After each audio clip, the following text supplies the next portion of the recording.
Hello, hello. Welcome to another episode of Awkward Moments of Jatsu. It is Saturday, so I had to check to see if my mic was muted. I was like, oh wait, hang on. Did I unmute my mic? I did. But yes, hello, welcome in. It is Saturday. It is an okay day, actually. I've been up since 7:30. Reason being is because I had to take a speed awareness course this morning. I was caught speeding about a couple of months ago, but during the speed awareness course this morning, someone mentioned dogs, and it reminded me of something that happened whilst I was driving. So I was trying to look for a parking space near where I lived, and as I was like going through the roads, like just looking for parking space, I was making a turn in into it's a junction. I was making a turn into a junction, and there was this guy. He was walking his dog, and his dog suddenly just stopped in the middle of the road and then started to take a shit in the middle of it. I was just like, oh, I see, this is what's happening. Okay. And the guy was so embarrassed because he was trying to cross the road and he could see I was waiting for him to go across. And then his dog had other ideas and other plans, and I was just sat there just laughing. I was like, it's all right, mate. Dogs be doing dog things. But yeah, that's the story I wanted to share. But anyway, we are going to be continuing with some more Ace Attorney. This could potentially be the last stream for this trilogy, which is kind of sad, but also a good thing because this next bit that's coming up, the story gets so interesting, so intense, and so much drama, and we find out so much information about the characters, and we end up pretty much learning more about them, and almost, I want to use the word fall in love with them. I love all the characters in Ace Attorney. They are so well developed, and I honestly, replaying this game like over and over again, I never get bored and sick of it because it's such a long series as well. And there's so much to it, and I can never remember everything when playing. So sometimes when I do replay it, it does feel like I'm playing the game all over again, fresh. But yes, let me move to the mainstream. Ta-da! Oh, let me turn off the music as well. Let's go. Okay, so we did save. We're not gonna save again. Last stream, we got information out of Larry. So Larry said that he saw a flaming lady fly across the bridge. And so during this court bit, we are going to try and decipher what he actually saw. We also discovered that Iris has a twin sister, Delilah, which we already knew already. That was a pretty obvious thing. But then I forgot that Iris and Delilah were actually the daughters of Morgan Fay, who is Pearl's mother, who has been trying to get rid of Maya so that Pearl would be the next master of the clan. And she's in prison right now, and she's still trying to pursue that sort of dream of hers, which I kind of get. And I understand she has a dream, she wants to fulfill it because she feels jilted that her sister, who was younger than her, stole that position from her, because Morgan is actually the older of the two sisters between Morgan and Misty. But Misty got picked over Morgan because she showed more spiritual medium promise or power or whatever. She was more skilled, talented. Hey Twirly, thank you for the first tier redeem. Hello. So yeah, Misty was the more skilled out of the two. So Morgan has probably resented her whole entire life, and then she disappeared, which left the clan in the hands of Mia and Maya. But Mia left. She didn't leave the clan. She left the mountains to pursue her dream as a lawyer. I only just got the notification that was delayed. Oh, really? Really? Oh, but that's fine. Better late than never. And you're here now, so it's all good. It's all good. Well, I say better late than never. There's no hurry, rush, or need. You don't if you're busy, it's fine. I completely understand. You don't have to be here. I can rattle on off on my own. I will find tangents to go off on by myself if I have to. It's very easy for me to do so. But yeah, let's go. Let's find out, because the thing is, right, Pearly doesn't even know that Iris and Delilah are her sisters, her half sisters. So, and she, oh bless her, she follows her mother's instructions as best as she can, but she doesn't realize that it's hurting Maya because she thinks she's helping. Hoss, dare you not come to my stream, chat. You are all peasants and I am King Jatsu. Hoss, dare you? Damn it. Hoss, dare you? That's how Twirly threatens people. Instead of how dare you, it's Hoss, dare you? But yes, you're all peasants and I'm king. Now bow down to me and kiss my feet. No, don't kiss my feet, don't touch my feet. Actually, instead kiss the floor I walk upon. No, that was typos. That's alright, Speskin. Oh dear, Twirly. Not your day today in the spelling front, I see. Alright. Good morning. Oh, are you by yourself? Morning, pals. Mr. Nick, please tell me what's going to happen to Mystic Maya? I'm sorry. We don't know yet. The investigation's still going on, so I wasn't allowed into the inner temple. Oh, I see. So, is Sister Iris still trying to remove those trick blocks in the training hall? No, she's the defendant in this case, so she can't be at the inner temple. She's required to be here in court. Then, how come she's not here in the defendant's lobby? I have to admit, it's kind of strange.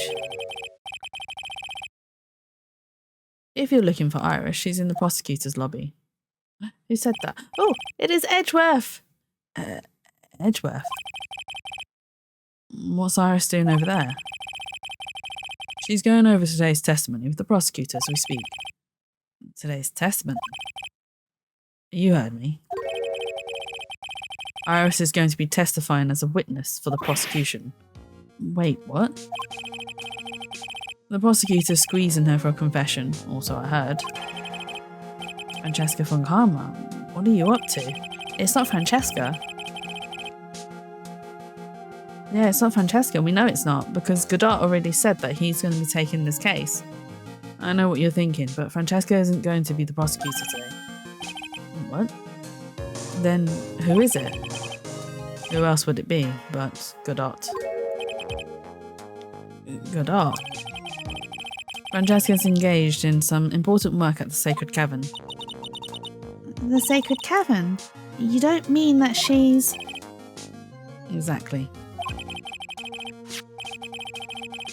She has been out there all night trying to remove those trick locks. With the head nun's assistance, naturally. We estimate that the last of the locks should be taken care of in about 3 hours. I hope everything continues to go smoothly and we receive some good news soon. Yeah, thanks, Edgeworth. Prosecutor Godot intends to nail this case shut today. Be prepared to fight like there's no tomorrow. You don't have to tell me that. Touché. I can already see it in your eyes. You're not the same fever-ridden, frantic maniac you were yesterday. It's strange. On the way here, I decided that today would be the end of all this. So I'm just going to lower the game music a little tiny bit. I think it's a little bit too loud. Okay, that'll do. Almost immediately after I made that decision, I felt myself getting stronger. Interesting. Maybe you've passed your cold onto someone else, literally.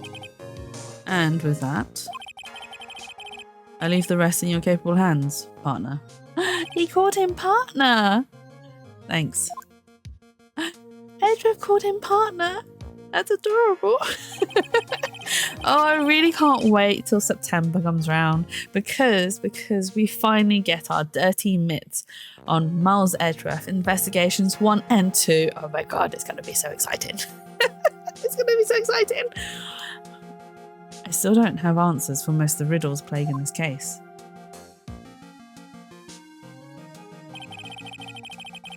The circumstances around the murder of Miss Elise Denim, no, I mean Miss Misty Fay. The impossible flight Larry claims to have seen. And what that woman is really after. I'll solve them all and bring this whole tragedy to an end. Oh god, when he said tragedy. Tragedy! Oh my god, brain, stop it. Oh, stop with the songs every single time.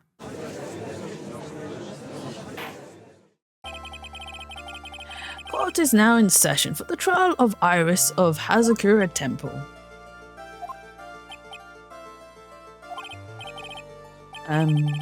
Your Honor, what are you... Who? Me? Well, my little brother came to visit me in my chambers earlier this morning. All of a sudden, in the blink of an eye, he developed a scorching fever and fainted. Oh, the other guy is his little brother. I was right. But that means Judge is Canadian, right? Because his little brother has a Canadian accent. Because he, every now and then, in his script, he'll go a boot and air, which is very Canadian. Our Judge is Canadian? But it seems like we passed our cold over to his little brother. Therefore, I'll be standing in for him. I see, Your Honor. So they're brothers. That explains a lot. My poor brother. He looks a bit pale, not to mention sad that he couldn't be here.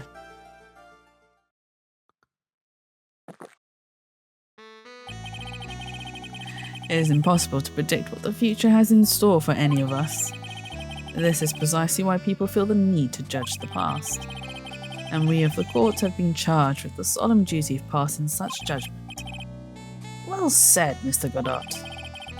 I understand exactly what you said, at least up until the end anyway. Now then, Mr. Godot, please proceed with your opening statement. Humans are fragile, fickle beings. Our hearts change with the shifting of the tides. There is only one thing that remains a constant in this crazy world. It's going to say coffee, isn't it? The bitter darkness that lies at the bottom of this mug. Yep. I kind of know it's going to say coffee. So then you mean, forget it. What do you mean? During yesterday's trial, the accused refused to admit her role in the crime. But today, she has had a change of heart. Sister Iris of Hazakura Temple has a confession to make. A confession? Defendant? Iris. Why didn't she discuss this with me first? Because she didn't want to worry you, Phoenix. Like, as much as you don't want to admit it, even though, right, you're passive Dahlia, I think Iris has a little bit of a crush on you as well, and she feels kind of guilty about what Dahlia did to you. So she's probably trying to make it up in stupid ways. Very well. This court will now hear the defendant's confession.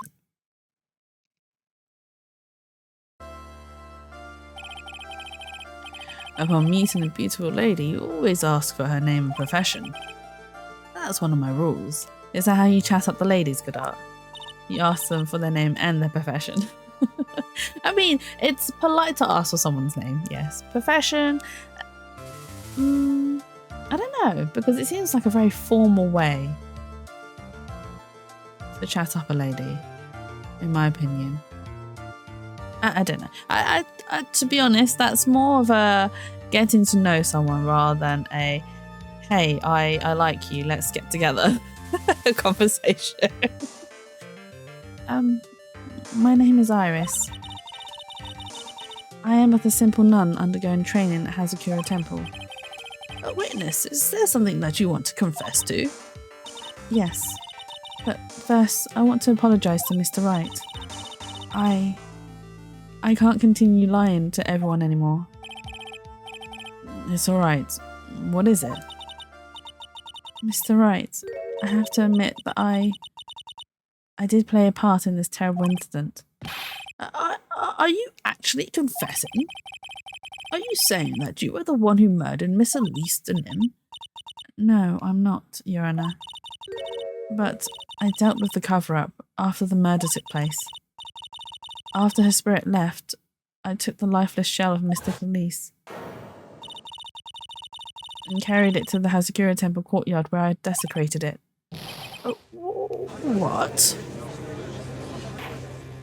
Oh, Iris. Order. Order in the court. Witness. Are you saying you were an accomplice to the murder? Yes, that's correct. What? 3 minutes in court and I'm already covered in a cold sweat. Everyone on the planet is an accomplice to something. It just happens to be that in this case, it's to murder. Isn't that right, Mr. Trite? That good dot. So this is the confession they were conferring about. It pains me to say this, but it looks like Iris's testimony was all a lie. Oh, Iris's testimony crumpled up and shoved into her pocket.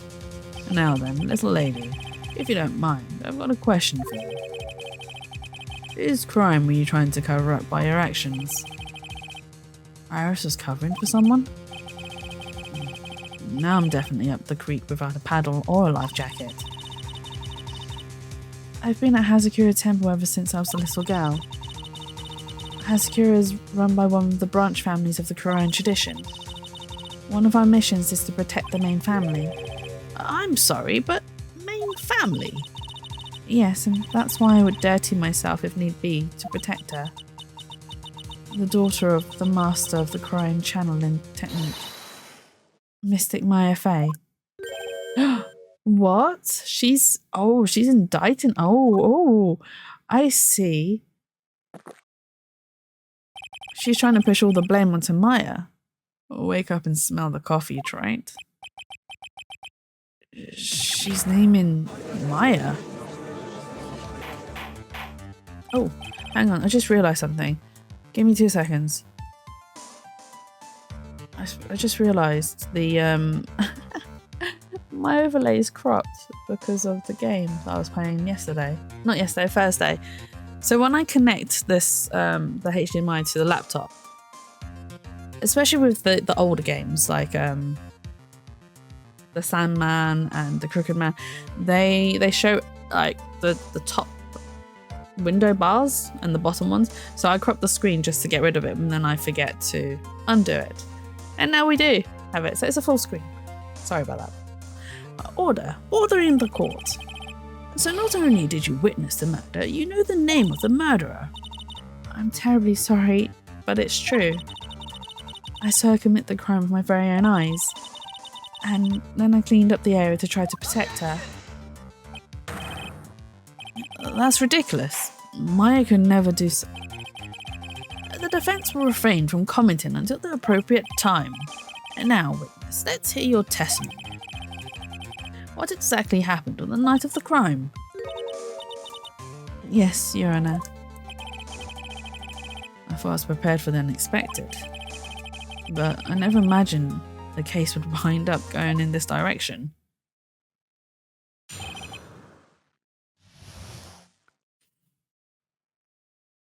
Ooh. I went to the inner temple that night and I saw it all happen in the garden.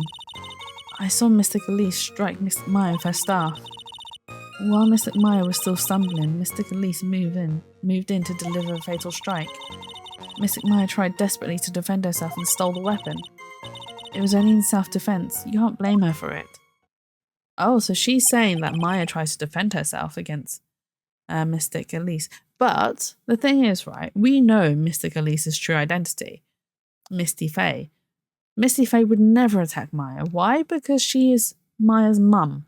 And I don't think she would ever attack Maya. Like, she would never do something to hurt her, not on purpose. That's my thinking anyway, at least out loud. So it was in self-defense. Yes, Mystic Elise was the one who attacked first. And that's why I tried my best to protect Mystic Maya.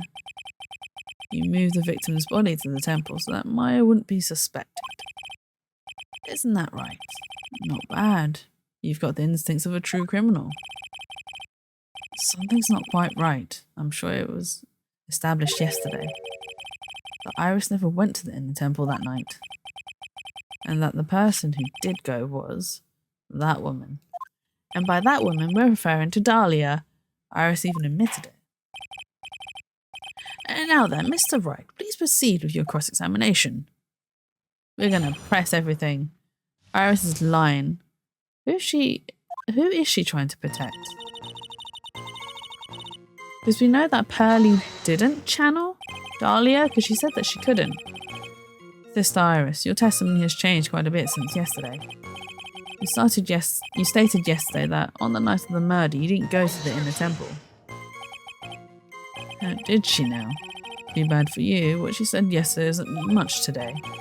By the way, where were you when she claimed that she didn't go? It was in the temple's training hall.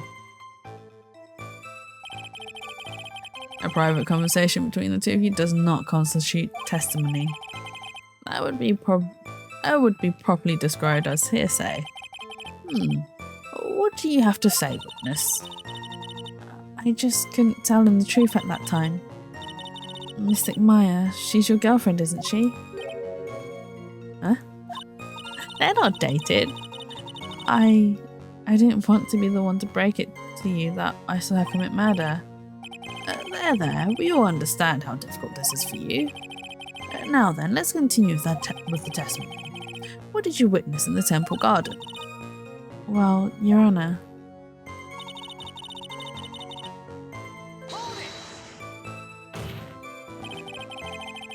You're saying that the victim attacked Miss Faye?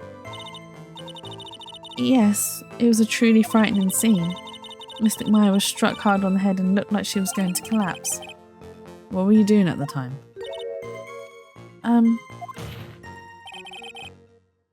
Why didn't you stop them from fighting? I'm terribly sorry, Mr. Wright. I was frightened. I couldn't move. I couldn't even speak. I was in such shock. That's perfectly understandable, my dear. This doesn't sound right. I don't believe this testimony for a minute. Oh, what happened after that?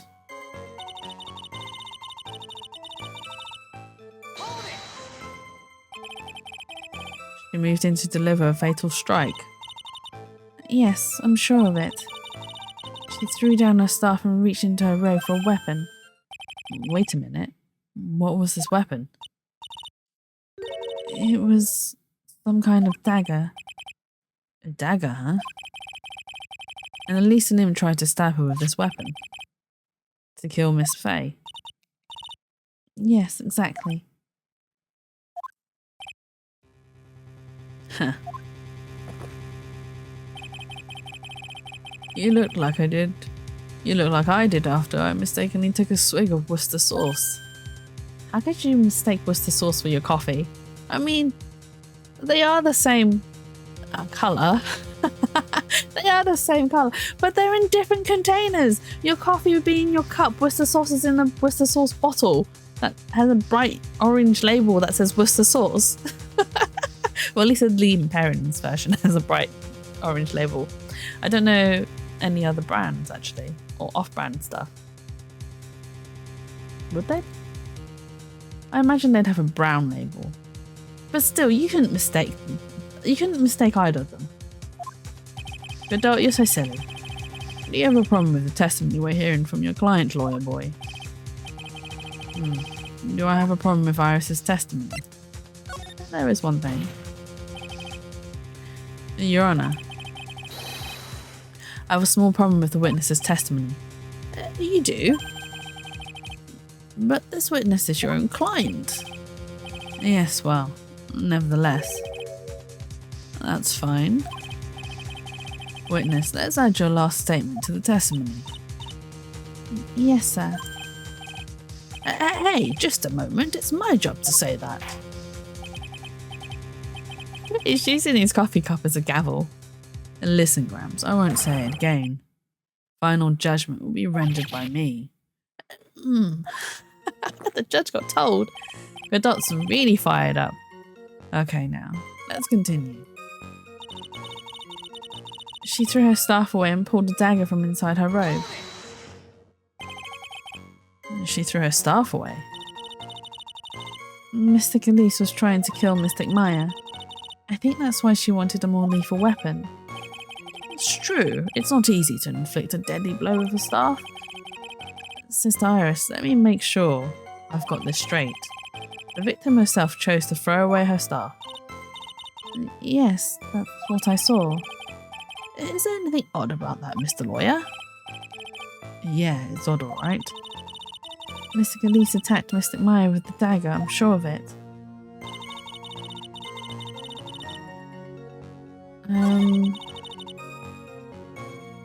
Should we present it? Because only we know that the staff actually contained a sword. Right, before I do, I'm going to save it. I'm going to cheese save this. Okay. Right, let's... What? No.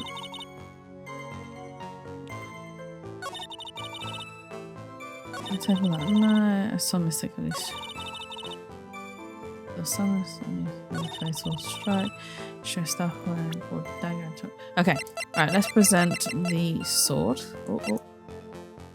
Let's go. Objection! Sister Iris. There's something strange about your version of events. Huh? Mr. Nim throwing her staff away makes no sense at all to me. But all you can do with a staff is hit someone. Naturally, you wouldn't know this, Sister Iris, but the victim's staff had a special feature about it. As you can see, it's a sword. If Elise Nim really wanted to kill Maya Fey, she wouldn't have needed to use a separate dagger. Not when she already had a beautiful blade in her hands already. Dun dun dun! Well, Sister Iris, what do you have to say?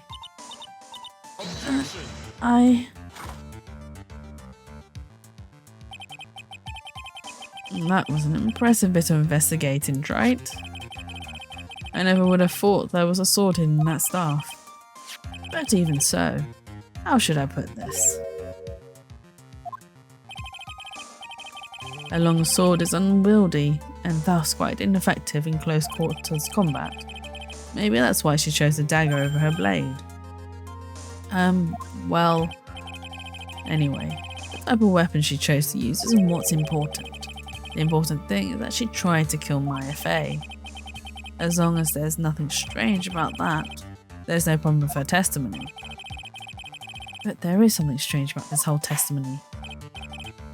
Well, Mr. Wright, the prosecution has a point. Very well, Your Honour. The defence will now present evidence to back its argument. Mr. Wright? I have here another piece of evidence that shows that this testimony can't be trusted. Because Miss Elise Nim would never attempt to take the life of Maya Fey. It'll be this. Well, Mr. Godot, it's not that, if you ask me. The only thing that seems strange is the angle of Mr. Troy's index finger. Why is he studying our index finger, eh? I tried. Sticking your finger in an electric outlet might be safer for you. Oh, that's so mean! Otherwise, you might get bitten off the next time you poke it in the wrong place. Oh, it wasn't that. Okay. I still don't think that Mr. Nim would ever attack Maya. If you think about their relationship, it's obvious. Yes, but I need the evidence to prove their relationship.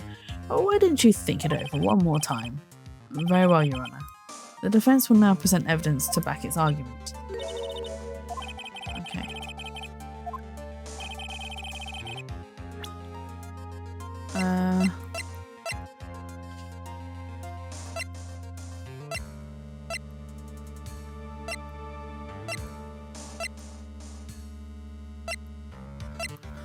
Huh.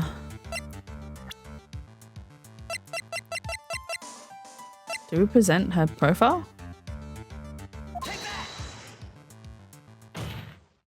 Oh, it is her profile.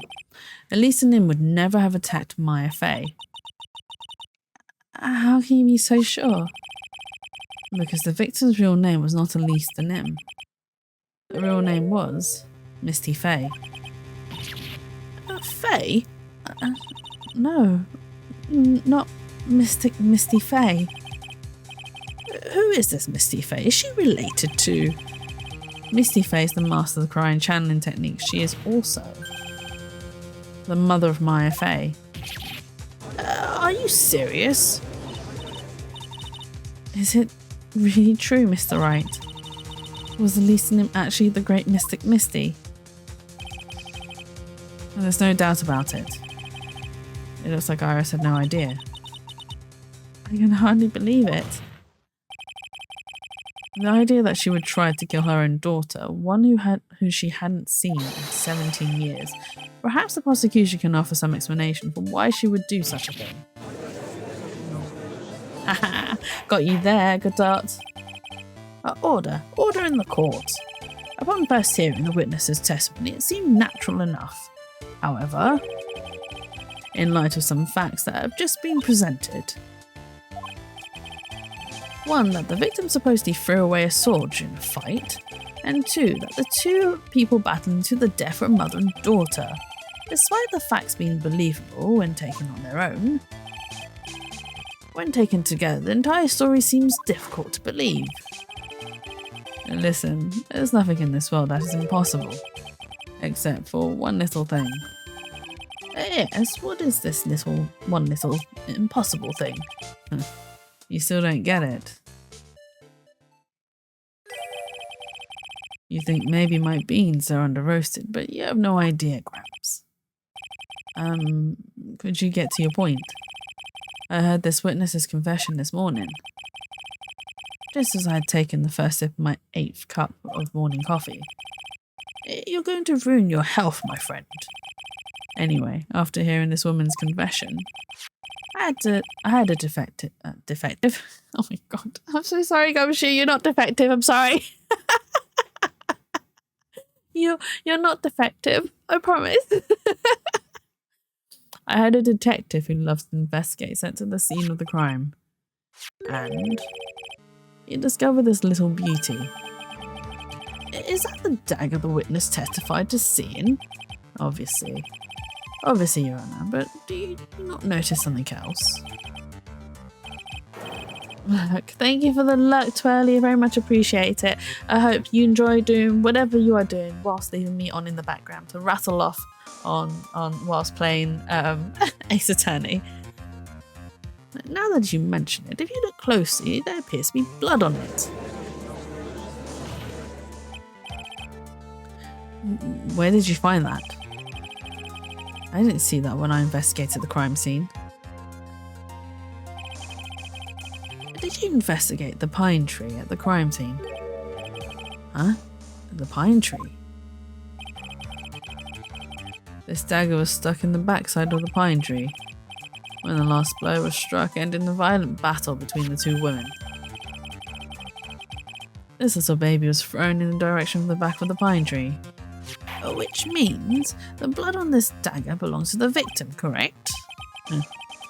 Were you even listening, old man? I first heard this confession this morning, just as I had taken the first sip of my 13th cup of coffee. Didn't you say it was your 8th just a few minutes ago? I didn't have enough time to get the blood analysed on such short notice. In any case, the court will accept the dagger as evidence. Furthermore, I order that a blood test be performed on it immediately. This is my sweetheart. Make sure you treat her well.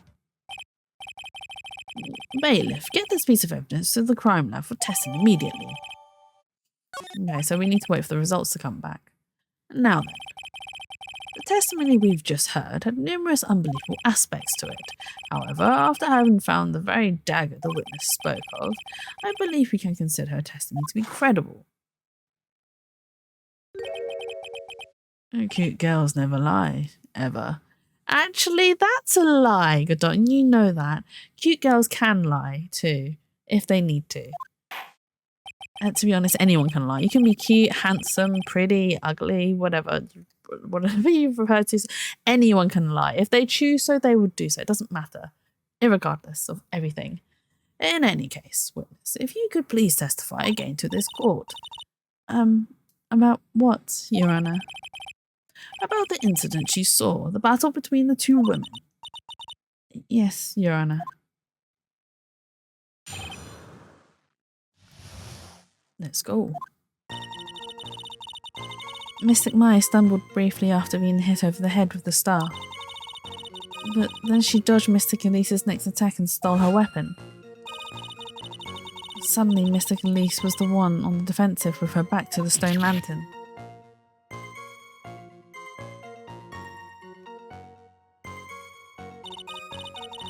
That's when Mystic Mai stabbed Mystic Elise. Mystic Elise managed to fling the knife away, but then she collapsed. That was a very heartbreaking story.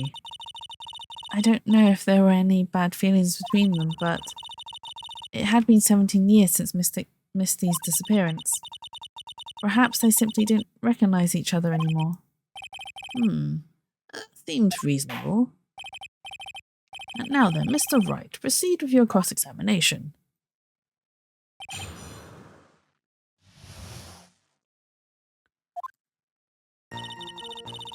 Okay, we are gonna push. Iris, where were you standing when you witnessed all this? What do you mean? Well, if either of them had noticed you, they might not have continued their battle. I wonder if that's true. The two of them, they were standing near the garden stone lantern. I was watching the whole thing from behind. It was dark where the two of them were, so I think that's why they didn't see me. So it was dark in the garden when the murder took place. Tell me, what did Miss Maya Fey do after she was struck?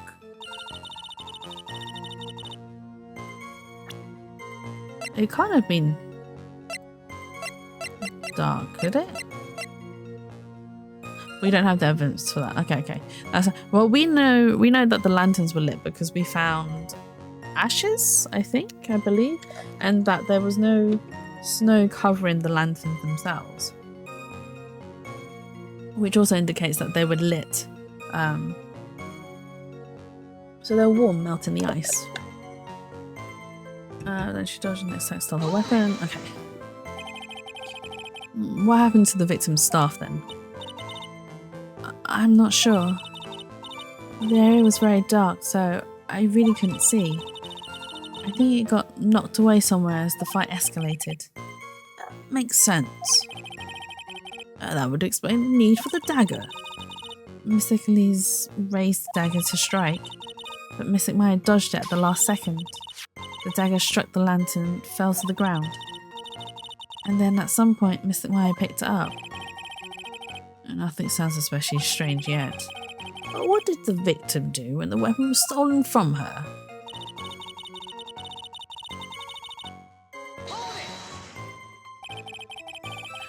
You're saying that Maya Fey turned the tables on the victim? Yes. But Mystic Maya wasn't herself at the time. After all, her life was in danger. I still can't believe it. The idea of Maya cornering someone at knife point is just silly. What's he got to add? As they say, a cornered fox is more dangerous than a jackal. I believe the correct description of a cornered fox is scared and petrified. Your animal analogies have grown tiresome. You were the one who started it. Anyway. So after Maya Fey backed the victim into the stone lantern, what happened next? That's when Mystic Maya stabbed Mystic Elise. Are you absolutely certain that's what you saw? Yes, I'm almost certain. Almost? The garden was dark. I couldn't really tell who was who. What did she just say? So in other words, it could have been someone else entirely. We know that Maya Fey was at the inner temple that night, and that the woman that was killed was Miss Elise Denham. Isn't it fairly obvious who attacked who? I don't have anything to counter that yet. Oh, well then, witness, please continue with your testimony. Yes, Your Honour. The two of them faced each other for a moment. Then Mystic Maya rushed straight into Mystic Elise. Then Mystic Elise doubled over and fell to the ground. So she was stabbed in the stomach, huh? Yes. That's not true. Because our autopsy report says that she was stabbed from behind, right? Yeah, she was stabbed in the back. Not in the front, in the back. Something about you just isn't right today, Iris. Huh? Until now, I didn't think you were the type to make such a careless mistake. However, the testimony you just gave contains quite a few contradictions. What do you mean? What's wrong about my testimony? Testimony? According to you, Maya Fey stabbed the victim while she had her back to the stone lantern, correct? Yes, that's right. But in that case, the victim would have been stabbed in the stomach, right? Yes, I think so. But according to the autopsy report, the cause of death was due to blood loss from a stab wound in her back. This proves that the victim was stabbed from behind, not from the front. Sister Iris, it appears another seed of doubt has sprouted from your testimony. I'm not doing the scream. Oh, what? What is the meaning of this, Mr. Wright? It's simple. People are like books. We've all got a front and a back. You get my drift? That's not the point, Godard. Is that all you have to say? I can also say that darkness loves the play of the human mind. Could you please knock it off with the cheesy proverbs and illogical metaphors already? The point is, too much of this testimony just doesn't make sense. Thrown away useful stuff, the people fighting me mother and daughter. And now she falsely claims the victim was stabbed in the stomach. There certainly are some inconsistencies. Well, Iris, how about it? Well, it's just... If you ask me, you're just being too naive about the whole thing. What do you mean?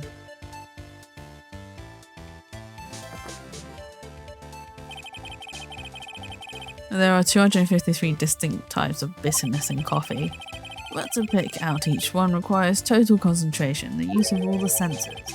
Are you really concentrating on what this witness actually said? Prosecutor Godot, explain yourself. The witness was quite unambiguous about her own ambiguities when she said that the garden was dark and she couldn't see clearly. The human needs one thing to see clearly, and that is light. Light. By the way, did you know Azkura has a rule that on nights when an acolyte is at the inner temple training, the stone lantern in the garden must be kept lit. I did wonder what that stone lantern was there for. Oh well, if that's true, shouldn't the witness have been able to see the crime more clearly? Normally, yes, Your Honour, but according to the head nun, Sister Bikini, on the night of the crime, it was impossible to light that stone lantern. Impossible? It hadn't been used in a long time and the wick was no good. In other words, it had to have been nearly pitch black in the garden that night. There could have been a faint light coming from the training hall, but that's all. And most enlightening. Yes, that illuminating fact has chased all the contradictions away. If the staff was dropped, it would be difficult to see. It also explains why they didn't recognize each other. We can't see the demons that lurk in the night. That's why humans are weak. Isn't that right, Wright? No. All of our, like, is it conjectures? Well, all of our, like, counters have been just swept underneath the carpet. Megadot in one smooth sweep move. Order. Here, Your Honor. Let me present the stone lantern into evidence. Maybe it will rekindle the flame of truth in your mind.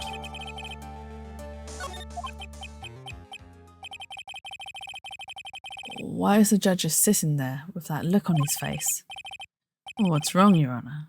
Was that flame too hot?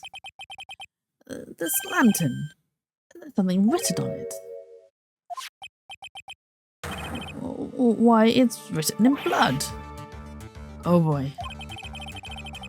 The judge didn't know about that yet. Written in blood. It says Maya upside down. What the? Oh, yes, that's right. After being cornered and stabbed by Mystic Maya, Mystic Elise didn't fall down right away. She must have been writing that on the stone lantern behind her. And with the blood that was draining out of her body. It certainly looks that way. Hang on just a minute. What are you talking about? Oh, what do you mean, what are we all talking about? We're talking about the message written in blood. Nonsense. This lantern is as clean as a whistle. Could it be? You can't see the bloody writing at all. Now that I think of it, he did say something to me yesterday. My eyesight is pretty messed up. Even with these huge goggles on my head, I still can't see everything. So that's what he meant by that. In any case, this is obviously an important clue. We now know that the crime scene was dark, and that the victim scrolled this message on the stone lantern. Well, Mr. Godot, anything further? Mr. Godot? Okay then, let's move on. Godot's literally shaking, and somehow I don't think it's from caffeine overdose. I believe it has now been established that Mr. Nim was killed by Maya Fey. That's just wrong. Now it's time to turn our attention to you. Yes, sir. After the victim died, you did something, didn't you? Let's hear it. We're all ears.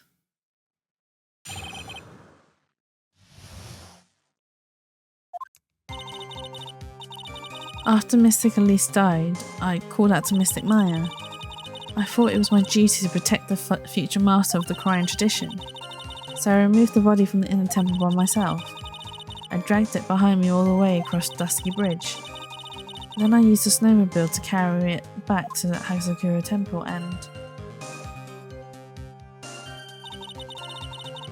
I used the Shishito to alter the way the wound looked. Which we already know because she got witnessed by Bikini for doing that. So you moved the body. Yes, I was raised at Hazakura Temple. I owe a great deal of thanks to the Fae clan. But even so, I never imagined that Elise Nim was actually Misty Fae. I've committed a terrible sin.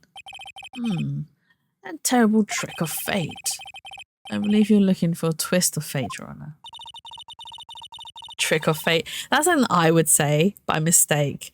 It is a trick of fate, not twist of fate. Fate has tricked you into this trap. I intended to return to the inner temple after taking care of the body, but you were spotted by the head nun, correct? Yes, and that's why I couldn't go back.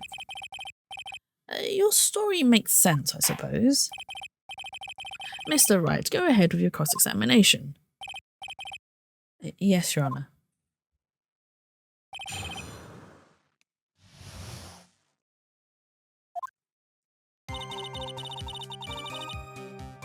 Okay, so let's press it. So you waited until everything was over before making a move? No, it's not like that. She saw someone murdered right in front of her eyes. It's not surprising that she was a little timid. Yes, I suppose that's true. Sometimes when I'm watching lawyers argue back and forth with each other, I feel so helpless that I just sit quietly and wait for them to reach a conclusion. Isn't it your job as the judge to mediate the argument?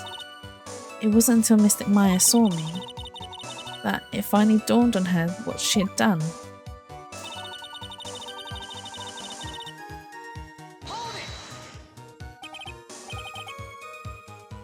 Oh, excuse me. So then you knew? You knew the significance of the name Maya Fey? Yes, of course I did. Well, that's odd. I mean, Sister Bikini didn't recognise Maya's name, let alone her position. Anyway, she was a very special person indeed.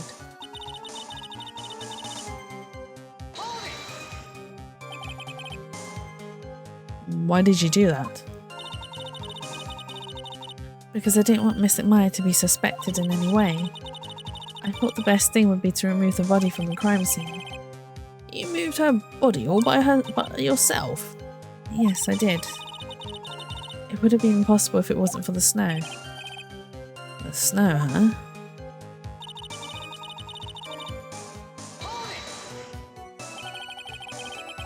It's pretty amazing you can make it all the way across. That's a rickety old bridge. It looks worse than it is. I'm surprisingly sturdy despite its age. Oh, it's surprisingly sturdy, not I am. It's like they say, idiots are too stupid to catch even a simple cold. But there's one other thing that bothers me. Why not just throw the body into the Eagle River? It would have been much easier than dragging it all the way to Hazakura Temple. I thought that it would still cast too much suspicion on Mystic Maya. That's why I tried to take the body as far away as possible. That makes perfect sense to me. For the time being. Anyway, what did you do after you crossed the bridge?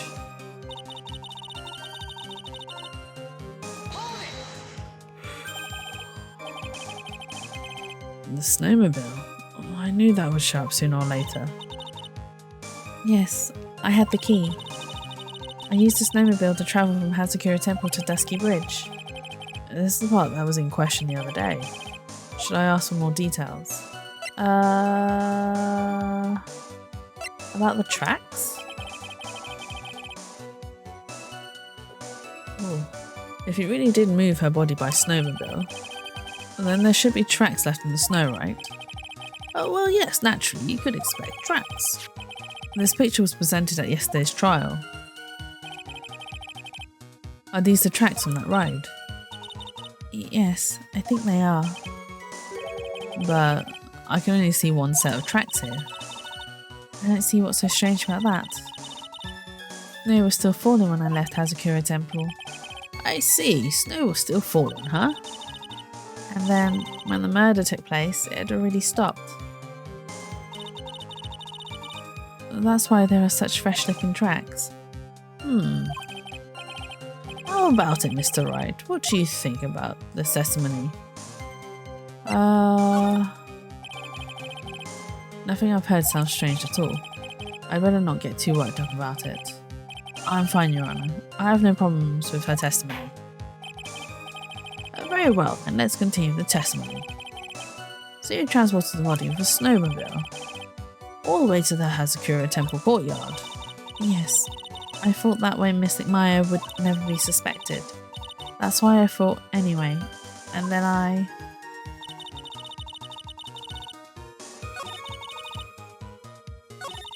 Oh, sorry, I meant to push this one again. Hang on. Because I want to hear the other statement.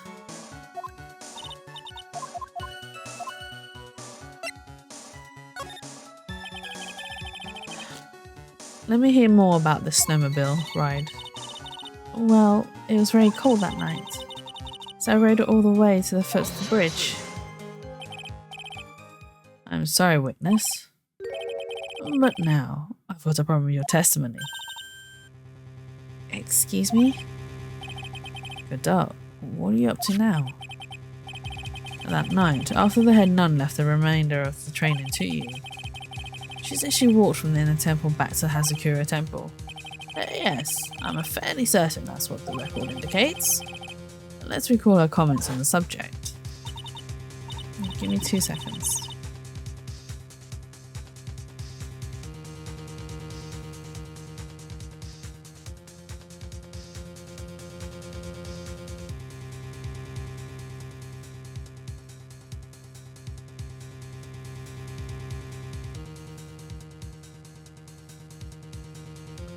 Okay, that should be better, right?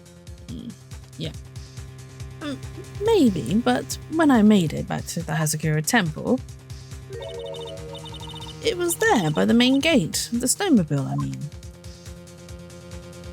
Oh, Bikini saw it, so she couldn't have driven it. The snowmobile was in front of the main gate. This is one of those contradictions, wouldn't you say? Oh. Even the prosecution's finding contradictions. Oh. Order, Mr. Godot. Why are you pointing out contradictions in the witness's testimony? Let's just say I like things to be neat and tidy, okay?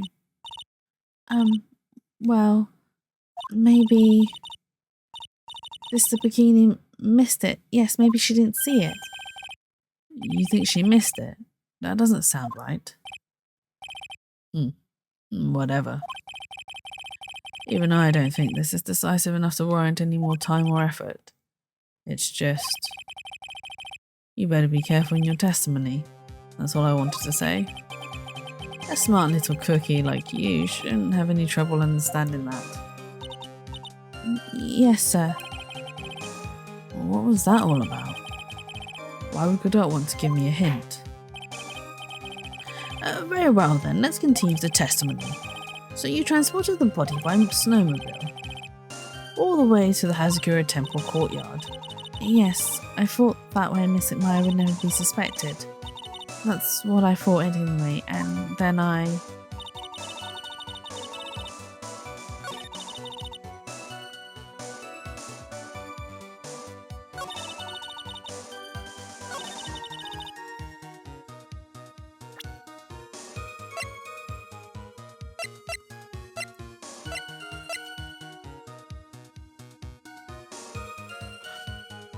Godot gave us a clue. I don't know if I've registered it enough to actually be able to contradict it. Is that what you were doing when Sister Bikini saw you? Yes, that's right. She probably thought the worst.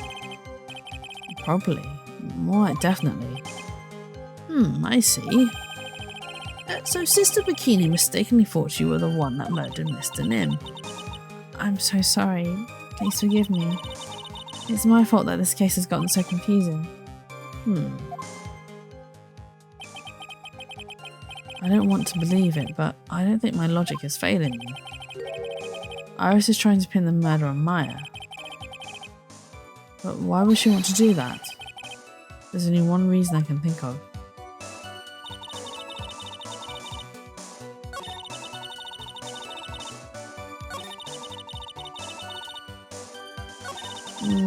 Okay, so straight all the way across, then we're so able to carry it back to Hazakura Temple.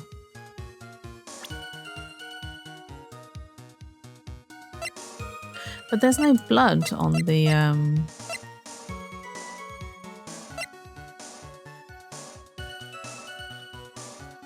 Huh.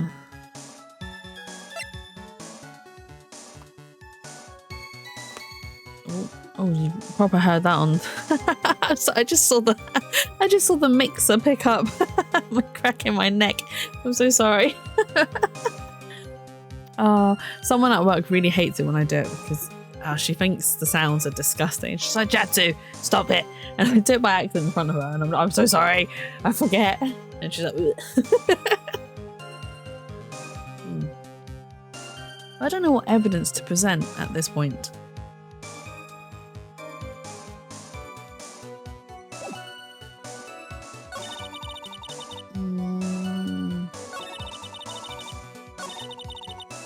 Because Godot's given us a clue, but I don't know what clue it is and how to utilise it. Suppose you can make it all the way across that Swiftly bridge.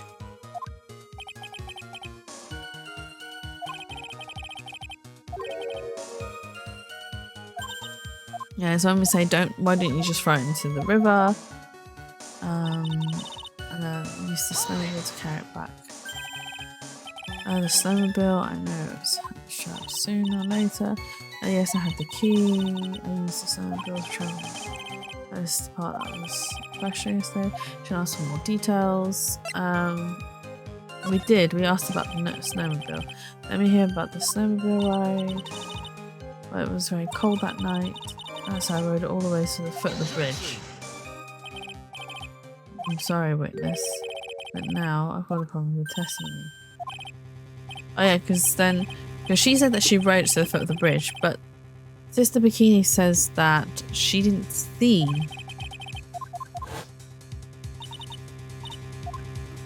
Okay. Well, she definitely saw it there when she was at the temple.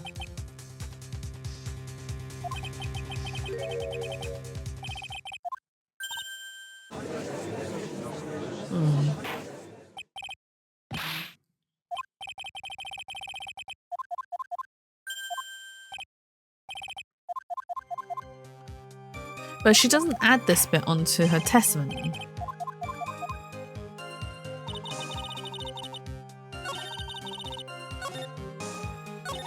Oh.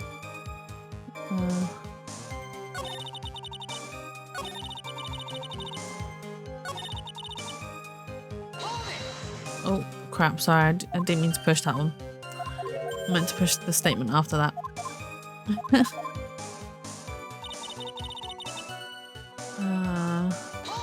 Okay, so instead of asking for details on the snowmobile, I'm going to ask about the tracks again. If you really did move her body by snowmobile, then there should be tracks left in snow, right? Well, yes, naturally, you would expect tracks. This picture was presented at yesterday's trial. Oh, so we already flashed up the image, so it can't be this one. Are these the tracks on that ride?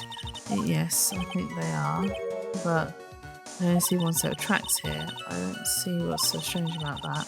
Snow has fallen until when I left Azakura Temple.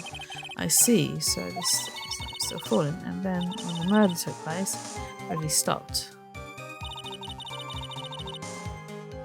That's for shocking tracks. How about it, Mr. Wright? What do you think of the testimony? It's very important. When the murder took place, the snow had stopped. That doesn't make sense if you stack up against the other evidence. Your Honour, I like the statement Iris just made added to the testimony, but does it have something to do with the case? Or make clear if you allow her statement to be added to the record?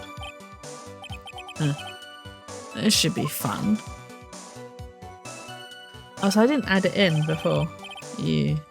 Let's get this snow business cleared up, shall we? Yes, sir. Time the murder took place, the snow had already stopped. Okay, so this is the statement that we needed, because now we have the weather report, which probably contradicts it. And there have been a lot of contradictions in your testimony so far. And this time, are you sure it's true? Yes, I am. When the murder happened, the snow had already stopped. According to you, that's why the snowmobile tracks were so clear. That's right. I'm certain of it. I think I've trapped her this time. I see how you think. Snow, huh? What is going on here? If the snow really had stopped by the time of the murder, it means there's a bigger hole in the story than that movie, The Grid Revelations. Well then, Mr. Tride, perhaps you'd like to share your theory with us. Let's see what's up your sleeve, or rather at the end of your index finger. I don't want to believe it, but I don't think my logic is failing me. I'm just gonna say, because whilst Phoenix's logic isn't failing him, mine is today. Okay. Iris is trying to pin the murder on Maya. But why would she want to do that? There's only one reason I can think of.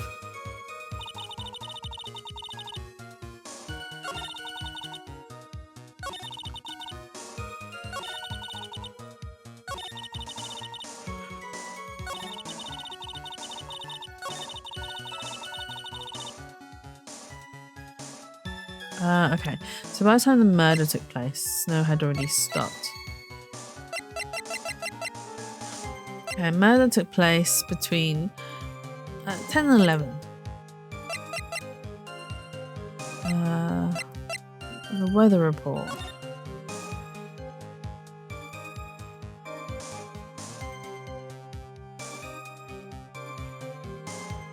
But if that's true, then she wouldn't have been able to cross the bridge.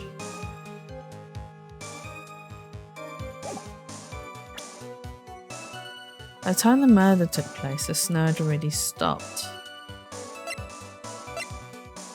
Do we have a picture?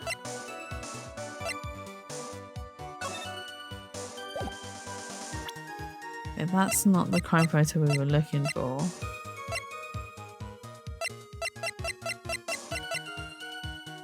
I'm going to present the weather report? No, okay. Okay, so that wasn't it. Let's load. Okay. Okay, so we know that she's trying to pin it all onto Maya. Okay. But it's that last statement, not this one. By the time the murder took place, the snow had already stopped.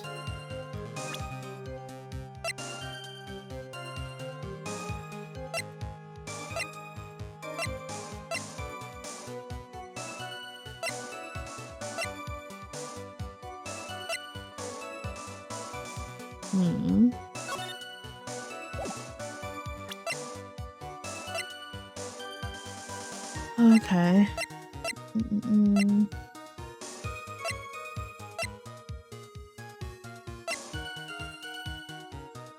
Did it? No, because I presented the weather report. It wasn't that.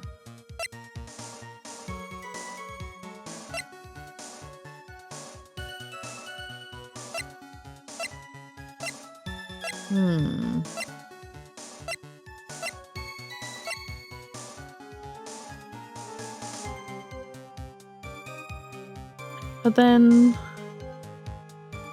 by the time the murder took place, the snow had already stopped. Oh wait, it's a tracks photo, right? Oh no, okay, no, it's not that. I'm not sure I follow. Okay, it's fine. So that's not the contradiction we're looking for. Okay. This had already stopped.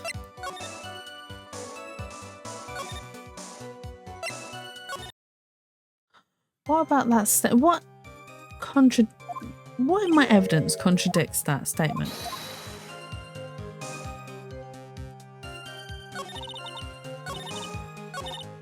I'm gonna save it here actually.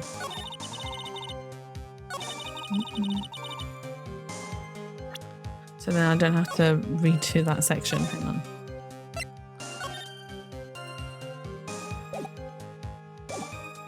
By the time the murder took place, snow had already stopped.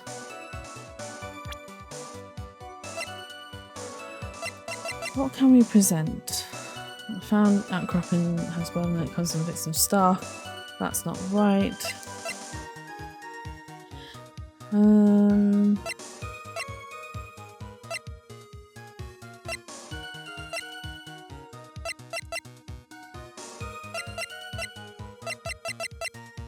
What does it say? A lantern was not lit. That's the crime. Okay, so that's not right. It can't be that. By the time the murder took place, the snow had already stopped. We need something that really contradicts that. And I can't think of what it is.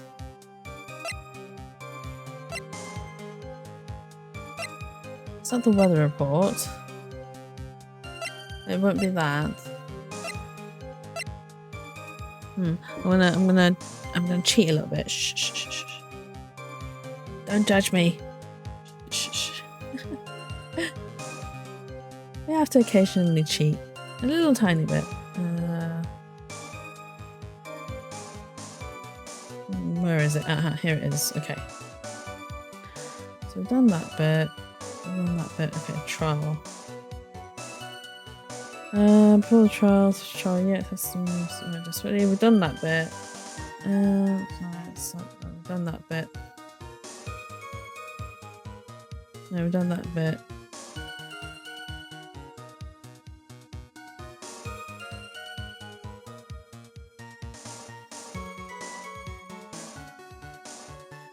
I did. I'm sure I did. So important to added. Contradiction. Oh, on the fourth statement. I did present it, I'm sure. Okay, hang on.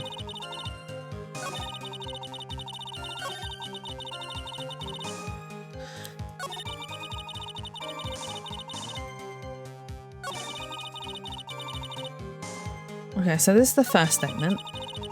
I thought we want you to protect the future. Second. Third, to remove the body to so I dragged it behind you all the way across Dusky Bridge. Again, she couldn't have because of the lightning.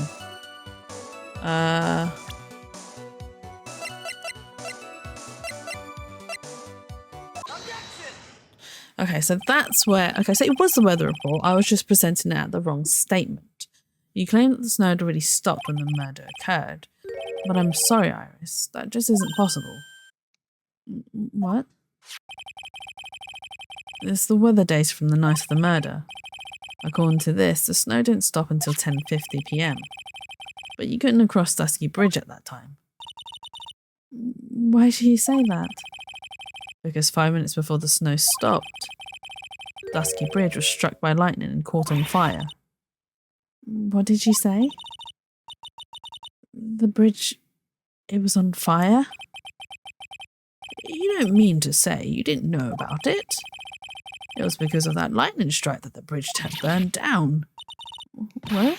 But it can't. It can't be. It looks like you still haven't figured it out.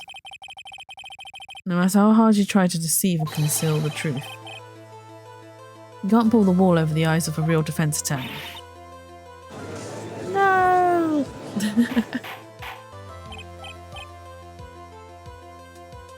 Order! Order! Order! The bridge was already on fire when the incident took place. That's right. The inner temple was already totally cut off from the outside world. There's no way you could have crossed the bridge, body or no body. A witness, even my patience has its limits. Any further lie and I'll find you in contempt of court. Do you have anything to say for yourself? Any person here that is truly contemptible is you. Old man. Oh, he called the judge old man? I mean, he is an old man, but that's very rude, Godot. Me? How dare you? Whether this witness lied or not doesn't mean squat right now. Squat? The important thing now is to find out the truth, isn't that right?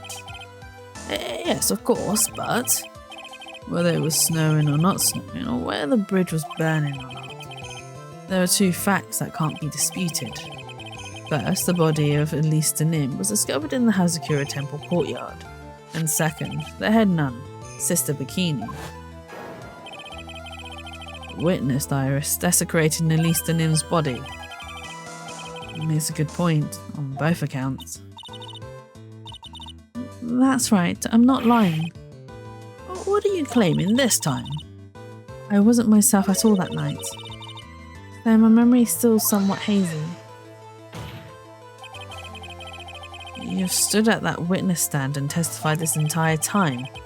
Are you telling us now that your memory of that night is hazy? Is it? It is only human to err. If you're so perfect, right, maybe you can explain this for the court. What is it? Well, when the murder happened, the bridge had already burnt down. But somehow the body travelled across the bridge and was found in the temple courtyard. Perhaps you have some kind of explanation. Perhaps you have some kind of perfect explanation for this little magic trick. Well, not exactly, no. I know there must be some other way she got across that burnt out bridge. But unless I can somehow demonstrate it, we'll never know the truth. It looks like the defense is not prepared to offer suitable explanation. You see what I mean? In other words, you're in no position to suggest that this lady's testimony isn't the truth. We do have evidence. We have Larry's drawing. Hey Zach, hello. This is unusual of you to stop by, but thank you. I hope you're having a lovely weekend so far. Oh, all right then, witness, let's hear your testimony once more. About what, Your Honour? You've admitted that you moved the victim's body. Nevertheless, your prior testimony contained a rather large inconsistency. Please add an explanation for that to your testimony. Yes, Your Honour. Damn, I can't stop by streams. Of course you can. You're always welcome here. You know that. You're always welcome. Especially when you offer to do meows for me during your streams, yeah? Yay. Oh, thank you. You're going to give me more meows.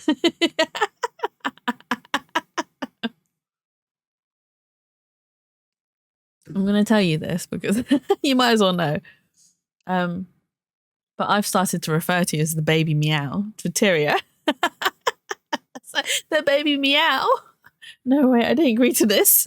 You did. You just did. Thank you. Yeah, I hope you're having a good day so far. Will this be her final testimony? No, you do not. What do you mean I do not?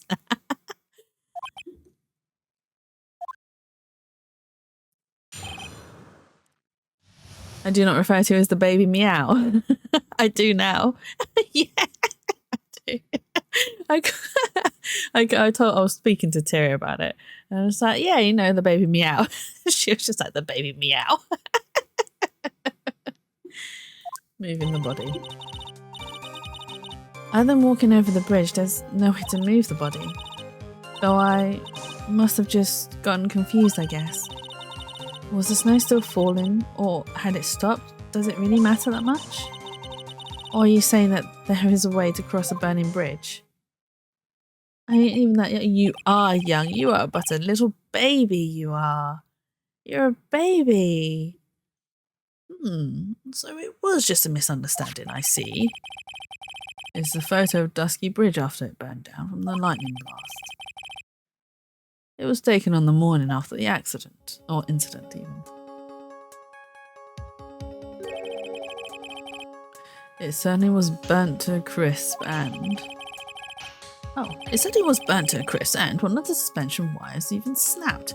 It's amazing the whole bridge didn't fall.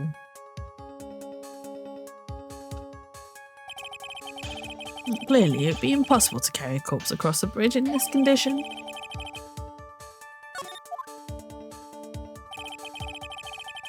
Unless I do something to discredit this testimony, it is going to be deemed as the truth. And might be accused of murder. Tried. I'm only going to say it one more time. It is only human to err. And only humans can spot the errors of our ways. The more sense he makes, the less sense he makes. All right, Mr. Wright. Please begin your final cross-examination.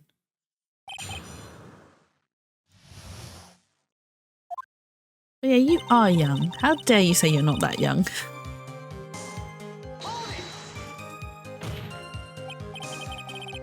Yes, but if the snow had already stopped when the incident took place, I couldn't have crossed the bridge, naturally. But I think it's just like Mr. Goddard said. The body did make it across somehow.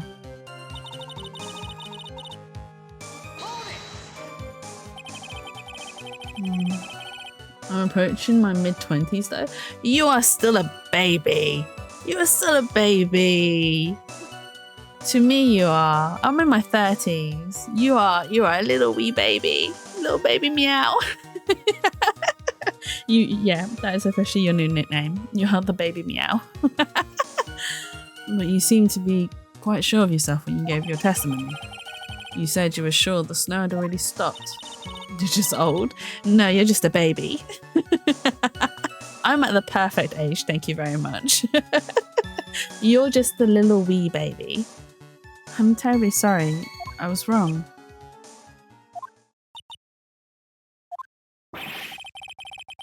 Does she really think an apology is going to get her off the hook? You say that to me tomorrow, I'ma run. What, call you baby meow? I say, hey, there's the baby meow. Oh, dear me. Does she really think an apology is going to get her off the hook?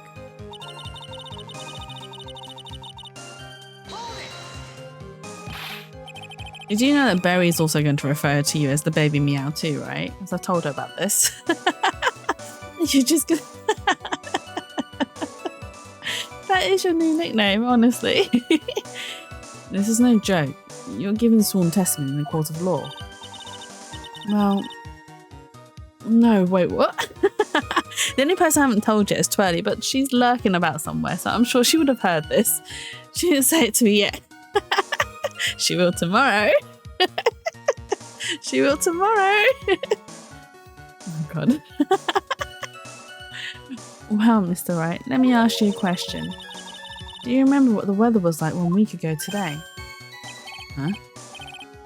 Well, naturally it was,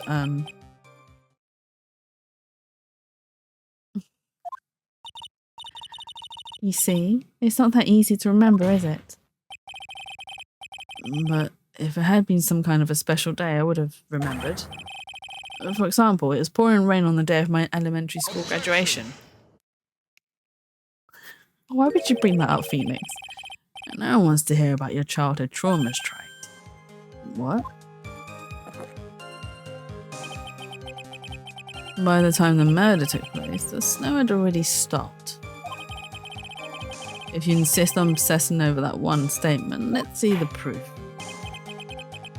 Show some evidence that the body somehow crossed the bridge while it was on fire. There is another way. So, I'm just going to quickly say, because, right, we dismissed it originally, and I've mentioned it also before, but Larry did make a drawing of how the body could possibly have gone across by flying, but there's something odd because people can't fly across the bridge. We can't make corpses fly. It's not flying pigs either. But there's a reason for it, and we're gonna.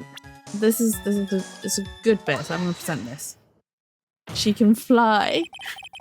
What is the song? She can fly. Oh, it's Peter Pan when Tinkerbell does her dust, and then there's a song. I don't know the lyrics, but the tune is on the tip of my tongue. And I probably shouldn't sing it because I'll get DMs. I'll get copyright striked. But there's a Disney song. A dead body flying over a burning bridge. I wouldn't exactly rule out the possibility.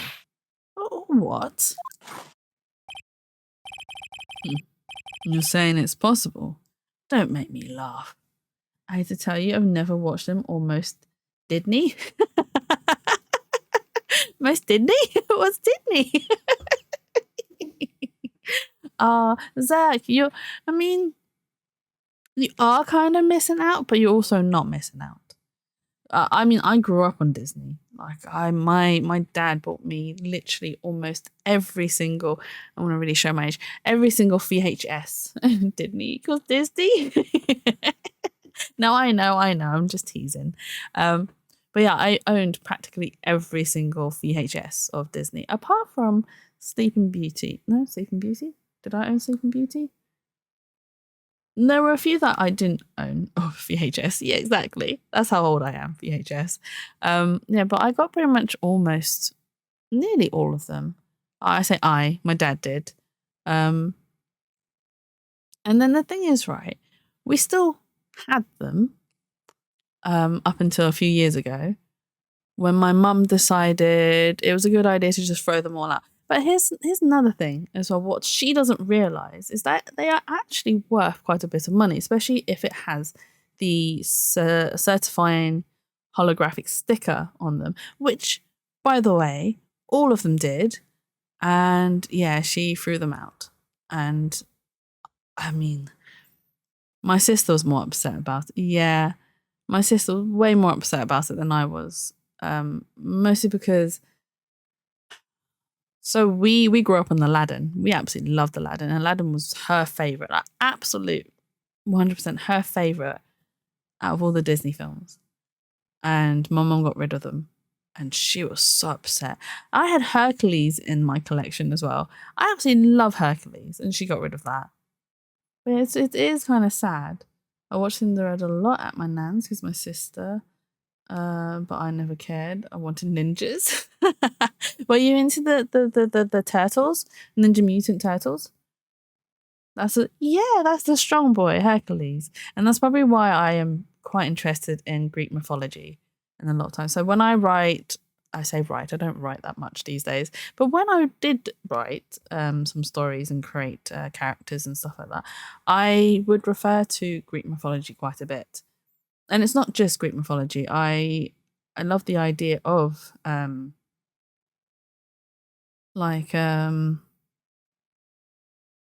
folklore. I'm saying it so wrong. My pronunciation is so bad. But yeah, or like Chinese mythology as well. And see, I grew up on that as well. So anything like the Monkey King, they were so much fun. Which is a little bit sad because there is a new Monkey King game coming out. However, I cannot support it because the CEO of the company that produces the game is a very big misogynist and has made very misogynistic comments. And I just can't. I can't support that, unfortunately. Like, he doesn't believe women belong in the games industry, which I think is very wrong because I don't know if it's unknown to him or if he's blinded to it, but there are a lot of women in the games industry, not just as like artists, but like art directors, programmers, and all sorts. But some people just refuse to believe that women are actually capable of doing the things that apparently only a man is deemed worthy of doing. Now I like ninjas in full black. I was a very edgy child. I even downloaded apps to teach me on how to be one. And yet you turned out to be a little cat boy. That is very far from a ninja. Oh, what the hell? Yeah, that's effed up. Not worth it. What game is that? Wukong, the Black Myth. It looks amazing. And when I first saw it announced, I was like, oh yeah, this game's amazing. It looks stunning. It looks like it's sticking to, wait, what? Yeah. It looks like sticking to like the original mythology as well. Yeah. So was I. Like, honestly, I was so hyped for it. And then I've read an article that had said that the CEO was very misogynistic. And I was like, oh, brilliant. That's another game that I can put on the back burner and try and not look at and or support. Brilliant. So yeah, it's sad when things like that happen. I'm crying a bin. Shall I bring a bin? So you can cry in it whilst we call you baby meow. Right, let me get this bit done. You're saying it's possible. Don't make me laugh. The only thing that's possible about your claim is that it's been pulled out of thin air. Yes, please. All right, I'll bring a bin tomorrow and then you can cry into it. I don't know about that. In any case, we have a witness who did see it happen. Yeah, play games. Sorry, I'm distracted. No, that's absolutely fine. You're not distracting. I honestly, during stream and people chat, that's absolutely fine. I welcome it. And yeah, I end up going off in tangents myself. We're talking about mythologies and stuff, which is way off base. And we were talking about Disney tapes and blah blah blah, and all because I mentioned a word had triggered a song in my head. She Can Fly. So there you have it. I tangent off by myself. In any case, we have a witness who did see it happen. Preposterous. Who is it? Who is this witness? I can't chicken out here. I've got to keep on the attack and go, go, go. Miss Elise Nin, brilliant and highly gifted apprentice. Larice Nin. Brilliant. Highly gifted. Apprentice. Remember what he said in his testimony. Oh, true. You do the same thing I do and start conversations mid-gaming? Yeah, I really do. So I get distracted anyway, regardless of if a chat starts it or if I just go off on one by myself. Make conversation. Tangent. That night, he was at the Mountain Shack, Heavenly Hall. And that's when he witnessed the event. I think you've all seen the sketch before. Certified yappers.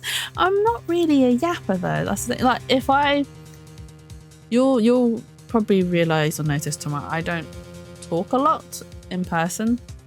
And it's mostly because I like to observe people. I like to be able to read people and learn their personality, like patterns and quirks, so then I can understand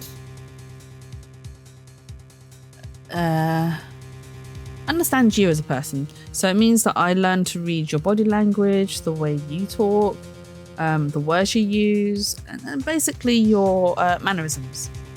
And it's not because I'm trying to not be weird about it, but it's how I learn how to interact with other people by understanding how they interact with their surroundings. I think you've all seen this sketch before. It's an exact drawing of what he witnessed that night. Oh yeah, it won't be long then. I'm a very transparent person. Okay. I'm glad that you're easy to read. Are you serious? Today's not April Fool's Day, is it?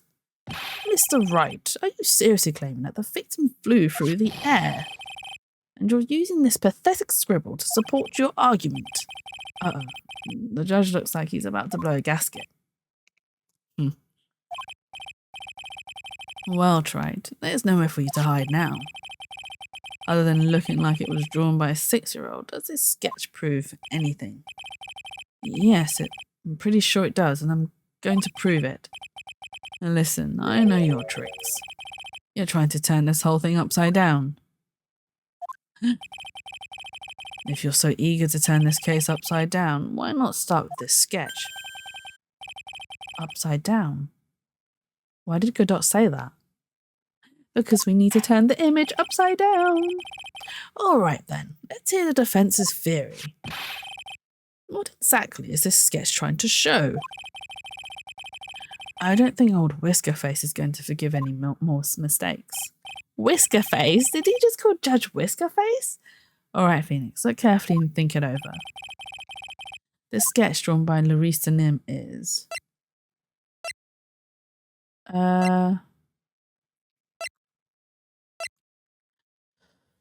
I forgot. It is... all right, okay. It is a contradiction. But it is exactly as It happened. So I am going to select, because it's not exactly what happened. It's a complete contradiction. It's upside down. So we're going to do a complete contradiction.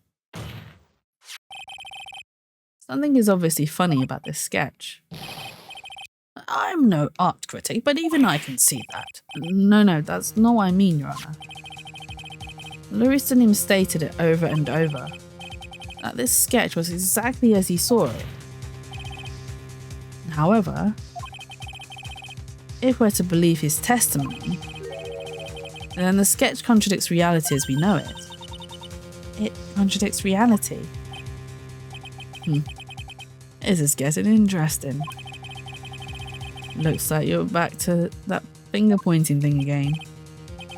Okay, Tribe, so what exactly contradicts reality as we know it? It's her flying. That's what contradicts reality. Take that! This flying figure, naturally. After all, people haven't learned to fly yet, or did I miss something? Mr. Wright, the answer just now. It was lethal. Oh, is that not right? Mr. Wright, after dragging us all the way to this point, the answer was embarrassing.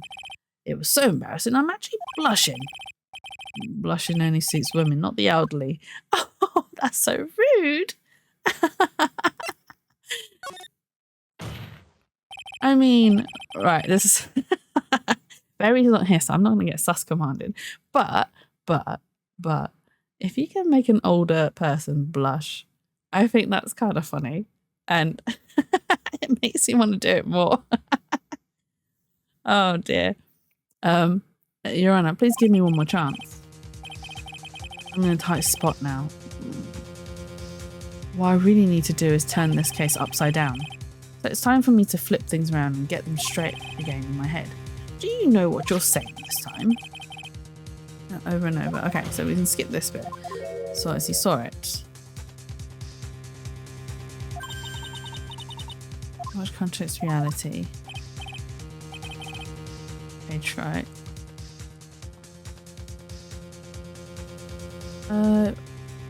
What is it that I have to present?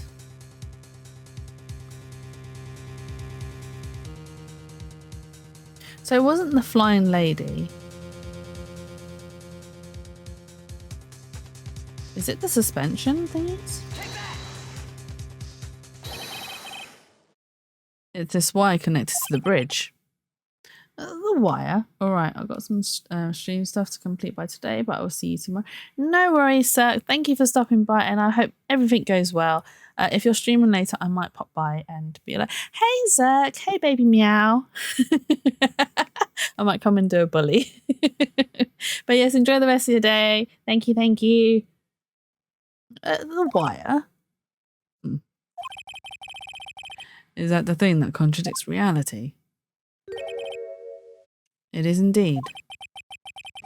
And show us the reality it supposedly conflicts with. Show us something that will point out how the sketch contradicts reality. Oh, wait, hang on. We have a picture. Aha! Because the wires are down below, not up above. Sadly, I won't be streaming, but feel free to nudge me anytime. No worries. I'll wait till you stream next time, and then I'll be like, hey, Zach. Hey, baby meow. How you doing, baby meow? You're going to end up hating me. That's a photo of Dusky Bridge, correct? Yes. Now, compare the sketch and the photo for a minute.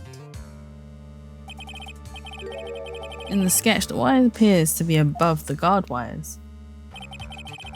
But on the actual Dusky Bridge, jumping Jehoshaphat, whatever you just said, the wires are below the guard wires.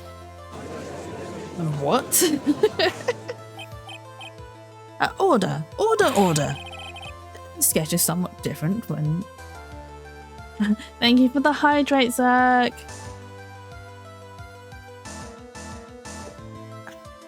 I got nice hot tea. This sketch is somewhat different than what's depicted in the photo. However, isn't it likely that the artist just saw it wrong? Or perhaps he just drew it wrong. Either way, it sounds like you're just wrong. With someone like Larice, I admit a mistake is a definite possibility. But then that begs the question, why did he make a mistake? What was the reason? Are you saying you know the answer to that? Listen, think back, alright? Remember what Larice was doing when he witnessed this event? He was at Heavenly Hall waiting for a lover that was never going to come. He waited and finally he laid down. Sounds like he was going to do a poem or a child's rhyme. Waiting until he laid down. But then lightning shoots from the sky and sets the bridge aflame. Now, ponder what sort of position Larice must have been in at that time. He was lying on his back, which is why he remembered the scene the way he did. He was lying on his back? I can't see how it relates. But it does, Your Honour. That is the reason why the wires on the sketch go up instead of down. Ah! No way. Larice didn't witness the event while he was lying on his back, face up. In other words, the scene that he saw was actually upside down. Dun dun dun! So then, this sketch should actually... I think you finally get it, Your Honour. The correct way to view Larice Denim's sketch is like this. Hey Jay, thank you for stopping by. I hope you're having a lovely weekend so far. This is how it should actually look. The victim's body wasn't flying above the bridge. It was actually swinging below. That's right, just like a pendulum. It's been alright? That's good, I'm glad to hear. You been up to much? I nearly said you've been to much. Nearly missed out the word up. Run errands to get parents off my back? Ah, that's fair enough. I totally get that. Absolutely understandable. Are you doing the food shop or just like general day-to-day non-fun and tedious errands? Of all the things to say, a pendulum. Mostly food. I mean, it's not that bad. Food shops are fun. I enjoy doing food shops. And that's also because I do a really bad thing. Is when I do food shop, I never go over list. And then I end up looking at everything at the supermarket. And then I end up buying things that I don't actually need. I just get either something new or I'm like, oh, I've not tried this before. Let's try it. My mum cannot lift anything, so all manual labour falls to me. I mean, that's a good thing. And then you can pretend to be super strong at the supermarket. And you might catch the eye of someone. And you might get a day out of it. You know, you never know. Anything could happen. My only saving grace is food shop means I can buy a Monster. That's fair enough. I don't drink Monsters. I can't drink energy drinks. They really mess with my system, and not in a fun way either. So I tend to avoid them. But no, that's a good thing. At least you can get yourself some treats. I went yesterday to buy some things, and I bought a lot of stuff that I really didn't need. I bought like crisps and I found jelly tots. You probably won't know what they are. I found jelly tots, and they're like these jelly gummy sorts of sweets that are coated in sugar. They're really bad for you, but they're so cute and they're so tasty, and I've not had them in ages, and I was like, do you know what, I'm gonna buy a pack. I like the way you think, but I'm a bit hopeless for that. Oh, that's fine. I mean, you never know. Like I said, you might catch the attention of someone and they might go, yeah, let's ask that person out on a date. Be an opportunist and strike whenever the opportunity appears or presents itself even. Do as I say, but not as I do, because I do not do that myself. The bridge was burning to a crisp. There was no way to get across it. But if the body had been found at the inner temple, it would cause problems. This is where the criminal decides to take a gamble. They used the burning bridge to get the body across to the other side, and a pendulum is the only way to get it done. Let's think about this for a minute, shall we? Dusky Bridge is about 20 yards long, which means it's about which means it's about that far from the inner temple to the opposite cliff. Yes, that sounds right. In order to cover that distance with a pendulum, you need a rope at least 10 yards long. To get a rope that long, you have to plan ahead. The lightning strike that night can only have been an accident, so it doesn't make sense that the culprit would have prepared the rope beforehand. So then, they didn't have to get the rope ready. The rope was already right in front of them. What? I'm saying that it was just a matter of using what was already there. In that case, Mr. Wright, please give us an explanation to support your theory. What makes you think the criminal had the rope to hand to create a pendulum? It's this photo. And the meaning of this is the photo of the bridge. So I just presented the burning bridge. Hang on. If you want to know where the rope came from, it's hanging right there in front of your glorious beard. You see the rope in the middle? That's the rope they used to swing the body across. Ah! This is one of the wires from the bridge. When the lightning struck the bridge and set it on fire, one of the suspension wires came loose from its anchor. The criminal didn't have any time to waste, so they tied wire around Elisanin's body.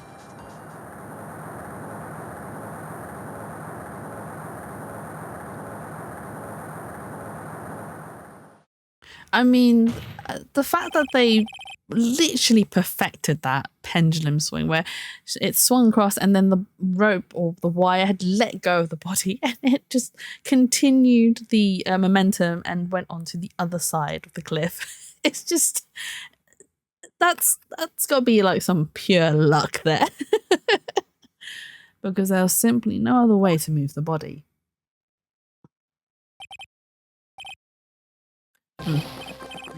He's that. I mean, if that's hot coffee, that would be difficult to glug. Mr. Godot. He makes me want to take a swig of my tea now. It seems that Mr. Godot is more focused on his coffee than answering my question. It seems that the odds of a rope being readily available were very high, so I suppose that it's not an impossibility after all. Possible or impossible? That's not the question we need to ask. There's only one question. Did that really happen? Right, I wonder if you can prove what happened to us. Do you have any actual evidence that the body was swung over like a pendulum? It'd be this crystal. And before I present my evidence, let me review what we know so far. According to this photo, one of the wires snapped. Looking at the map, we can see it's the one that was in front of the inner temple. So then, that was the spot with the criminal. Yes, precisely. Now, let us consider the body's movement by looking at the overhead map again. If the body was pushed from this point here, they would drop in the opposite bank at approximately this point. Did you say drop? Well, they must have failed to catch the body on the other bank. What makes you think something like that happened? Because I have evidence that suggests a body dropped from some distance. What kind of evidence? Take a look at this autopsy report. It says here that her body fell about 10 feet after her death. 10 feet, huh? That's most likely the height difference between the two sides. The body overswung due to forward momentum, but then came loose and fell about 10 feet, and then as a result of the landing impact. This crystal spear was knocked loose. That's... Yes, this blood-stained amethyst crystal. It's the one that came off of Miss Elisanin's staff. And even more important is the place where this crystal spear was found. Indeed, I believe it's already marked on this overhead map. The crystal was found... Precisely, Your Honour. in the very spot where the pendulum would arrive if given the right amount of speed. Dun dun dun! This explains your theory quite well, Mr. Wright. You have provided us with the way the body could have been moved that night. An impressive deduction, Mr. Wright. Most impressive. Oh, I did wonder what that sound was. I was like, wait, what was that sound? He threw his coffee. I thought this cold coffee might help him cool down. What is the meaning of this, Mr. Godot? I actually have the Nendroid faceplate where Phoenix does have the coffee all over his face. It's really adorable. That was dark and bitter guess that you made, right? But you forgot about one thing. Oh, and what would that be? The aroma. Huh? The coffee's most reliable compass is its deep and profound aroma. The rest of the court doesn't speak Coffinese. Can you elaborate a bit more? If the criminal had sent the body to the other side like you say, then naturally there must have been an accomplice lying in wait to catch it. An accomplice? The criminal wasn't able to cross Dusky Bridge. So, who collected the body?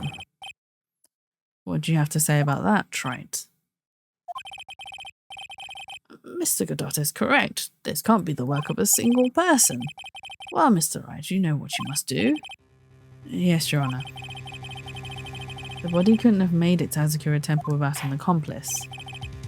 We know who that accomplice is, unfortunately. Very well then, if you please, Mr. Wright. Who was the person that received the body on the Hazakura Temple side? It would have been Iris.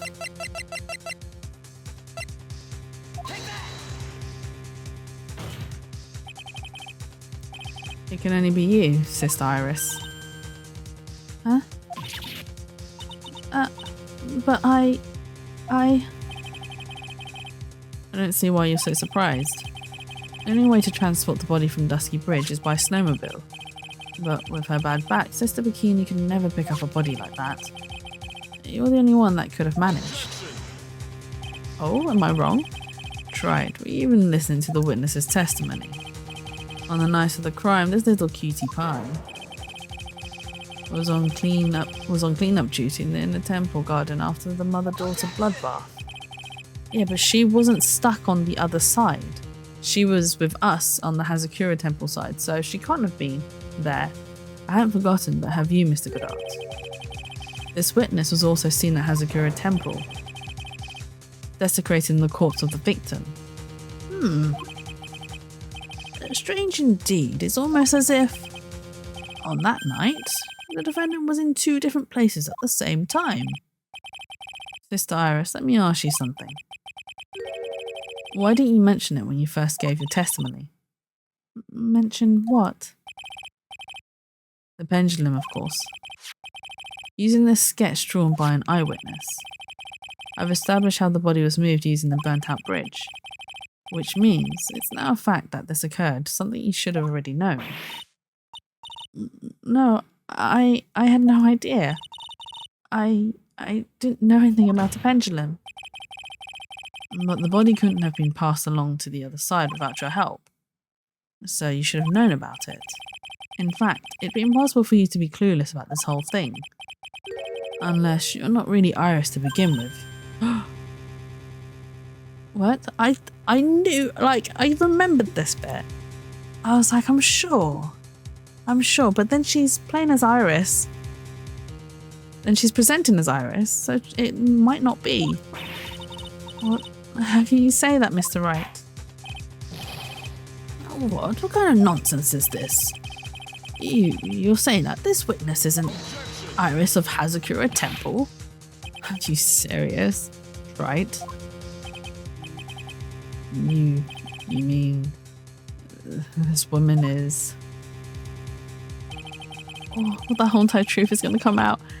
There's no one besides Iris that could have received the corpse that night. Now I get it.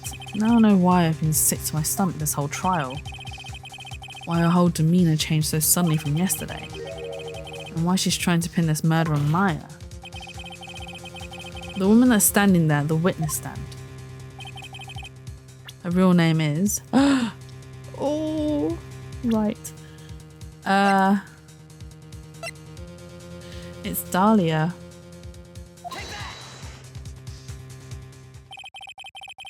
Never thought I'd have to utter your name again, let alone see you. It's been a long time, Dahlia Hawthorne. Oh, she is... Right, this is why Pearly couldn't channel her, because Iris is channeling her right now. So this is... So Iris and Dahlia are twins, so you couldn't tell the difference. And I suppose with the channeling stuff, the hair color doesn't change, even though Dahlia's a redhead. Iris is not. Iris has got black hair. So, and like I said, they're twins. Only the face and features change. And I do remember this. I just couldn't remember where it was in the story. Hawthorne? Sister Iris had a twin sister. And you're looking at her, Miss Dahlia Hawthorne. That name rings some bells, distant bells, but bells nonetheless. It's just your imagination, Gramps. This file contains all the relevant data about Dahlia Hawthorne. Is he gonna try and hide it? Oh yes, I remember now. That case, 5 years ago. My name is Dahlia Hawthorne. I just want to say it's an honour for me to be here in your presence, in your noble presence. The honour is all mine. No, the honour is all mine. They're all fighting. But according to this, Dahlia Hawthorne is already dead. It says execution was carried out last month. Is he going to say it? So what? Ooh. Death has no meaning in this courtroom. What? Order! Order! Order! Wait a moment. How can you... My sister... She's already dead. What kind of...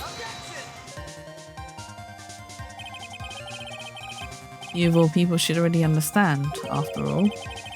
The blood of the master of the crime channeling technique flows within that body. The crime channeling technique? Now, where have I heard that? That's right, you're not Dahlia Hawthorne herself. You're the spirit of Dahlia, currently inhabiting the body of a spirit medium. What an exciting story. Exciting, but quite impossible. You're asking us to buy that Dahlia Hawthorne just happened to be channeled by someone. On the very night of the murder to a temple where her twin sister Iris was. Well, if you're going to put things that way, then yes. We're supposed to believe a coincidence like that just happened. Naturally, it was no coincidence. The whole thing was part of a plan from the very beginning. It's all written right here in these instructions. What's that? These instructions were written by your mother, Morgan Fay. And master of the plan called for Dahlia Hawthorne to be channeled. That night, there were 2 irises at Hazakura Temple. 2 of them. Even the time of the channeling was planned out. As soon as you hear the lights out bell, in other words 10 PM. However, Iris is seen before dinner time. That means the Iris that was at dinner was the real Iris. And the Iris who gave me this hood in the main hall was also the real Iris. You know, the Iris sister bikini saw at the inner temple was someone dressed as her, namely one Dahlia Hawthorne. It's evidence that I pulled out of my arse right now. My sources, I made it the fuck up. I mean, this is Phoenix Wright, alright, Jay? Nothing is true to life. It is all a fantasy courtroom. So yes, the evidence is pulled out of our asses. It is as real as it gets. Do you ever know what you're saying, Tribes? This whole channeling the spirit of Dahlia Hawthorne business. Yes, it's true that you found plans that talk about it. However, there's one thing that's perfectly clear. The witness currently standing in the witness stand is the real Iris. What?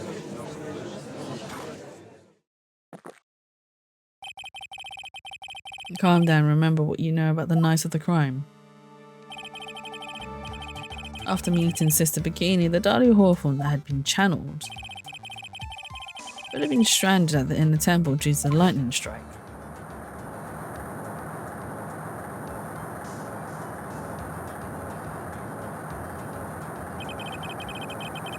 It was later that the body was moved by pendulum.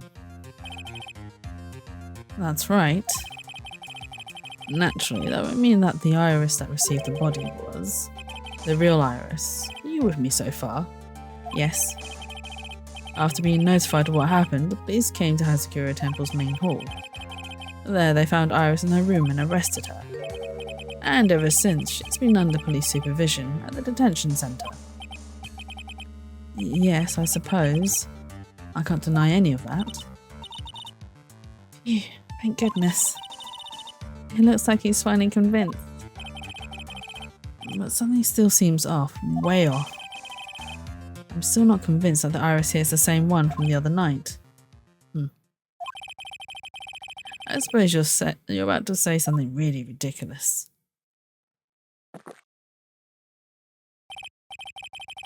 Like the real Iris and the spirit of Dahlia somehow switched places.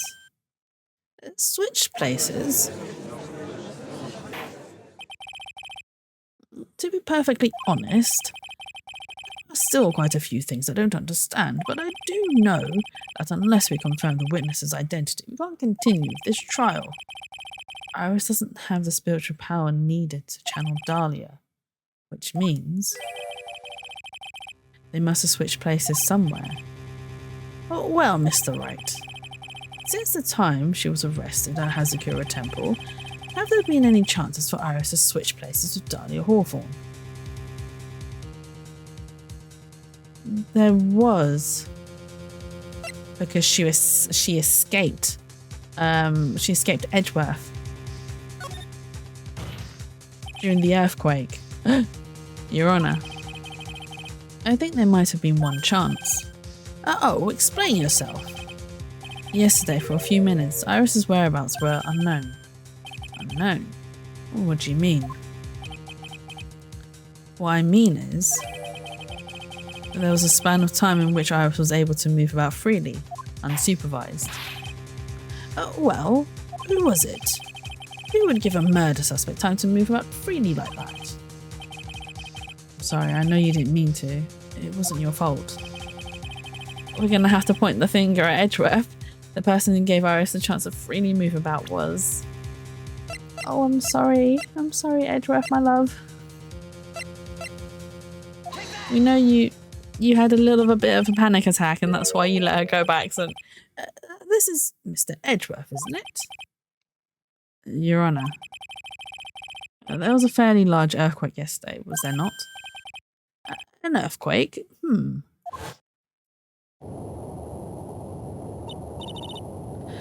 Earthquake? Oh my goodness, in a temple. This kind of tremor might...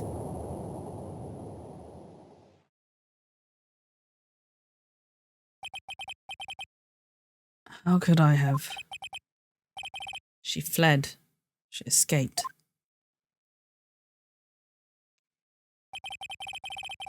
We went to the inner temple right away. And it's true, Iris was already there. However, they had already switched places by that point in time. When I arrived at the training hall, I was met by none other than Dahlia Hawthorne. That's quite enough already, Mr. Wright. Now see here. No judge in his right mind would consider the idea of spirit channeling. Be quiet. Oh, there she is. There's Dahlia. It's been a long time, Mr. Judge.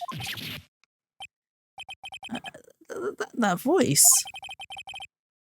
Guess I'll have to ask again. Upon meeting a beautiful lady, you always ask for her name and profession. Do you hear that, Jay?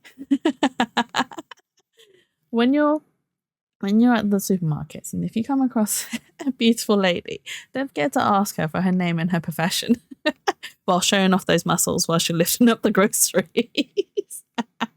Bench press that carrot. Sorry. I shouldn't tease. Really. That's one of my rules.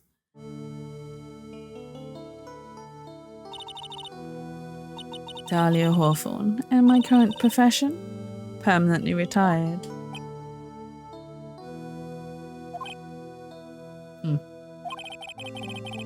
So you're not going to bother hiding your identity anymore, huh?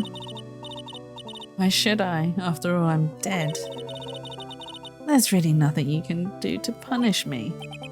Oh, what is going on here? Dahlia Hawthorne. I never thought we'd meet again, and I never thought we'd meet like this. But this time, I'll end it. For her and for myself. Look how angry Phoenix Wright is. To be continued. Dun dun dun. We are going to continue. We still have time. Dun dun dun. Okay, yes, let's save the progress. Save. Before we continue, though, I am going to take a very quick break. I'm going to take. I need to use the loo. I'm sorry. I've had a lot of tea, but I'm going to leave you with some music, and I'll be back very soon.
Okay, I am back.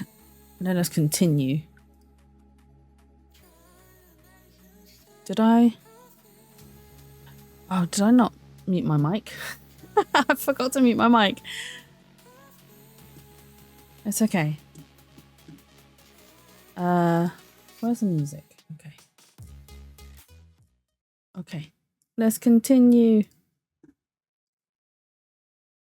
Okay, select this slot. Use.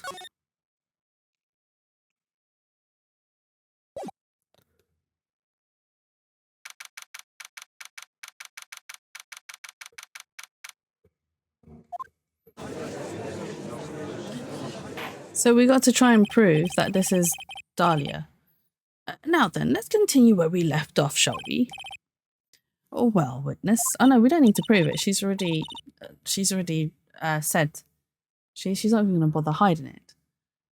Yes, I'm going to help you, Mr. Judge. Well, it seems that if we're to learn the truth, we'll need to hear your testimony. I have no problem with that. But when you've seen what I have, sometimes the truth is better left unknown. In any case, let's hear your testimony. Tell us about the plan that was carried out that night. Bum, bum, bum. The whole plan began with my death. A stupid plan hatched by Morgan Fay to install her own daughter as the next master. But for it to work, Maya Fay would first have to die. The idea was for me to kill Maya and then have the blame pinned on Iris. The plan went wrong, but it seems to have succeeded anyway. So that means you really are... Wait a minute. Did you just say the plan was to kill Maya Fay? Yes, you have a problem with that. Don't give us that nonsense. There's no way that... Watch yourself, Wright. If you've got a problem, solve it during cross-examination. That's one of my rules. Mr. Godot is correct, and by the way, that's one of my rules as well. To kill Maya. Could it be true? And that's probably why Misty Fay came out of hiding, because she heard that Maya was going to be murdered. Dun dun dun. The plan. Okay, let's press.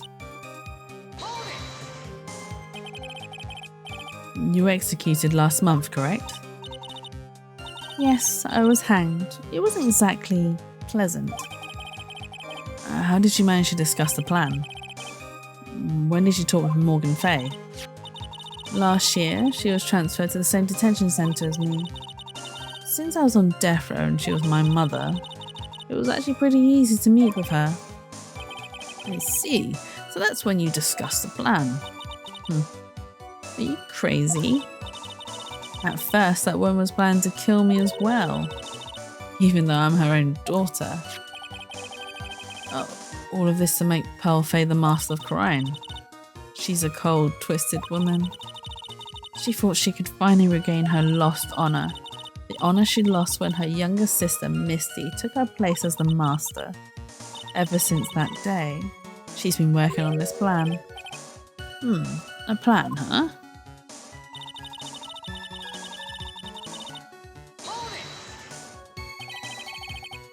You're talking about Pearl Fay, is that correct?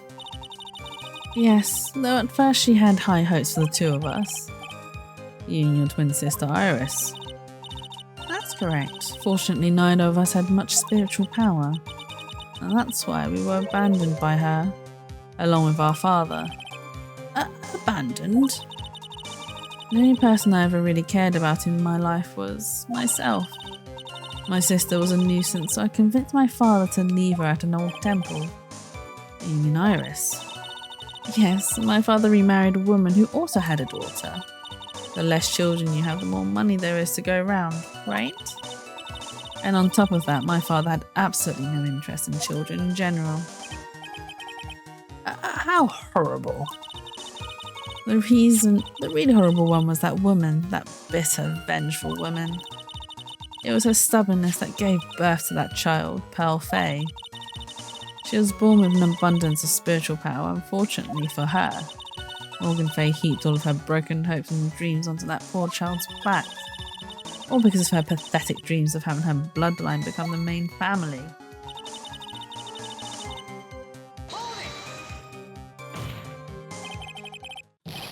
Maya would have to die, but why? For our bloodline to succeed as the main family, thus making Pearl the new master, the remaining descendants of the current master had to be taken care of. But Pearl would never agree to a plan like that. She adores Maya. How sad. You still don't get it, do you? What Pearl wanted had nothing to do with it. Morgan didn't care one bit about Pearl. The only thing she cared about was the position of the master. That's all. That's ridiculous. She was willing to sacrifice anything and anyone to achieve her goal. The life of her daughter, and naturally the life of Maya Fay as well. How could anyone do that?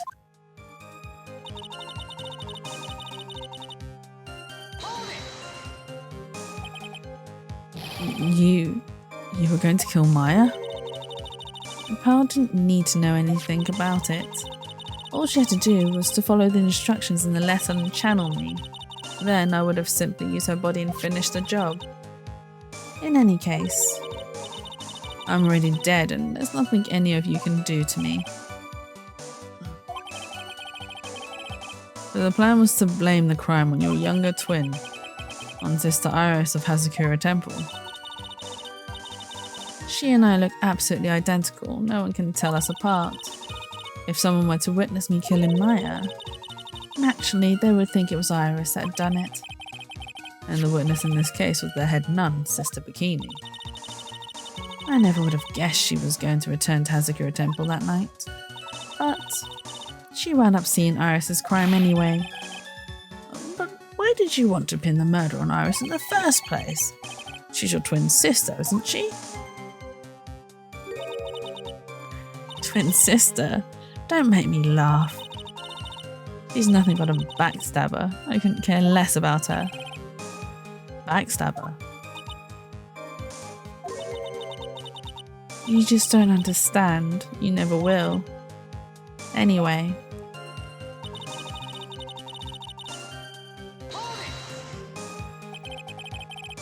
You think the plan was a success? You heard me. Just as that woman had hoped. Maya Fey is dead. Now the title of the Master will pass on to Pearl Fey. Why does she think that Maya is... That's absurd. Maya's just... She's just trapped inside the sacred cavern. Really?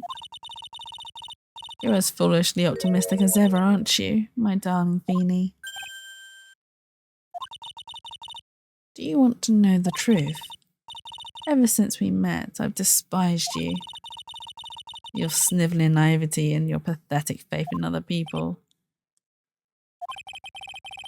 I just want to know one thing. What did you personally think of Morgan Fay's plan? I told you already, didn't I? It was a stupid plan. It had no point, no value, other than fulfilling her own greedy desires. Yes, it was certainly nothing to be proud of. If that's how you feel, why did you help her carry it out? Why would you do it? Why would you kill Maya? You may not understand it, being the kind and gentle soul that you are. You may not be able to appreciate why someone like me would help a woman like that. So then tell me, why? Isn't it obvious? I'm not like that woman. I only act in my own self-interest. The reason I helped her was for myself. For my own personal satisfaction. What did you say? So this woman, Dahlia Hawthorne, she had her own reason for wanting Maya dead.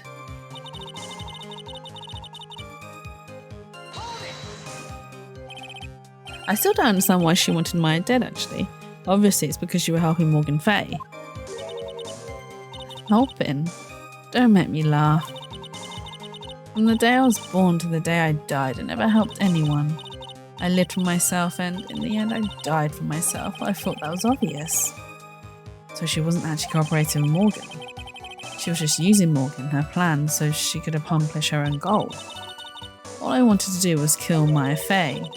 That was the only way I could think of to get revenge. Revenge? It looks like I have no choice but to present that piece of evidence. I can't believe it. She meant to kill Maya. I've got to keep my head... Oh my god. Oh my god, my voice. I've got to keep my cool head and I need to get more information out of her. It's the only way to understand this plan and what she was after as well.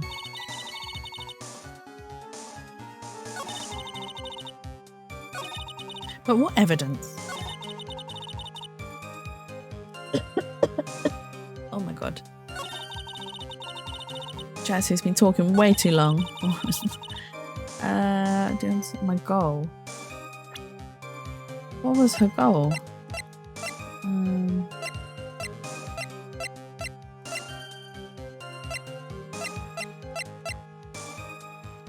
Was it this?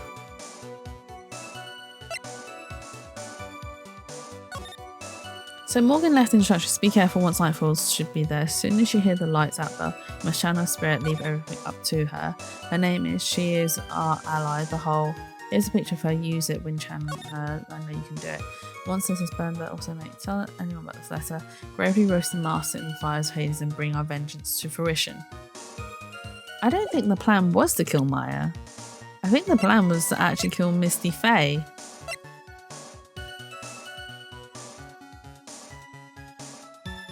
I don't know why I would kill Maya Faye now. What my goal was. What was her goal?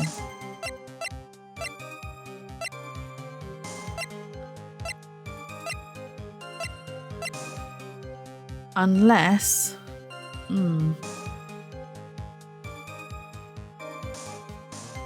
What my goal was.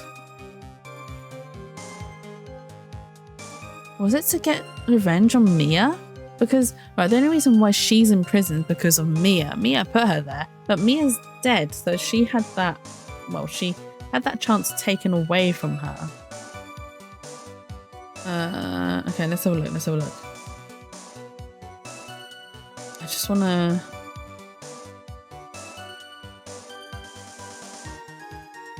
Yeah, it is Mia. Okay, I was right. I was right, it was Mia's... Could it be? Well, your actual goal had nothing to do with Maya Faye herself. As I said, none of you have the power to punish me anymore. Because I'm already dead. Well, I had the same problem, you see. You can't punish the dead, and you can't take revenge against them either. You wanted to take revenge on someone? I was sentenced to die because of that woman. Mia Faye. I somehow knew this was it. I wanted to send her a message. It was at her hands that I suffered my first humiliation. I wanted her to feel the same pain she made me feel. Sadly, when I realised revenge was impossible, I gave up. And the reason it was impossible was it perhaps because Mia Faye had already died? Yes, and I realised there's only one way to take revenge against the dead. And how do you do that? Even when the body dies, the spirit, the ego, it lives on forever. I wanted to take away the person that Mia Faye loved most. I wanted to kill her with my own hands. That would be the one and only way I could take my revenge against Mia Faye. That was the reason I helped out with that woman's plans. Just for that. For that, you would kill Maya. Your goal was no different than that of Morgan Faye.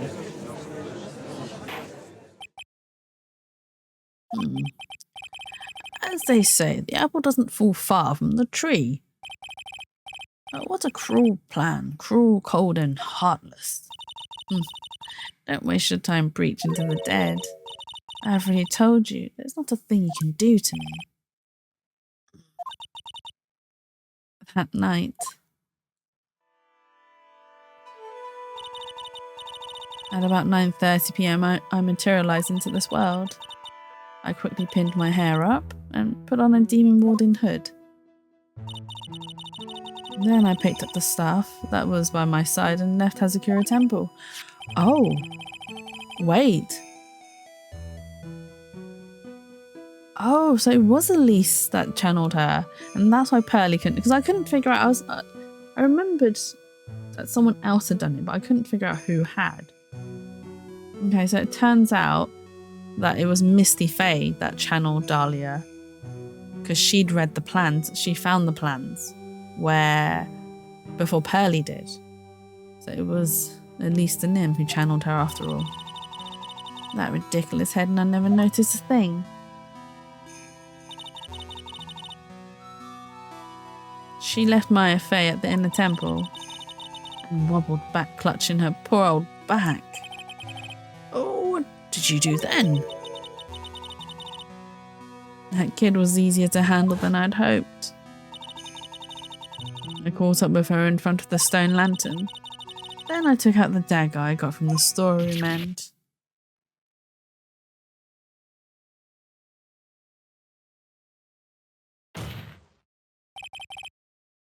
So then you're saying you stabbed Maya?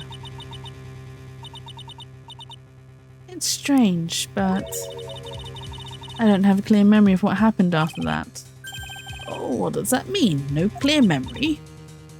I don't know. I think I was stabbed. You were stabbed? At the last minute, Maya Fey must have stabbed me. I'm not sure of it. I'm sure of it. That's not like her at all. Maya wouldn't stab a French fry with a plastic fork. Anyway, I suddenly lost consciousness. But before I did, I scrolled her name on the lantern. Just as I was passing out, I wrote Maya behind my back. I had hoped it would cast suspicion on her.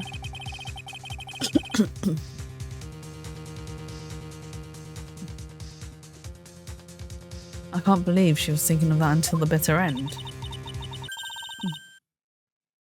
That's when my memory temporarily stops. It stops?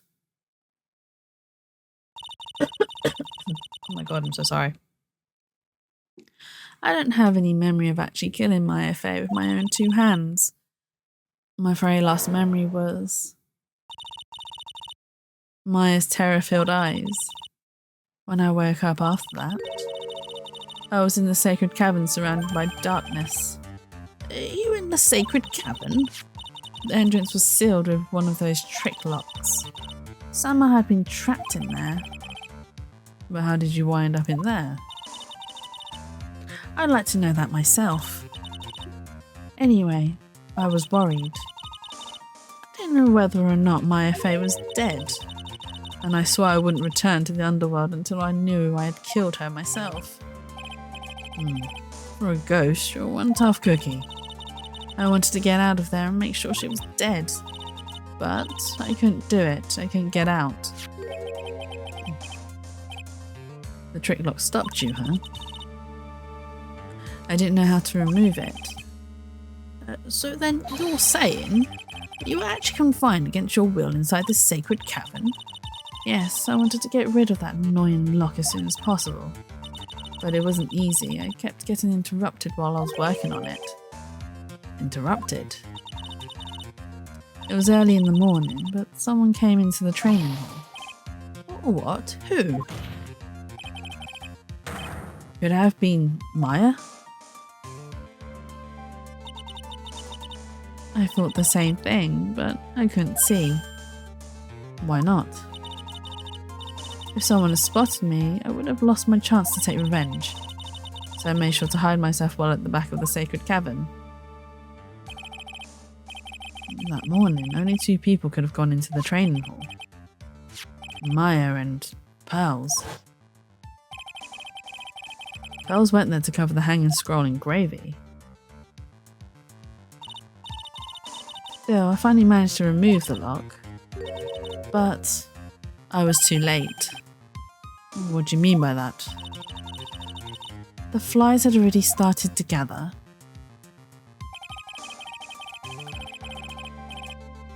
The bridge had been fixed and the police had started their investigation, correct?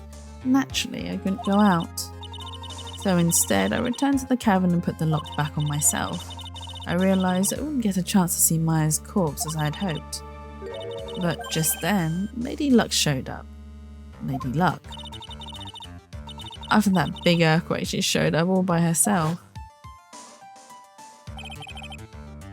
The real Iris. She said she'd come to make sure the sacred cavern was alright, stupid girl. I came out from the sacred cavern and got a feel for the situation.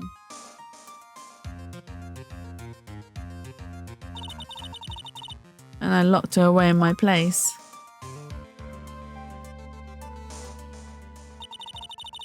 I'd finally learned exactly what had happened. It was then that I learned that the plan had actually succeeded.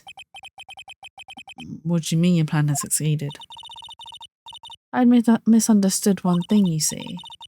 That night, the one that summoned me. I'd assumed it was Pearl Fey. Well, of course you would have assumed that. It was written in the instructions. But I was wrong. The person that actually called my spirit back was Misty Faye, the picture book author. Oh, what?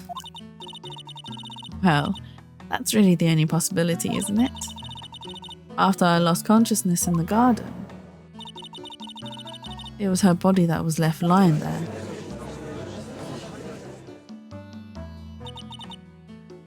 Maya Faye, I wasn't able to kill her with my own hands after all. But even so, I made her commit the most vile sin a human can commit. And that is... matricide, the sin of killing your own mother. No way. But did Maya actually commit that sin? Order in the court. What is the meaning of this? It's true that I was the one who attacked Maya Faye, but even so, the murderer who actually snuffed out Misty Faye's life was none other than your darling little Maya. Ridiculous. That's nonsense. Are you sure about that? Just think about it. Hey, Shroomy! Oh my god, you've arrived at like the most dramatic moment. But I hope you're having a lovely weekend so far, and thank you for stopping by. And there's even evidence supporting these facts, isn't there? What? What do you mean?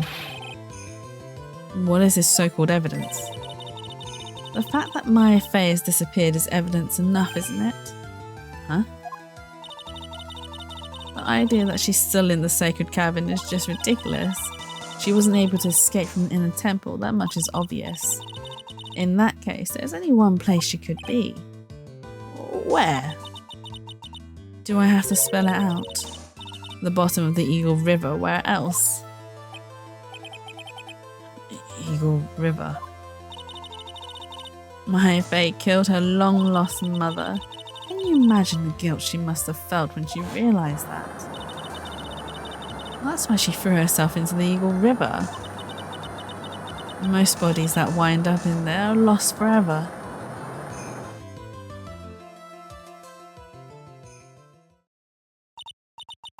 So, what do you have to say now, Beanie?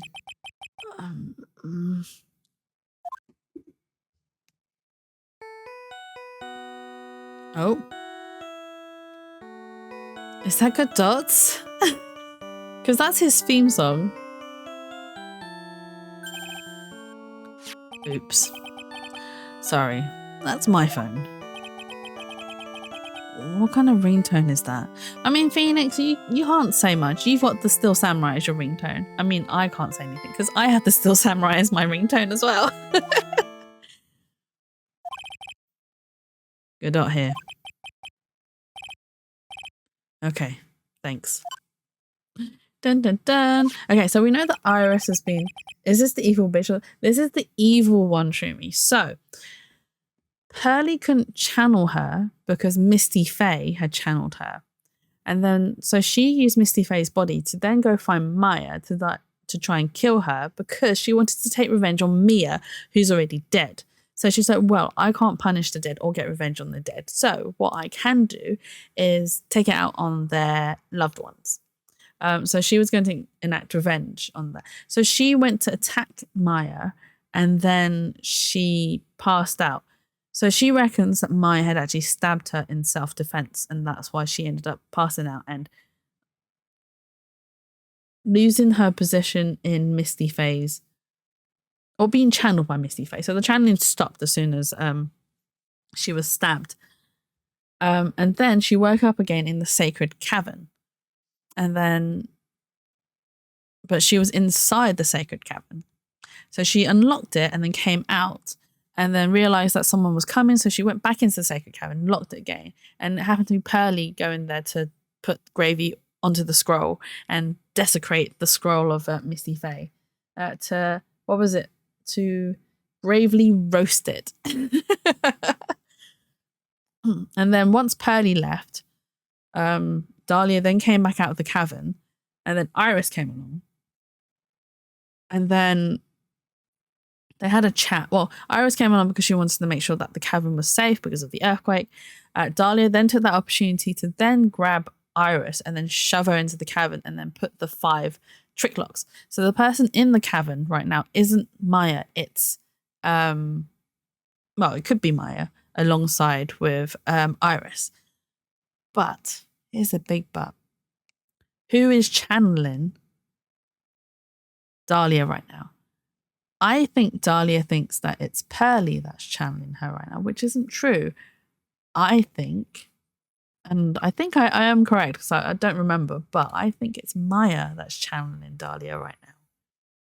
Dun dun dun! Plot twist! Was it something important? They just finished removing the locks from the sacred cavern. That's great. What about Maya? There was a woman in the cave. Was it Maya Fey? It was the accused, Sister Iris. Huh? Don't look so surprised. I locked her in there yesterday. I just finished telling you that. So, what about Maya? Where is she? There was no one else found inside the sacred cavern. No, can't be.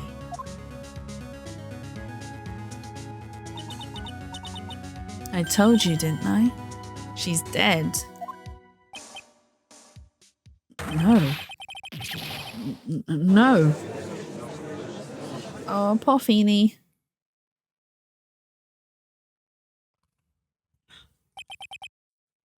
It seems that this case has come to an end, a tragic end.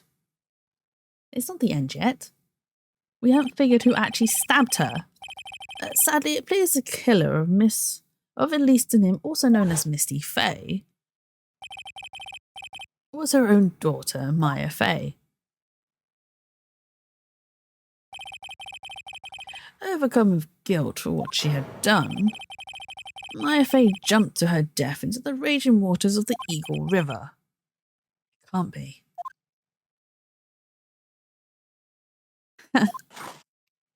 Oh, it was his laugh. Ha. Sorry. That's right. Have you ever heard this one? Once you eliminate the impossible, whatever remains must be the truth.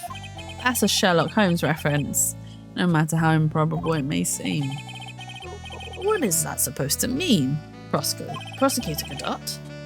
According to this witness, Maya Fey threw herself into the Eagle River. However, is that really the truth? Huh?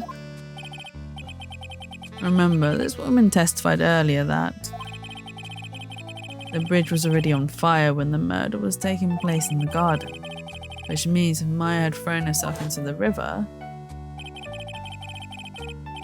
it must have been from the inner temple side near the bridge. That's right, that's where she jumped from. But that's impossible. They would have found a body. It's impossible to jump into the river from there. What? Don't get your panties all twisted up, right? Just relax and think through the whole thing again. Yeah, he's right, because... Let me pull up the map. Where's the map? There.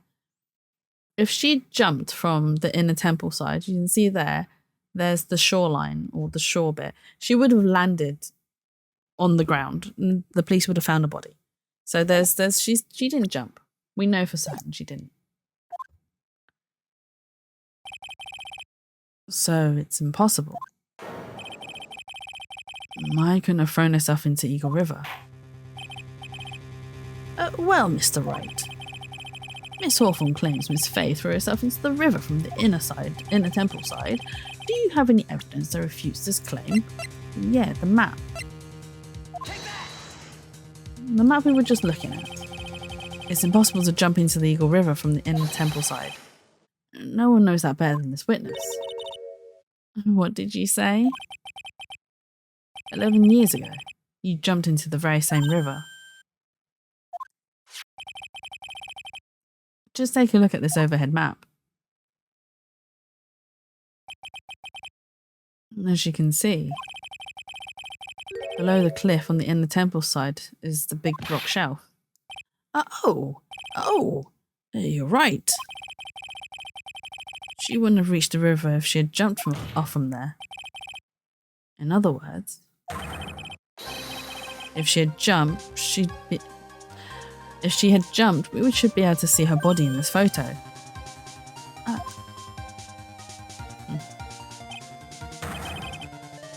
So you finally figured it out. No.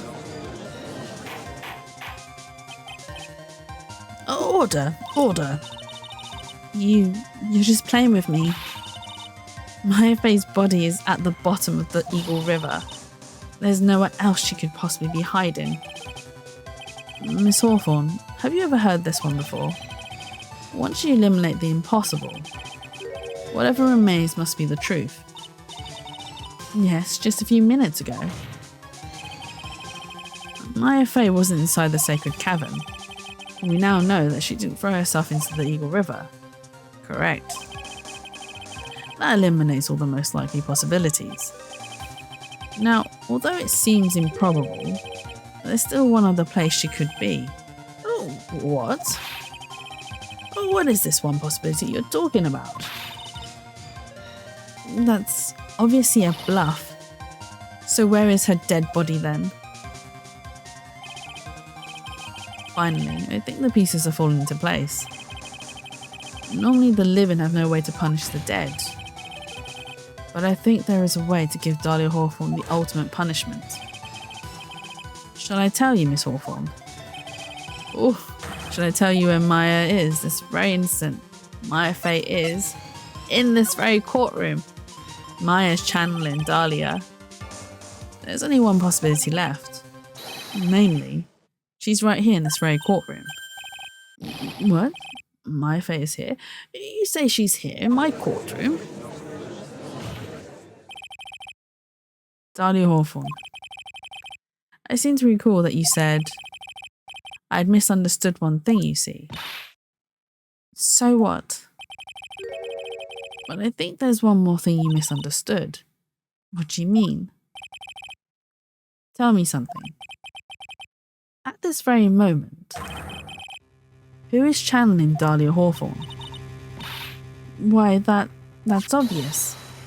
It's Pearl Faye, that pathetic little snivelling runt. You're wrong. Pearl's tried, but she couldn't do it. Streaming with the bubble tea like dun dun dun, drinking up all the drama. I've never failed at channeling someone. This is the first time it's happened. Isn't there an explanation for why you couldn't channel a spirit? It could happen if someone else was already channeling the same spirit.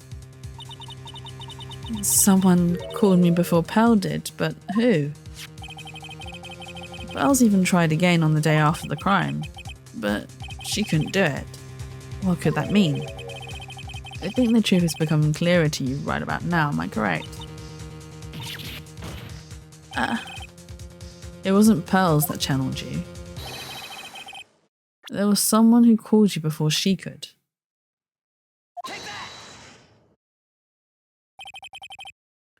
This is an easy one. Pearls couldn't do it, and Misty Faye is gone. There's only one possibility left. Come on already. I can't stand the tension. Dahlia Hawthorne. The person channeling you right now must be Maya Faye. What? Dun dun dun! Ha! But how could that be? Remember what this witness, Dahlia Hawthorne, said about her goal. She said that her goal was to kill Maya Faye. Yes, that's right. But if Maya channeled the spirit of someone that was trying to kill her... Well, Gramps, what would happen? Could it be? It looks like you finally understand, Your Honor. Well, I don't. What are you going on about? What I'm going on about is the reason Maya channeled you. And there's only one reason. To protect herself from you. To protect herself from me? Yes, on the night of the crime, you were only interested in one thing. Killing Maya Fey. The path blocked to Hazakura was closed off and there was nowhere for her to run. Oh, the path back to Hazakura was blocked, so she had nowhere to run. So then the problem became, where would the safest place hide? Where would be the safest place to hide? Oh, I'm so struggling to read. You mean that's when she channeled me? All this time you thought you'd been channeled by pearls. That's why it never occurred to you that Maya's hiding place was you. No, don't say that. Oh, you're saying that I, Dahlia Hawthorne, was played for a fool by that little whelp. Maya Fey killed herself, isn't it obvious? Sorry, but no. It would have been impossible for her to jump into the Eagle River. This was the only avenue of escape open to Maya. The only way that Maya could disappear from the inner temple. I don't believe you. A stupid little girl like that, who has never been out in the real world. She could never have come up with a plan like that. Who could have ever given her such a brilliant idea? Her mum could have. Well, me, of course. Oh, it was Mia. Mia? Mia Fey. It's been a long time, Dahlia Hawthorne.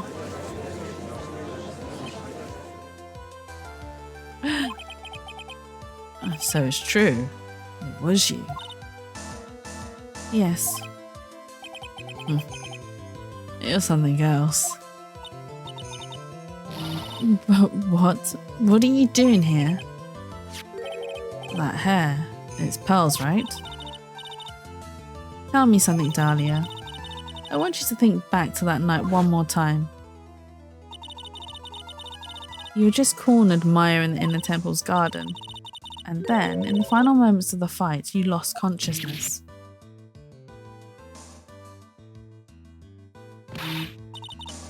I was stabbed by Maya Fey. Actually, Maya lost consciousness at the same time as you. She did.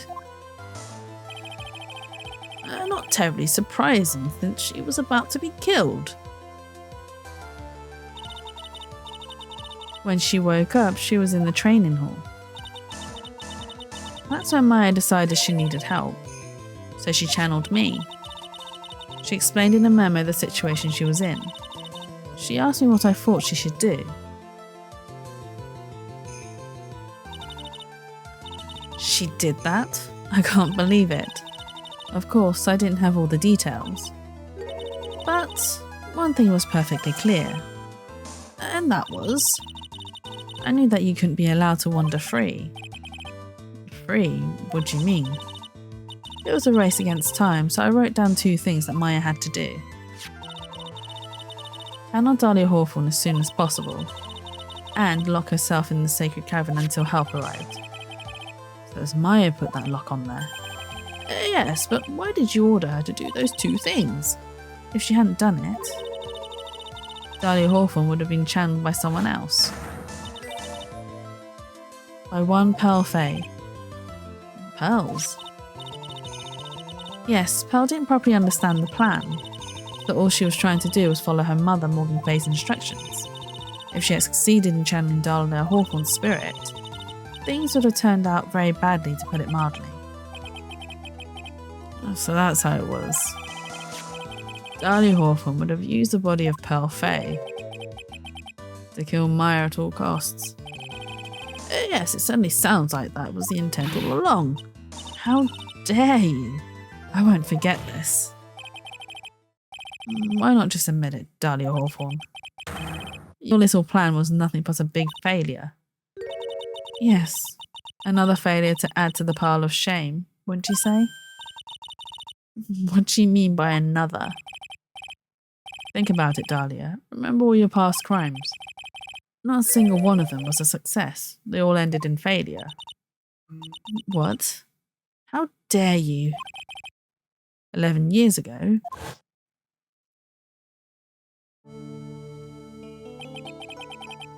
The fake kidnapping, your very first crime. Oh, I love that it's all linked. You got your hands on $2 million diamond, but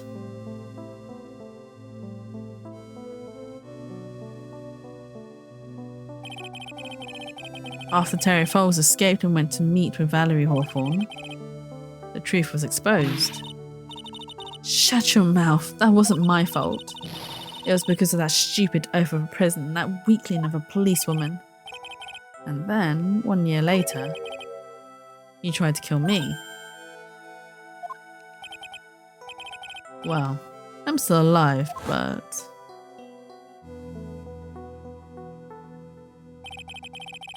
you wound up killing someone else.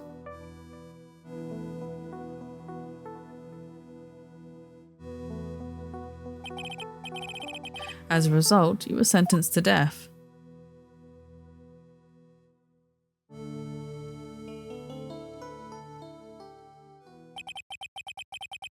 It's one stupid move after another for you, but it's no longer funny. You wipe that smug, happy-go-lucky face off of your... go-lucky smile off of your face, and now this. You've messed up again. You let Maya Fey escape, even though she was right there in front of you.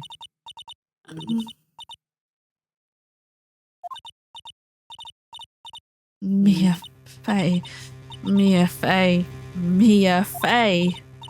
You spinster. I was supposed to kill Maya Fey like I swore I would.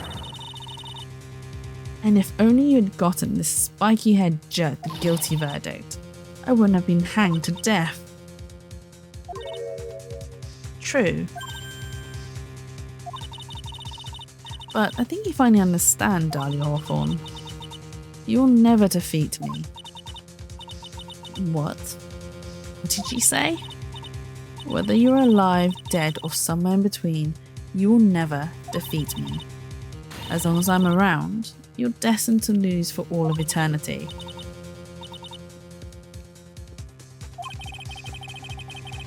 I remember what you said earlier in the trial. You said there was no way we could punish you, because you're already dead. What about it? And then you said, even when the body dies, the spirit, the ego, it lives on forever. That's very true, Dahlia. And that's exactly the punishment you'll never be able to escape from. For all of eternity, you'll have to remain as Dahlia Hawthorne, a miserable, pathetic, weak creature who can never win at anything.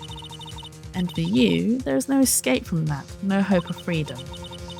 Since the day you were executed, the narrow bridge that once stretched out in front of you has burnt to a crisp.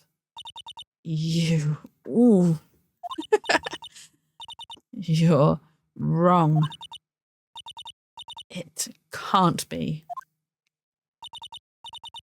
How could I lose to the likes of you? It no longer matters. I don't care whether you win or lose anymore. The only thing I want is for you to come out of Maya's body right now. Oh. Wow, she is breaking. Ooh. There we go. We see Dahlia's spirit and oh, there she is. Oh, it's such a cool drawing though. I'm not ready. Not ready to go.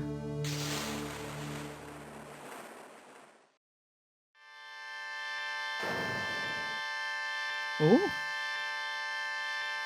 Has she been exorcised? Oh. Did we banish her? Wow, she committed a lot of crime. There she is. There's our Maya.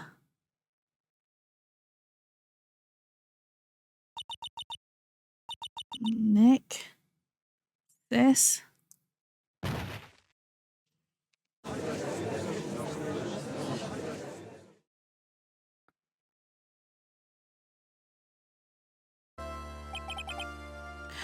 Now then, I assume you are the real Iris. Yes, I was just rescued from the sacred cavern.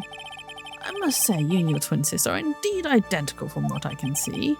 In any case, it appears that everything has finally been cleared up. Mr. Goddard, what happened to Dahlia Hawthorne? If you ask me, Your Honour. This is the good sister, Shroomy. There's no need to fear her. Dahlia's gone. She's banished. Well, for the time being, anyway. It looks like she went back to the hell she came from. It seems that Misty Faye wasn't the only victim of this crime. This was something. It's not even the end yet, Shroomy. It's not the end yet. Maya Faye was, as well as the young Pearl Faye, were also victims of this wicked and selfish plan. Yes, Your Honour. The tragedy of Medium Valley has finally come to an end, it seems. It would be best for everyone if no further attempt was made to channel that spirit again. Your Honour. Yes, what is it? About this whole spirit medium thing. It's almost weird how comfortable you seem to be with the concept now. But well, to be frank, my younger brother is quite judgmental. He often criticizes me for not studying hard enough. That's why I made a concerted effort to study up on the Korean channeling technique. Don't you love a casual exorcism in the courtroom? Yeah, exactly. And there's nothing abnormal about that. You know, it happens every day in court, apparently. Hey, isn't that the New Year's issue of Occult? I've seen quite a few things in my many years on the bench. And in all that time, I finally learned this one thing. Each case is different and takes place in its own world, if you will. In order to fully understand that world, first we have to immerse ourselves in it completely. And that's where my brother and I used to differ. Never thought of it that way. At any rate, it's time to pass judgment in the case of Iris of Hazakura Temple.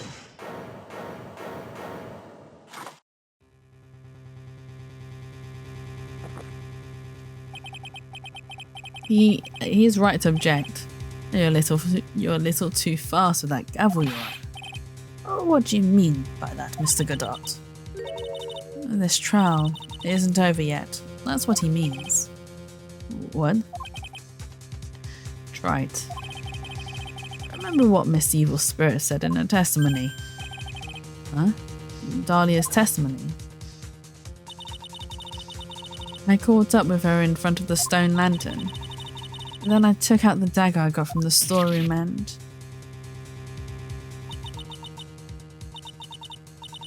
It's strange, but... I don't have a clear memory of what happened after that. I think I was stabbed. Just as Dahlia Hawthorne was about to attack Maya, she was stabbed and killed by someone. Yes, that's right. The person that was ultimately killed was the spirit medium that channeled Dahlia. Elise Denim, no, Misty Faye. But who killed her? We still don't know who did it. This isn't over. This isn't over? Should have been the tone I used.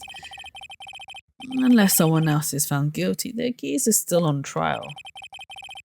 We can't let her walk until there's evidence that proves her innocence. No way. But this court isn't prepared for any further testimony. The prosecution's ready to call our final witness. Final witness? This one will clear up the whole mystery. The mystery of who killed Misty Faye. Indeed.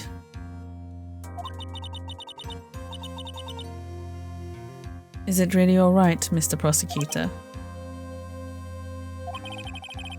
Of course it's alright, Madame Attorney. Very well then. Who is this final witness? Isn't it obvious? There's one person who saw the whole event and will put the final dagger in this case. Someone who saw the murder take place? The very person who saw her mother killed in front of her own eyes. You mean Maya? She can't testify after what she's just been through. We need to find the truth. The prosecution calls Maya Fey to the witness stand. Very well. But first, we'll take a brief recess. We'll have to wait for Miss Fey to recover before summoning her. Once we receive the doctor's permission, we will proceed with the trial. Hey, Wright, I've got something to say to you, so listen up. What is it? I don't think much of you as a lawyer. It's always the same with you. You somehow manage to just squeak by without even a faint understanding of the case. Some beautiful woman always seems to come dashing in at the last minute to save you. You've got some nerve. But that's not going to happen this time. This time, you're going to have to do this by yourself. That's enough. This court is now in recess. I forget that he does that. But this next bit is the bit that becomes really, really sad. And I'm already feeling it. I'm already like, oh my God, I remember all of it. And it's... okay, we will get through this. I'm truly sorry about everything. You were working so hard to defend me. But I was missing all day and we didn't even have a chance to talk. She's right. When I met Iris at the training hall yesterday, they had already switched places. Sad Sue, yeah, very sad Sue. Oh, this next bit is really upsetting. Honestly, it's worth it though. Like, it rounds out the whole story, but it's so sad. They'd already switched places and Iris was inside the sacred cabin. I wanted to at least be in the defendant's box today to root you on.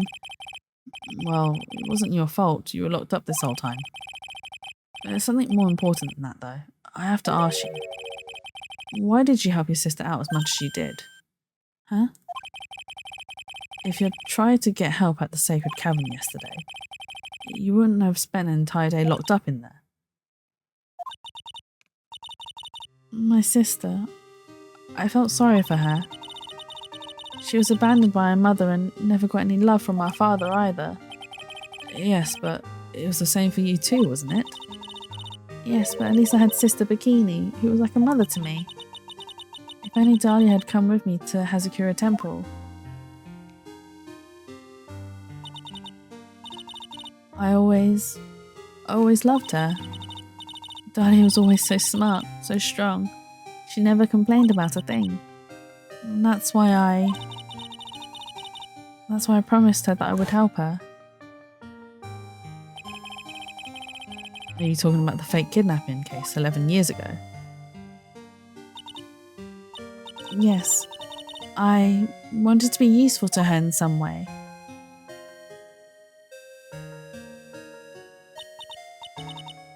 But, as usual, I was too cowardly.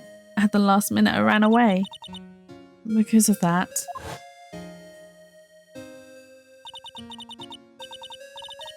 Dahlia's stepsister Valerie ended up... That was the case that wounded Mia so badly.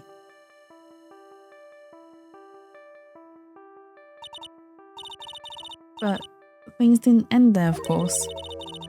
Some people suspected that my sister was involved in the murder. Some people?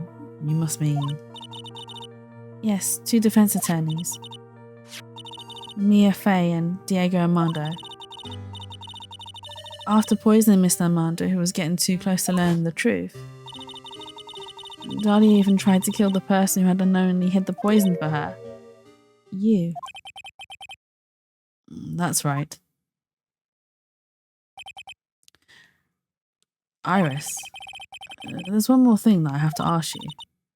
Yes, what is it? On the night of the murder, the person that cleaned up the corpse of the victim, Elise Nim, was it Was it really you? Yes, it was me. That night after I rang the lights out bell, I went back to my room. And around 10:30 I received a call on my cell phone. There's a problem. Come to the inner temple right away.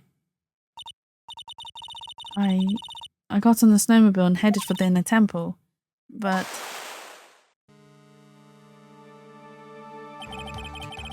The path to the inner temple was cut off, right? Oh, the path to the inner temple was cut off, right? Exactly. I read that wrong. I read that wrong. We can't just leave the body here. So you've got to do this exactly as I say. Got it?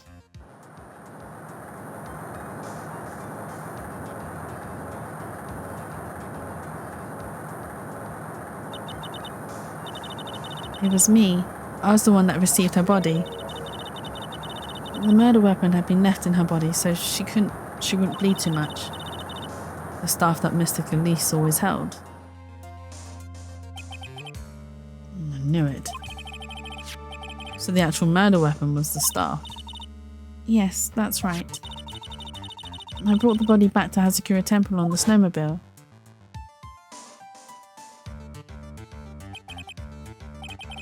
But why did you alter the body? I didn't want anyone to know that the staff was the murder weapon. I didn't want to leave anything that would lead back to Misty Faye.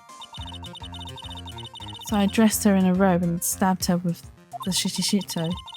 I wiped the blood off the staff's blade and left it next to her on the ground. She really did tamper with all the evidence.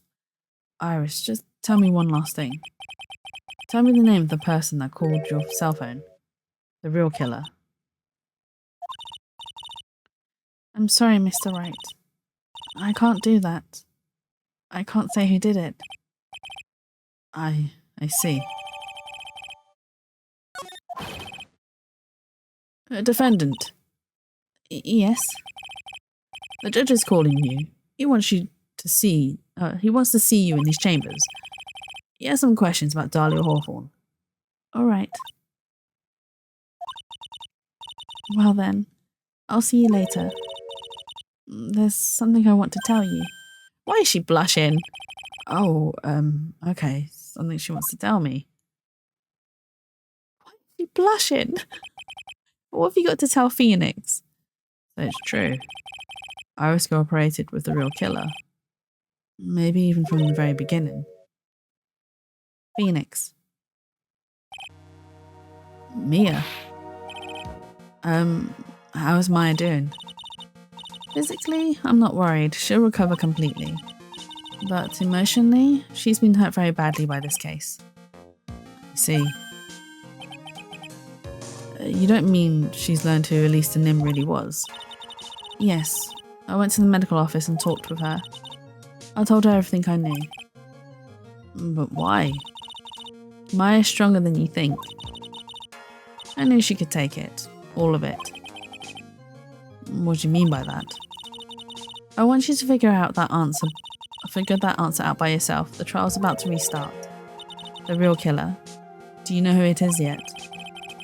Iris wouldn't tell me who called her, but still. I think that just maybe I know who it was. That night, the victim was killed in the garden of the inner temple. And the criminal wasn't just there by accident. Which means that the killer knew of Dahlia's plan from the very beginning. And one more thing. The victim was moved to the Hazakura temple side by pendulum. In other words, the criminal couldn't cross the bridge. That means they were stuck on the inner temple side for almost an entire day. Exactly.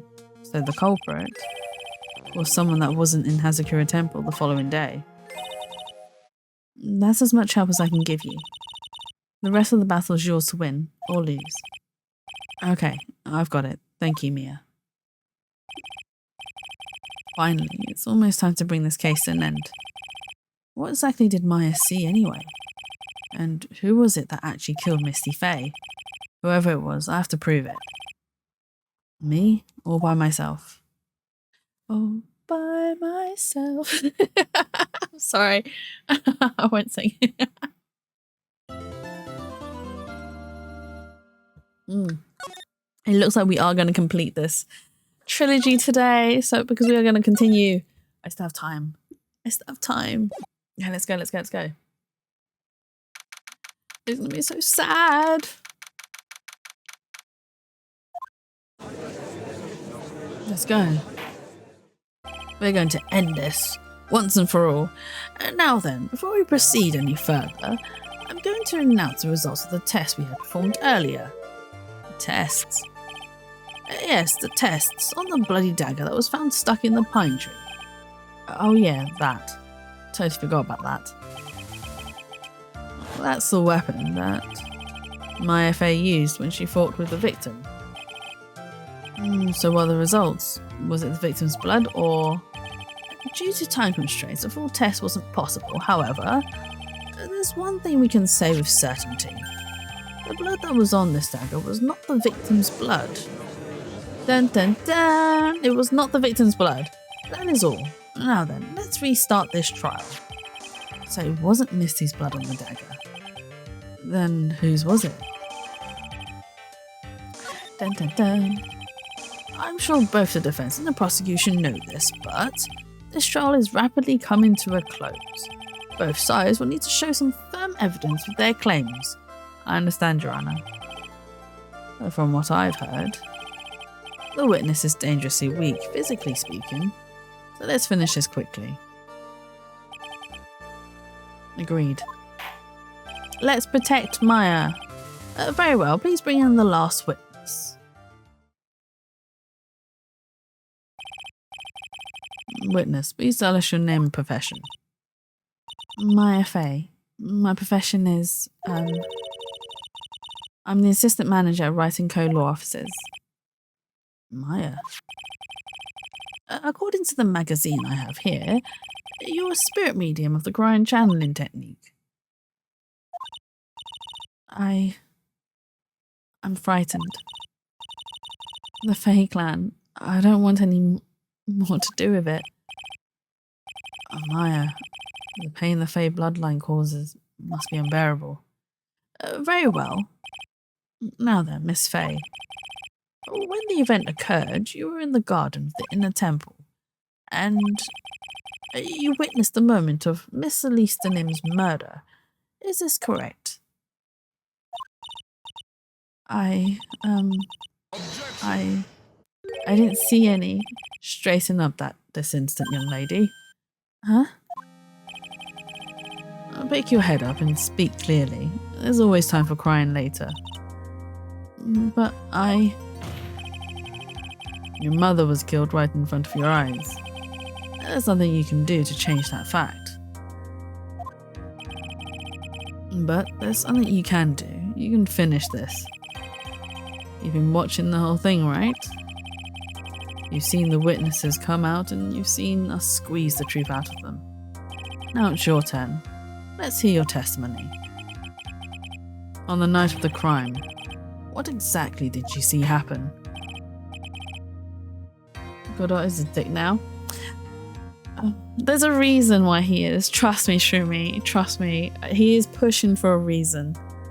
And I forget that this is what happens. Witness, if you please. But yes, he is quite a dickhead. He's pushing her way too much.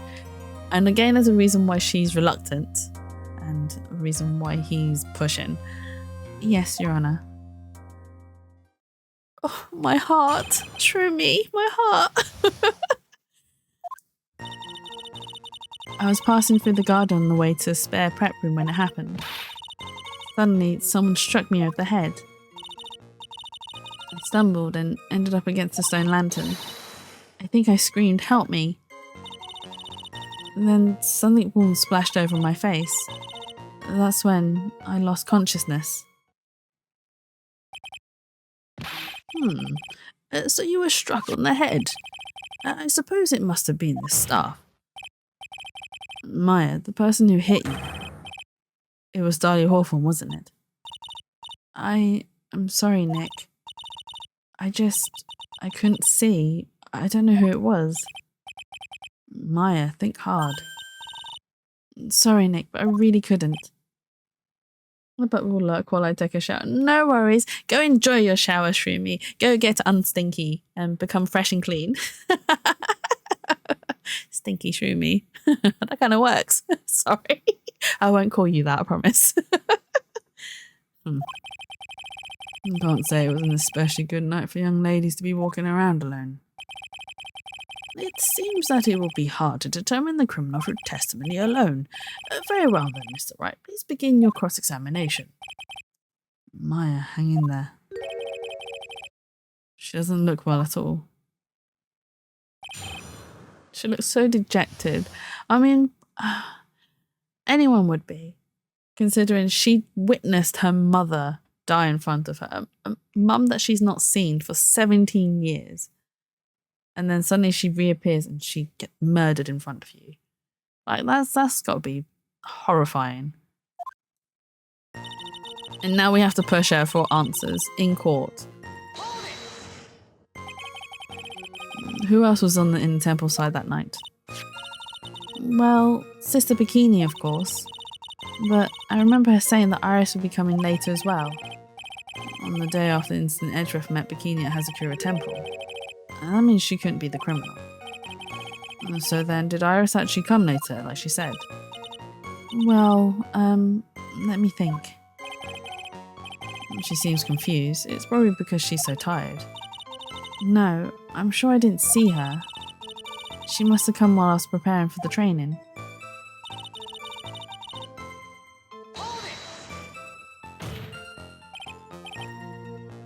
Who did it? Who hit you? Well, I didn't see who it was. I was hit from behind. You didn't see the person. But after that, your attacker was in front of you. How could you not see who it was? Oh, let me think for a sec. I'm sorry, I just can't remember. Maya's really having a hard time. What should I do? Let's see if we can push her harder a little bit. Come on, Maya, this isn't making sense. Why didn't you see this person? Well, let me think. It was, oh yeah, that's right. It was dark, that's it. It was dark. It's not good to have too much light around when someone is undergoing spiritual training. To think of it, there was earlier testimony to that effect as well. So it was dark in the garden on the night of the crime. Which is why she didn't see her attacker. I thought maybe she was trying to hide something, but I guess not.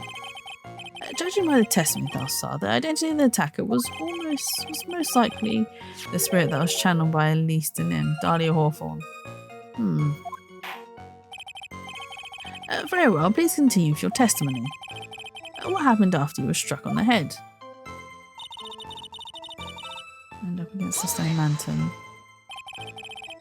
What happened afterwards? My attacker was in front of me, blocking off my escape, I think. You think?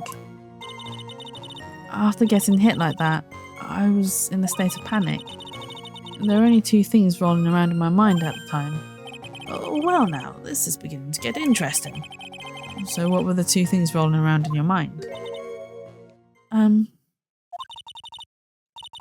My name is Maya Fey. 1 + 1 = 2. Oh my god, Maya. You see, for some crazy reason I was afraid I was going to lose my memory.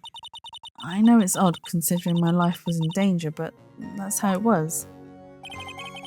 That's not odd at all. Your actions are understandable given the circumstances. So, what did you do then?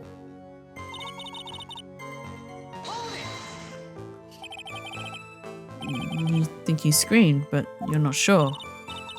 Listen, I was a complete wreck. It was dark and I couldn't see my attacker. Was it a man, a woman, an adult, a child?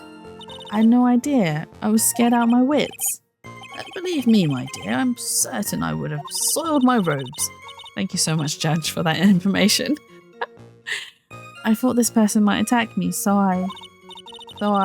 Anyway, I'm pretty sure I screamed. I thought that it was my last hope. Wow, it sounds like poor little Maya really was out of her mind. But I wonder what she meant by last hope. What do I do?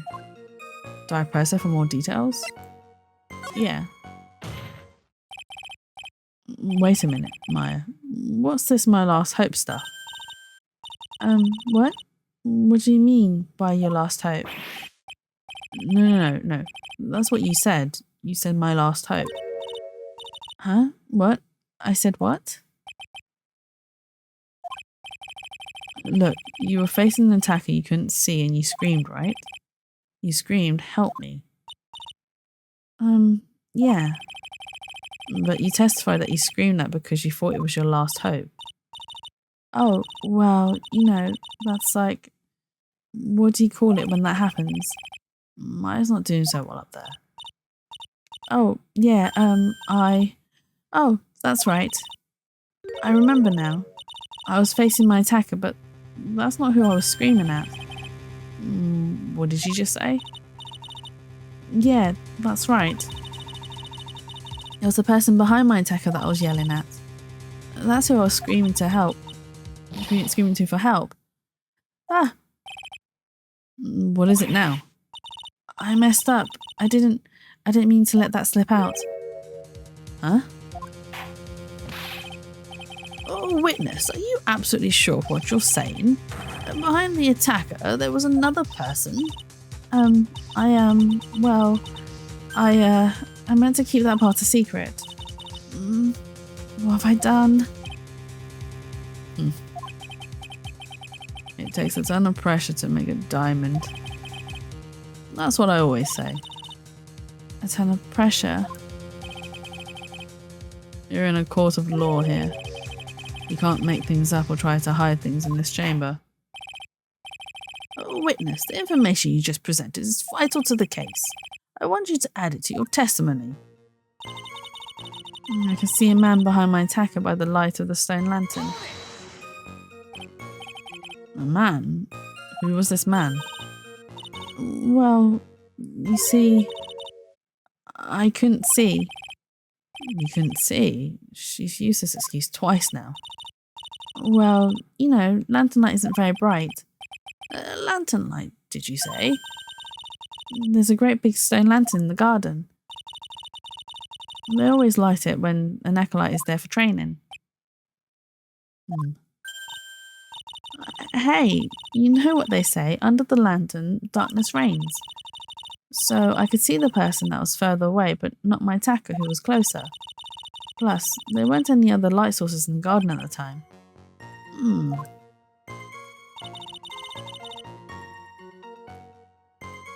That was a contradiction.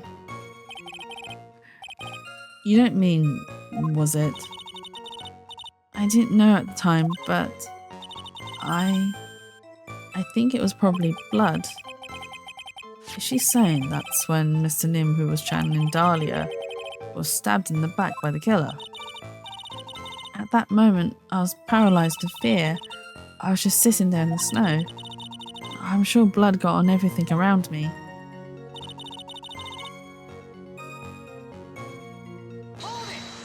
That's when I lost consciousness. So what happened next? I don't remember. How were you saved? You don't even remember that. No. I haven't got any idea. I really don't know what happened after all. Oh, what happened after at all? That's too bad. I've worked side by side with Maya for 2 years now. I can't tell when she's trying to hide. I can tell when she's trying to hide something by how she acts. And right now, I'm absolutely certain she's hiding something. I was passing through a garden when suddenly someone struck me over the head. I stumbled and ended up against a stone lantern. I think I screamed, "Help me!" I could see a man behind my attacker by the light of the stone lantern. Was not lit. Okay, so that's the contradiction. There was a contradiction by how she couldn't see, but then how she could see. It's like there is a contradiction there. So there was a man standing behind your attacker. Yeah. That man, he's the killer. He stabbed her from behind. He's the one who killed Elisa Nim, otherwise known as Misty Faye, your mother. The killer. Maya, You know who killed your mother, don't you? What is the meaning of this, Mr. Wright? To be frank, Your Honor, I think she's in shock and quite confused. That's why she hasn't noticed a huge problem with her testimony. Huh? What do you mean? What problem? Maya. On the night of the crime, that stone lantern was out of commission. Huh? What? It's true. There was no light anywhere in the garden that night. No. Order in the court. Mr. Godot, explain this. Add the pureness of milk to the perfect clear darkness of coffee stir. That is the state of the witness's mind right now. A cup of cafe au lait. Even. Cafe au lait? Is that even legal? I call it oulat. Oulat. Mr. Trite's words, and the milk and you're the spoon, Your Honor. I'm a spoon. I'm no spoony bard, I'll have you know. You're a spoon? I mean, he's got a head shaped like a spoon, I suppose. You must have noticed it too, Trite. This witness's mental state is highly unstable right now. It's not hard to understand why she would make a little mistake like that. Sorry, but that's not going to cut it. What did you say? If there truly was no light in the garden, then there's a fatal contradiction in the witness's last bit of testimony. Nick? May I? Recall the witness's statement about her attacker. She said that she didn't know if it was a man or a woman, an adult or a child. And yet, the witness could describe a person that was standing behind her attacker. And she quite clearly described him as a man. In other words, that would have to mean that Maya actually saw a mystery person, despite it being so dark that she couldn't see the face of her own attacker. No! Oh, Maya, stop hiding it. I know what you're doing. She's trying to protect the person. Order. What in the world does this all mean, Mr. Wright? Are you saying Miss Face or the real killer under pitch black conditions? Trite, do you have any idea what you're proposing? How could she have seen in the dark? There was no other light source at the scene. There are some things that you can only see in the dark, Mr. Godot. Maya, you did see who the killer was in the dark. And now, you're trying to cover for him. Cover? For the man that killed your mother? There's only one conclusion I can draw from this. You know who this man is. Please, Nick. I don't know anything. Please, I'm begging you. You talk a good game, Trite, but let's see if you can walk the walk. It was pitch black, so what could the witness see? I'm calling your bluff. No, Nick, don't. Please stop. Oh, we're gonna do it. Maya's dead set on protecting this guy. The man who murdered Maya's long-lost mother. But I can't let him get away with it. I'm a lawyer, an officer of the court. I'm here to find the truth. Alright, Mr. Wright, time to show us what you've got. Who was this person that you say Miss Face saw in the darkness? Now, there is only one person in this whole entire cast of people who could technically glow in the dark. There's no one else. There's only one person, and I think we already know who it is. It's Godot. He's the only one that can glow in the dark. Because it was pitch black, Miss Faye was able to recognize the killer easily. I'm sure the court would like to see for itself how this is possible, yes? Or what? But how do you propose to show us something like that? It's easy. We just need to recreate the conditions of that night. Conditions? Your Honor, the defense officially requests that all the lights in this courtroom be turned off.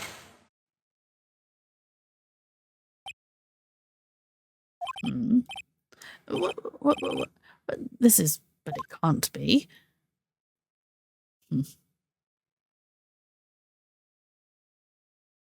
There we go. That was a nice bit of deduction. Trite. The murderer is Godot. Well, everyone. This is the man Maya saw on the night of the murder. Godot murdered Misty Faye. Order! Order! Prosecutor Godot, what is the meaning of this?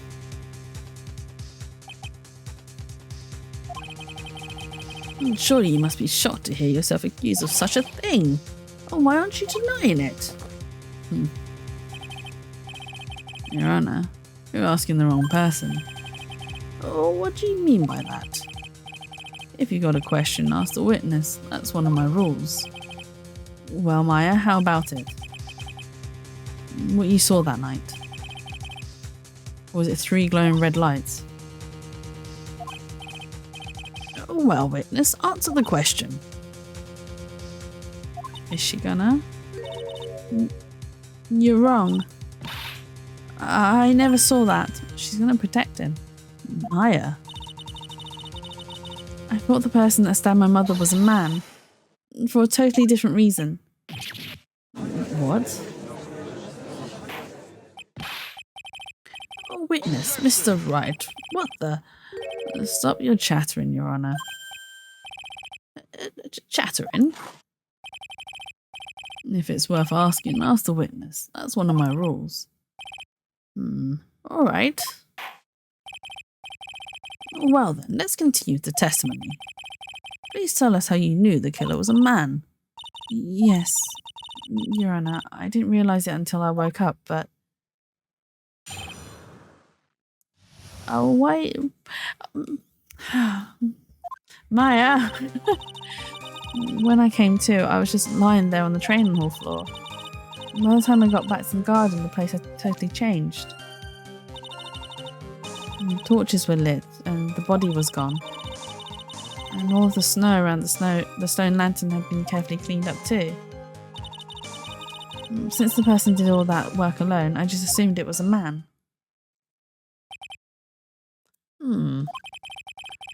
So it was after the crime took place that the witness came to think the killer was a man. Yes, that's right. I'm sorry, Your Honor. No need to apologise. It's as Mr. Godot said, you're utterly exhausted. It's only natural that you would be a little confused. Also, if you consider the situation you described, it doesn't seem too much of a stretch to assume the culprit was a man. Mr. Wright, proceed with your cross-examination.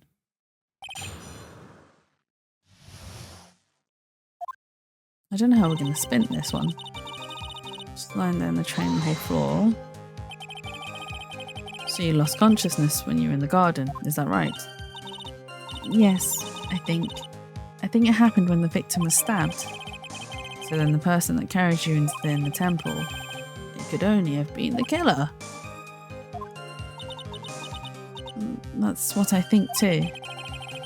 So the killer carried Maya into the inner temple.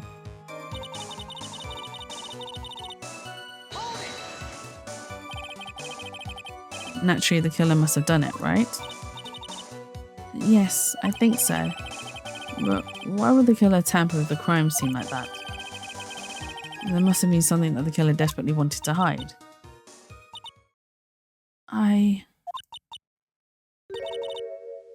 I don't know. It looks like she doesn't have enough confidence. I think I need to gather some more information before I ask her again.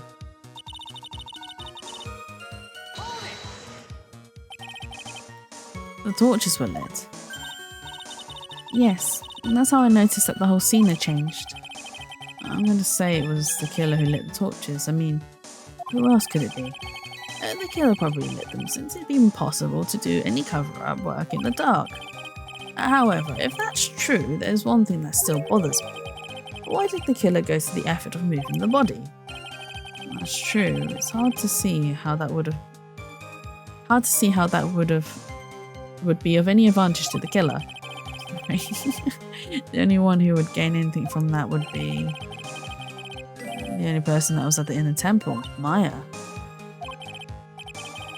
Very well, let me hear some more about the condition of the crime scene.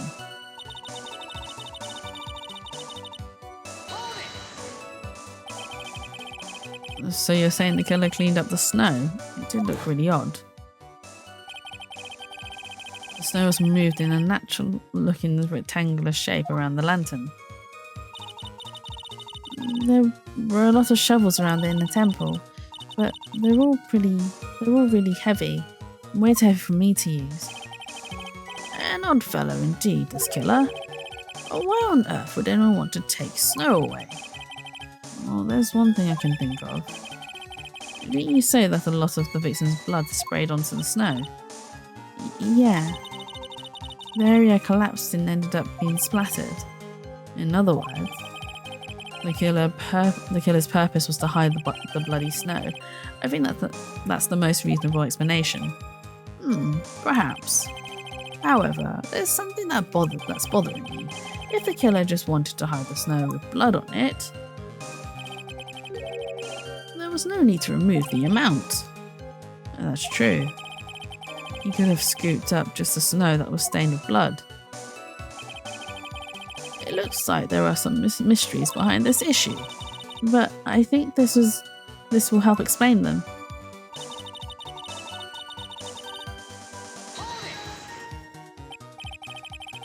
So you're saying that you never saw the killer, right? Yes. But earlier you very clearly stated that you saw a man behind your attacker. Nick, I'm sorry. The killer certainly went through a lot of trouble.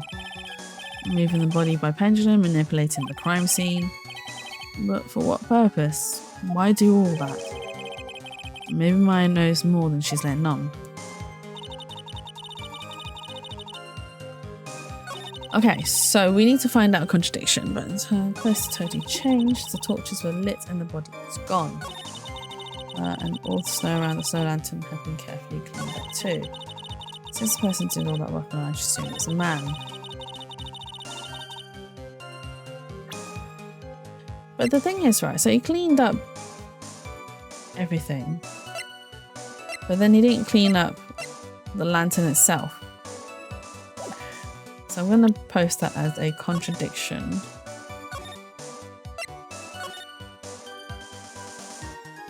Did I save that? Okay, yep. All saved. Okay, so I'm going to... Oh, wait, hang on.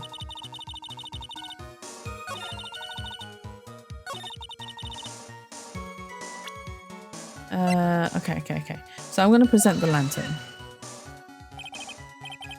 No! Okay. It wasn't that.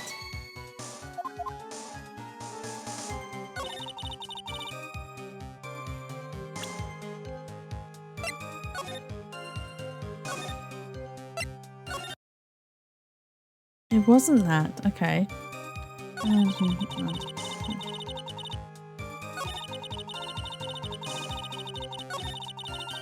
Torches were lit and the body was gone.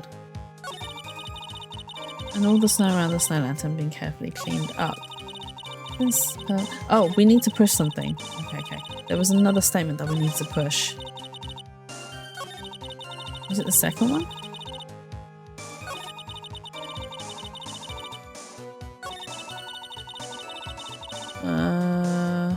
I can't remember which statement. Okay, I'm going to push them both. Right, let's push this one first, and then the second one, because it's one of the statements that we had to come back to later. So you lost consciousness when you were in the garden, is that right? Yes, I think it happened when the victim was stabbed. So then the person that carried you into the inner temple. It could only have been the killer. That's what I think too. So the killer carried Maya into the inner temple. Okay, so it wasn't that statement, it's this one. Naturally, the killer must have done it, right? Yes, I think so. But why would the killer tamper with the crime scene like that? There must have been something that the killer desperately wanted to hide.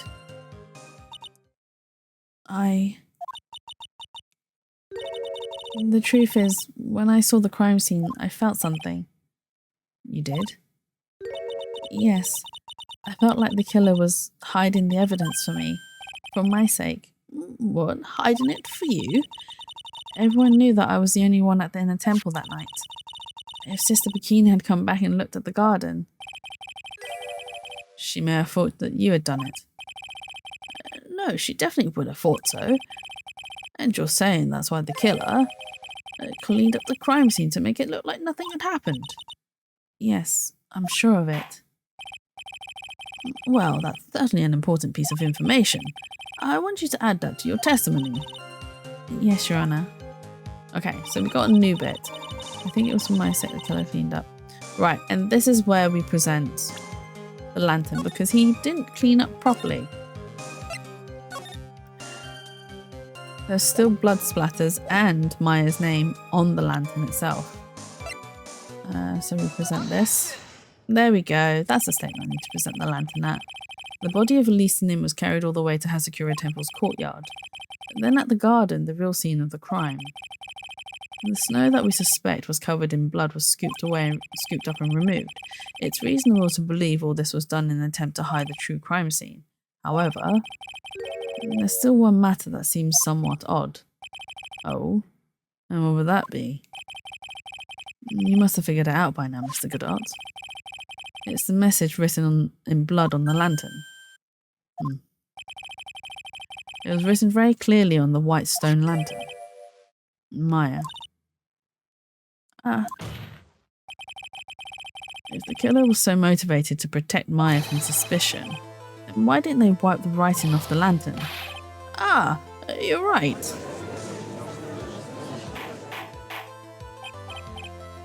Order.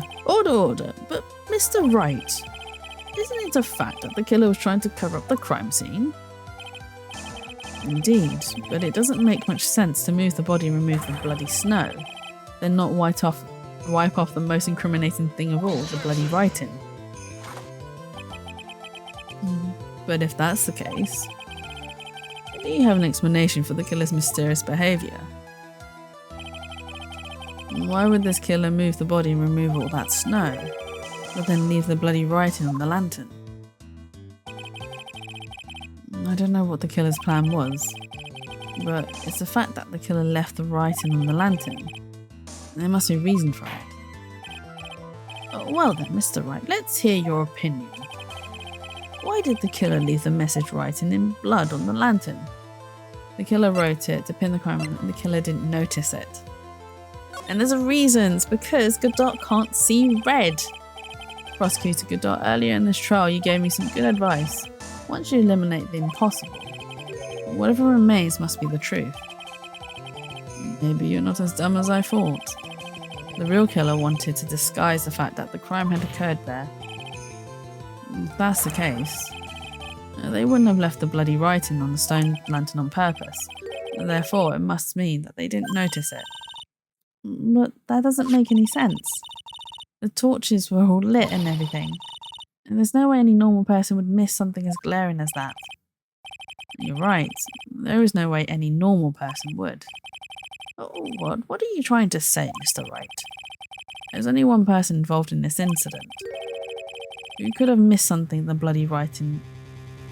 Who could have missed seeing the bloody writing altogether? And who would that be? Who is the person that could have failed to notice the bloody writing? It was Godot, because earlier on he couldn't see it either. Mr. Godot, this is what you said yesterday. My eyesight's pretty messed up. Even with these huge goggles on my head, I still can't see everything. You can't see everything? Is that correct, Mr. Godot? This lantern was submitted as evidence today. I would like the court to think back to the moment it was first presented. This lantern, there's something written on it.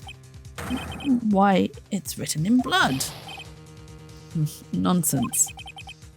This lantern is as clean as a whistle. Mr. Godot, just admit it. There are certain colours you can't see, correct? You can't see red on a white background, can you? That's right.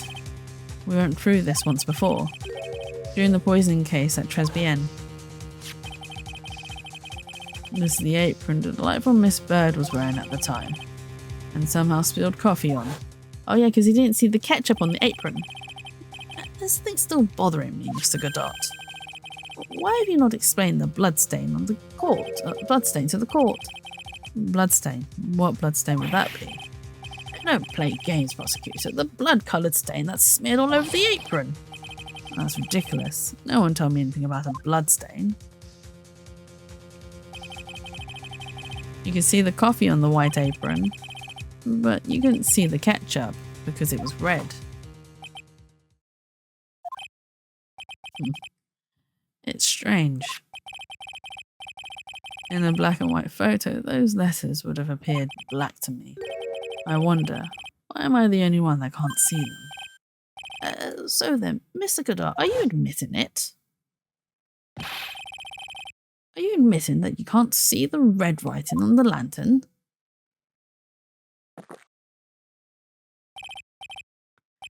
Hey, Gramps, didn't you know? That's the reason why I can't drink red tea. Because you can't see it in the cup. Oh god. I wasn't sure about it until now, but I just can't believe it. Prosecutor Godot is the murderer. But there's no going back now. I finally figured out the truth.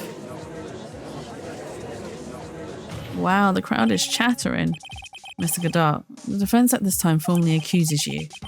You are the murderer of Miss Elise Denin,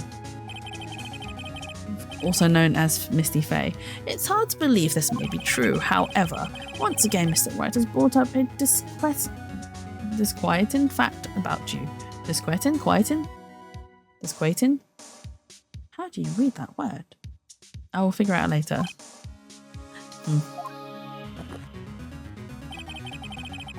Just make sure you don't fill out the indictment in red ink, Gramps. Come on. How does a little graffiti make me into the killer? Besides, it's not like it's my name that's written there. I'm certain that the killer wasn't able to see the colour red. This is rich. Do go on, Wright. The answer's right there at the crime scene. In the snow. In the snow? How so? Well, for example, why did the killer move all that snow? Your Honor, you said it yourself. If he wanted to hide the bloody snow, why not take out just that area? Yes, why didn't he take out just that area? Could it be? Yes, the killer couldn't see the red blood that had seeped into the snow. And so he had to remove all of the snow. He couldn't be sure of where the blood had landed, so he removed the whole area. Isn't it more likely that the killer couldn't see the blood because it was dark? Not a chance. The torches were all lit. He would have been able to see just fine. It seems... once again, this trial has taken an unexpected turn, to say the least. Can you explain this, Mr. Godot?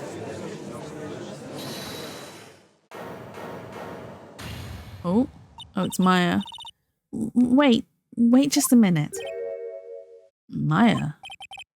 What is it, witness? Mr. Godot isn't the killer. After all, he didn't even come to the inner temple until 2 days after the murder took place. He didn't show up until after that old bridge got fixed up. Maya. Is he going to admit it? You can testify to something like that. You can't testify to something like that. Why? What do you mean? I may not look it, but... After the murder happened, you didn't even exist. She didn't. I'm afraid I don't follow. Oh, you senile old man. We established this just a little while ago. After the murder, this witness was unconscious for a long time. Because she was channeling Dahlia Hawthorne. Oh, well, that's right. Please, Your Honor, let me add to my testimony. Nick, please listen to me. Maya. Do you plan to cover for Godot no matter what the cost? If that's the case, then I've got no choice. Your Honor, let's hear her testimony. If it means we're going to hear the whole truth, I say we should not silence her. Nicely done, Wright. Very well, let's hear the witness's testimony. Please tell us what happened at the Inner Temple after the murder. Yes, sir. After I woke up and began channeling and my spirit left me, as it were. But little Pearlie was there at the Inner Temple too. Oh, how's she going to testify? Pearlie was also stuck on the Inner Temple side that night.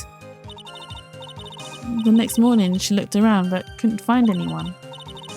Then the next day, when the bridge was finally fixed, she was in the spare prep room.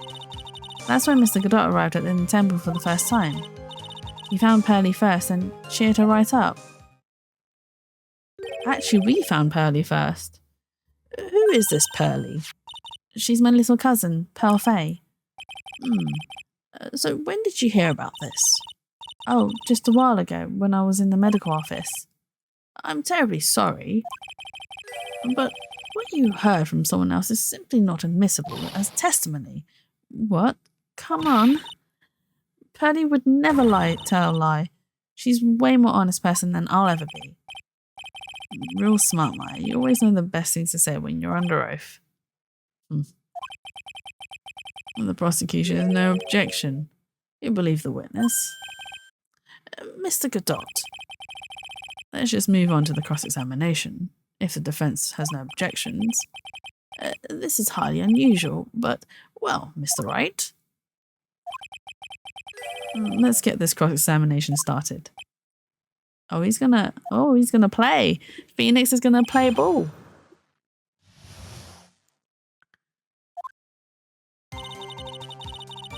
Okay, so we're gonna press everything. Where did what? Okay, this sentence doesn't. Right, okay. So where did you think Pearlie slept that night? In the spare room next to the training hall, I guess. There's a rule that you can't enter the training hall during an acolyte's training. But even so, why did she go to the Inner Temple in the first place? It seems that Pearls became very worried about Maya. She knew that the spiritual training I was about to undergo was very intense. Pearls was supposed to channel Dahlia Hawthorne, but she couldn't do it. That's why she headed to the Inner Temple. However, Dahlia Hawthorne was already there, possessing the body of Elise the Nim.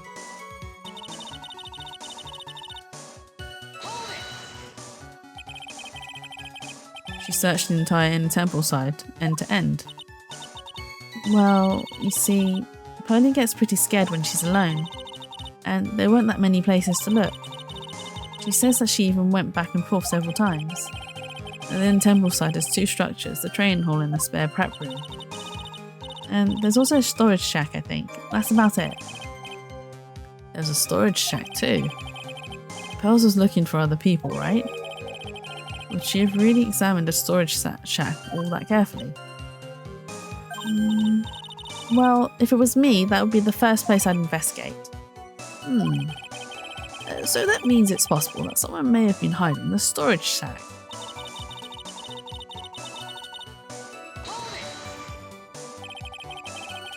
Pearls didn't hear the sound of them working on the bridge.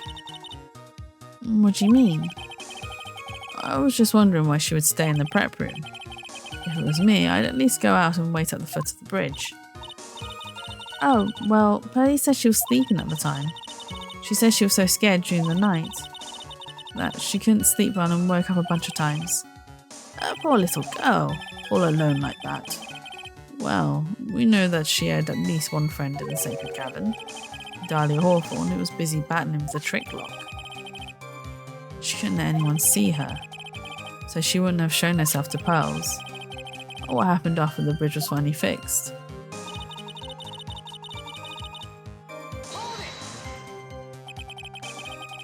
So it was your first time at the inner temple side, Mr. Godard? That's funny. Am I imagining things, or did the defense ask me a question? Mr. Wright, please save your question for the witness. What you heard from someone else is simply not admissible as testimony.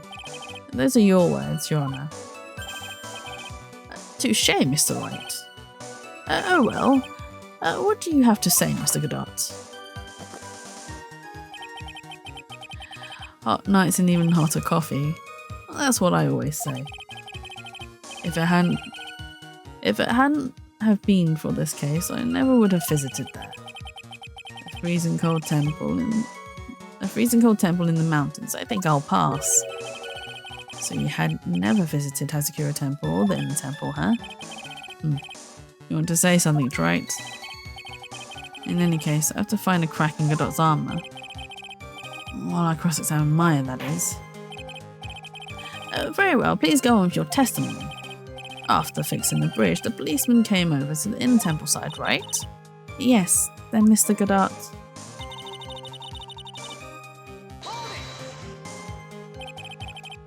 He cheered her up.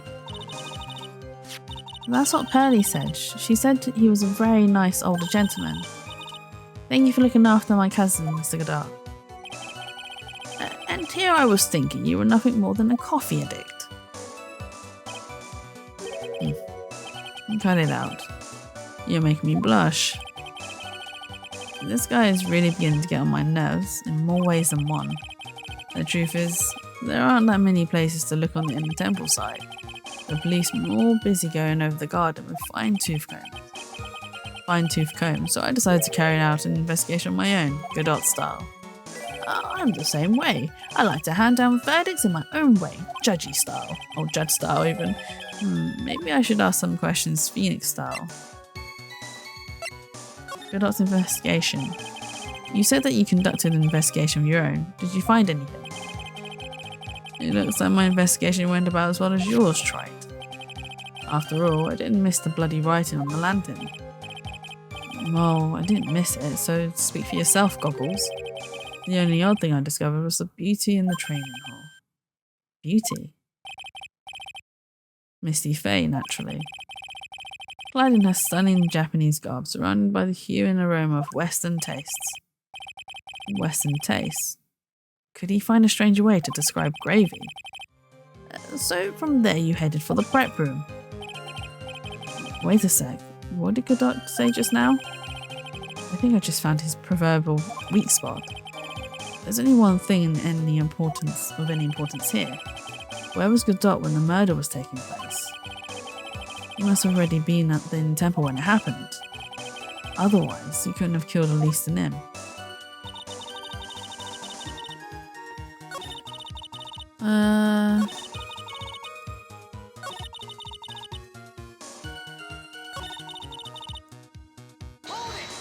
Okay, let's see what he did to cheer her up. Because he saw the scroll with the gravy, so he's not wrong there, he's right. Okay, let's push for the cheering Pearls up. So you cheered Pearls up. When I found that little girl, the first thing she asked about was her cousin, Maya Faye. Really? The bridge had burned down and she was huddled up in that tiny shack with no heat. Even though she must have had a truly terrifying night out there. She asked about you before she said a thing about herself. Pearlie. I noticed that you weren't anywhere in the temple side. But I couldn't find it in me to tell her that. So I gave her my last cup. Wait, he gave a kid coffee? With milk and sugar to hide the bitterness of the harsh truth. She's too young for coffee. What a sweet story. He had a thermos of coffee. Why doesn't that surprise me? There's only one thing of any importance here. Where was Godot when the murder was taking place? I don't know when it happened. Otherwise, he couldn't have killed Elise and him. Also that night, the next morning she looked around but couldn't find anyone. The next day when the bridge was finally fixed, she was in the spare prep room. That's when Mr. Godot arrived at the inn temple for the first time.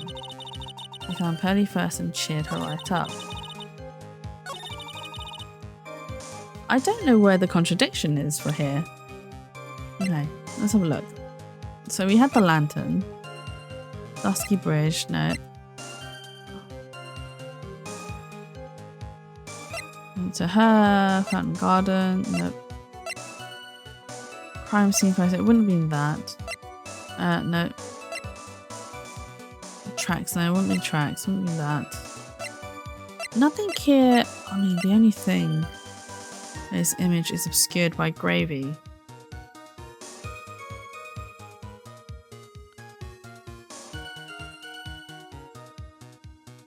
Wait, when did Pearly do the gravy? She did it the next day, right? She was in spare pet room. She wasn't in the spare prep room. Was she?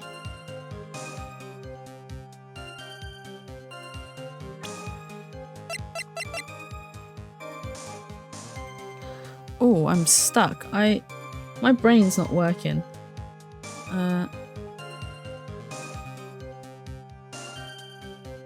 Okay, we've done that bit.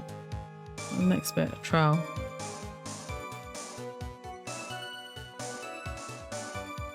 Okay, that's not that bit.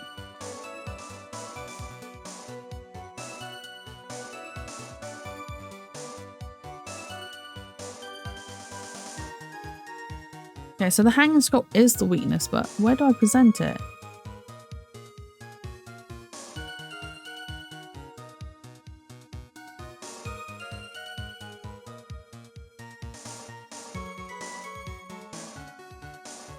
Hang on.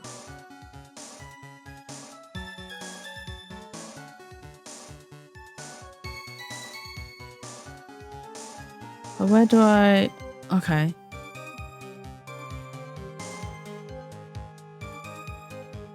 Okay. Right. So we did... yeah, it was the scroll that was... But which statement was it? 1, 2, 3... 4. Okay, so yeah, because he wouldn't have seen what that scroll was prior to that, especially if it was the first time. Makes sense. Okay. Mr. Godot, the first time you crossed Dusky Bridge and went into the inner temple was long before the murder took place. Why do you say that? Because he just made one fatal slip up. The hanging scroll in the training hall. A hanging scroll? But Mr. Godot is right. That scroll shows a picture of my mother. Maya, I know you know who it is, but here's something you didn't know. By the time the bridge had been repaired 2 days after the murder, the hanging scroll in the training hall looked like this. What's that wonderfully delicious smell? The morning after the crime, someone covered it with gravy. Gravy? But why gravy, Nick? Because gravy was much more than a condiment to the culprit. Well, Mr. Godot, if you really hadn't seen the hanging scroll until after the murder, you wouldn't have had any way of knowing that it was Misty Faye. Dun dun dun! Wait a minute, Nick. Yes. Take another look at the hanging scroll. Look at the top. There's a crest there. Ah, that is the mark of the master, correct? Exactly. So if you know the meaning of the mark, then you could guess that it was a picture of Misty Faye on there. True, but Mr. Godot described what was underneath like this. Clad in her stunning Japanese garb surrounded by the hue and aroma of Western tastes. Oh. Yes, it's possible that he knew what the crest meant. However, he couldn't have known that she was wearing Japanese clothing. Mr. Godot, on the day of the murder, you were hiding at the inner temple long before the crime took place. He has been found. Can I ask you just one little thing, Wright? What is it? This whole theory of yours.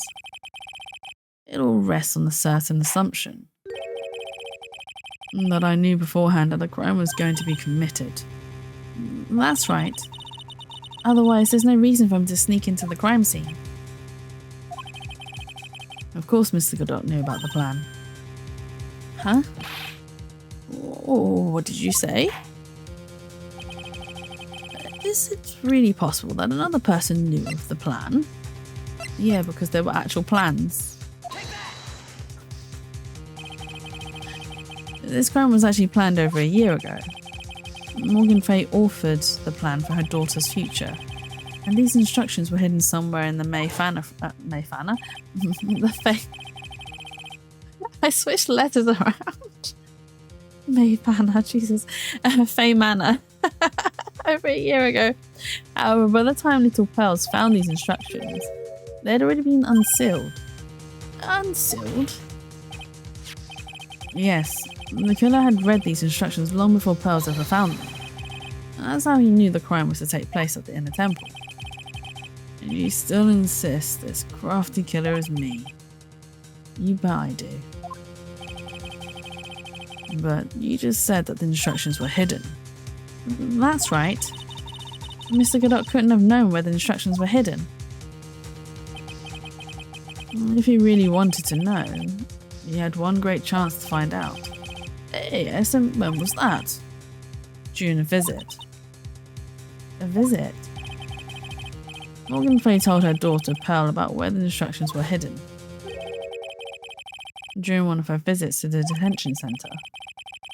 That would be the only time for someone to have learned where they were hidden. Eavesdropping off visit at a detention centre? Yes, it could be arranged if you were someone with easy access in and out of there. Like, for example, a prosecutor such as Mr. Godot. Oh. Order. Mr. Godot, you're under fire again. This murder could not have been carried out without prior knowledge. And you were the only one that could have acquired this information before the murder.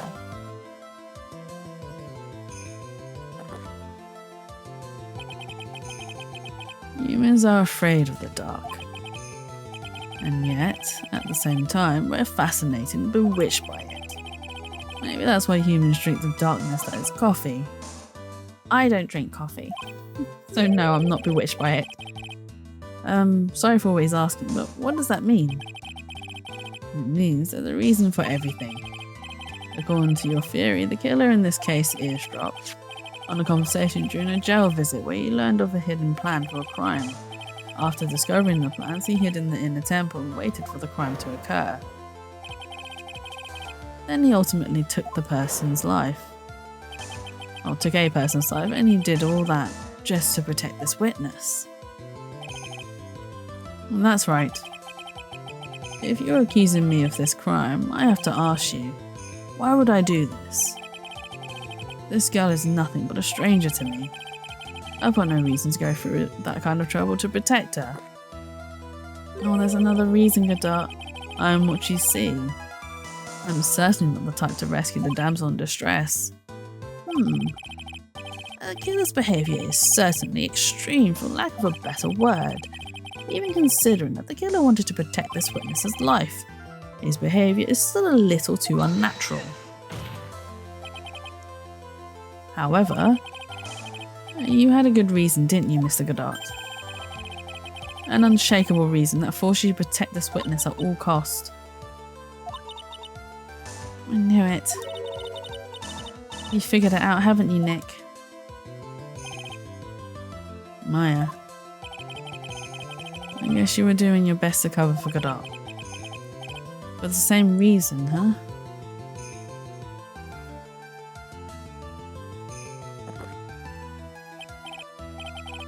Okay, Wright, I'm all ears. Let's hear it. It's very simple. Maya Fey is a lot more than just a stranger to you. Oh, what's this? There's one person who lies at the very centre of this whole story. One person that ties you and Maya Fey together inextricably. And it is Mia. And there's a very good reason why Maya Fey's life is so precious to you. After all, she is Mia Fey's only sister. Mia Fey. You once worked alongside her. Well, that was when you were a defense attorney. Oh, wait a second here. Mr. Godot is a defense attorney? With your honest piercing intellect, you must have figured it out by now. The real name of this man who calls himself Godot. His real name is Diego Armando. Isn't that right? We already knew this. We already knew he was Diego, and he was poisoned by Dahlia. And the last time someone called me by that name was over 6 years ago. Diego Armando. That name rings a bell. It should, Your Honour. All of this is related to a single case. A case in which a convict named Terry Foles killed himself. Mia Fey's first time in court, the tragic outcome left a deep wound in her heart. And she knew that behind it all was a heartless, scheming demoness in disguise. But in the end, Mia couldn't tear off that disguise. However, there was one man who reached out to help her. Diego Armando, a senior defense attorney at the office where Mia worked. It's my fault. It's all my fault that Mr. Foles killed himself. Mia, you can't cry yet.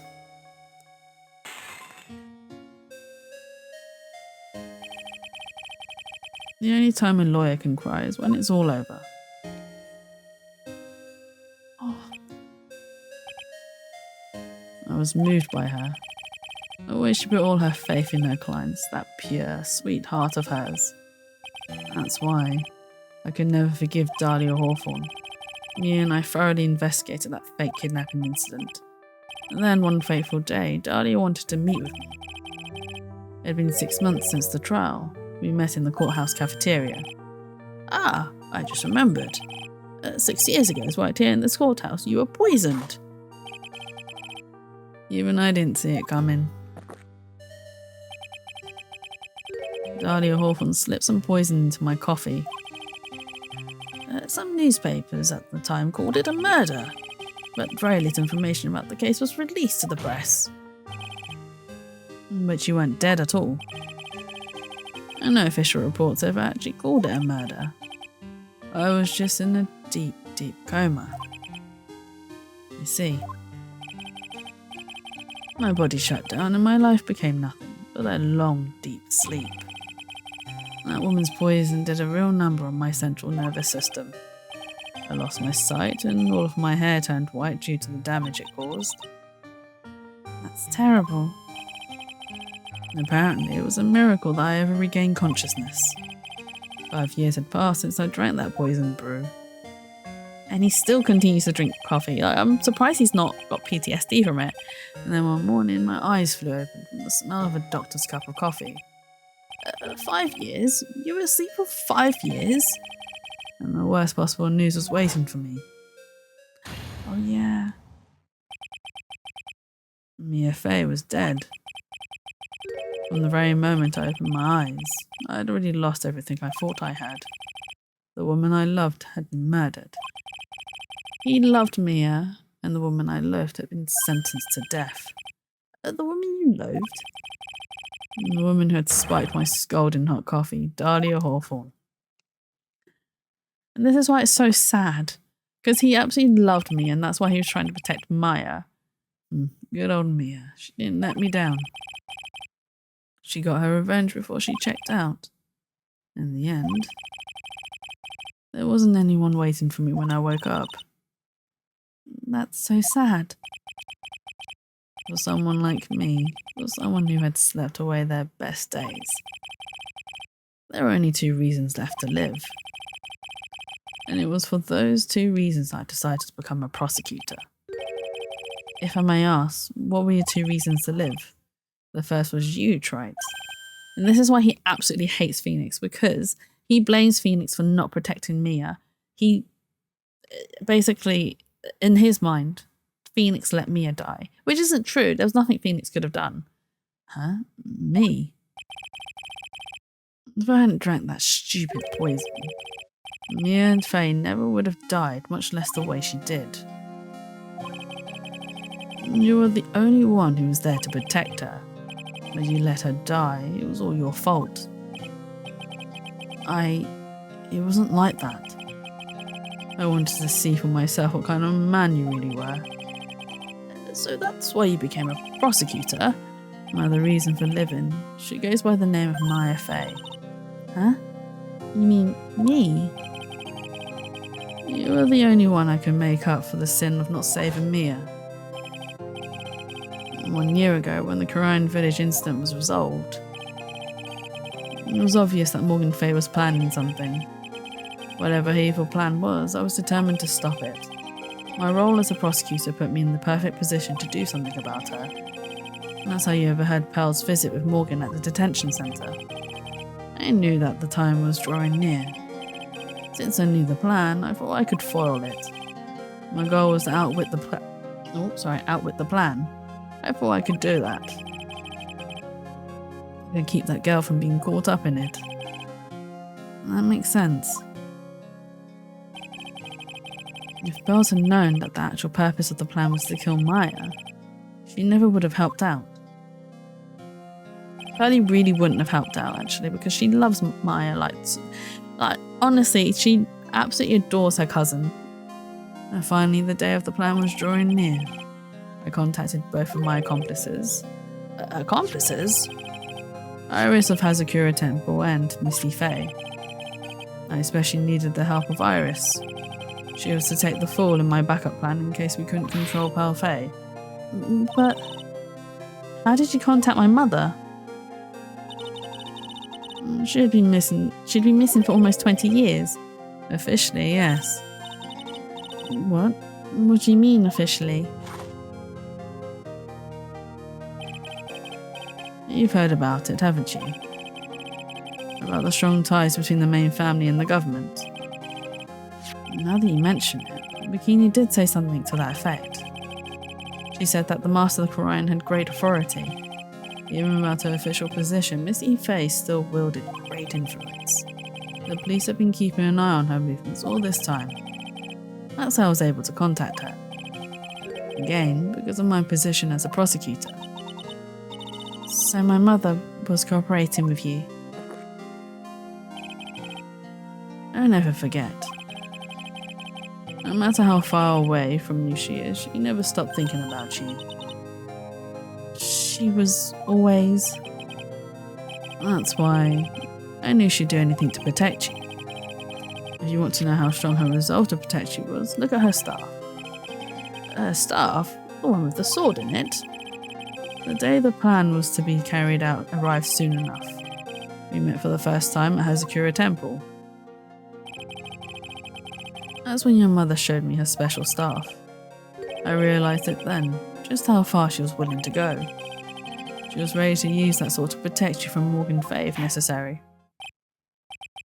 Yes, even if it meant paying the ultimate price. Mother... That night, the night of the crime, there was just one way to stop Morgan's evil plan. You mean pals, don't you? We had to make sure she didn't channel Dahlia Hawthorne. Well, pal, what are you going to do tonight? Well, if you'd like, you can come to my room. Perhaps we can read some books together. We thought we could prevent her from playing her part in Morgan's plan, but she never showed up. She was worried and followed me to the inner temple. That was the thing we were most afraid of, and that's why Misty Faye had to do the channeling herself. She channeled Dahlia Hawthorne into her own body. What? What do you mean? If she channeled the spirit first, then Pearls wouldn't be able to do it herself. As Master of the Quran, Misty Faye's power was supreme. That's how it went down. She channeled Dahlia Hawthorne so that Pearl Faye wouldn't be able to. It's all coming out. The whole truth. What? Is this true? My role in the plan was to make sure no one was going to hurt Maya Faye. That's why I hid myself at the inner temple. Just in case she needed to be safe from Dahlia Hawthorne. Like a dog. Anyway. That's all I'm going to admit to. Wright. Huh? There's no doubt about it. You're a great defense attorney. But you're going to have to do the rest yourself. Oh, he's going to drag this out. Why would you drag this out? The background leading up to this incident has been laid bare. There's just one question remaining, Mr. Wright. Who killed the victim? There are only two possible suspects right now. Maya Faye. And I'm sad to say, you, Mr. Godot. We know it's Godot. Well, Trite. I don't know why they dragged this out so much. If you're the real deal, then finish this thing once and for all. Show us beyond a shadow of a doubt that you can finish this on your own. No, Nick. Please don't. Maya. I heard the whole thing. From my sister in the medical office. That's why I have to protect Mr. Godot. I can't do it. I can't testify against him. After all, he's the man who put his life on the line to protect Mia and me too. Maya, I know that. Nick. But even so, it doesn't absolve him of his crime. Please, Maya, testify. Miss Faye, your testimony, please. This is the final testimony. Don't bother trying to hide anything, because I'll know. I want to hear the truth from your own lips. I understand. I'm sure you're right. I'm ready now, Nick. All right, young lady. Tell us about the moments before you lost consciousness. What exactly happened at the time of the murder? Is she still gonna lie, or is she gonna hide the truth? Just before it happened, I think I saw some red lights, 3 of them. I thought I'd asked for help, but just then I was splattered with blood. She wasn't dead though, and she struck back at the enemy behind her. Suddenly the red lights went out and the whole area was dark. Just at that moment, there was a horrible scream.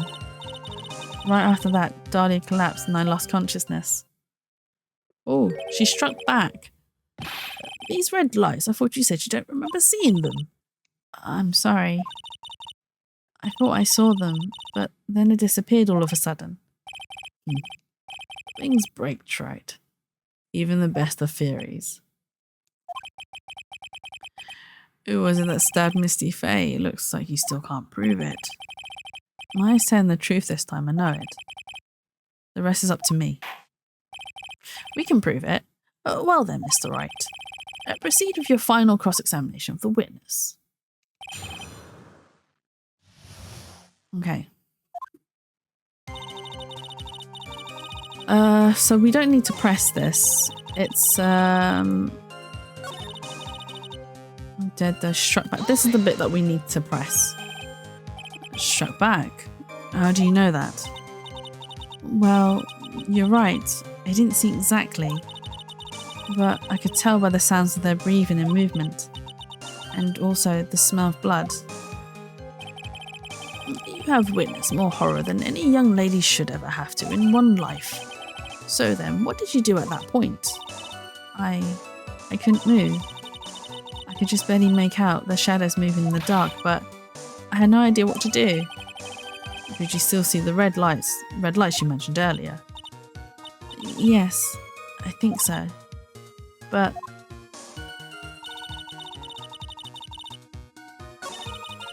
Okay.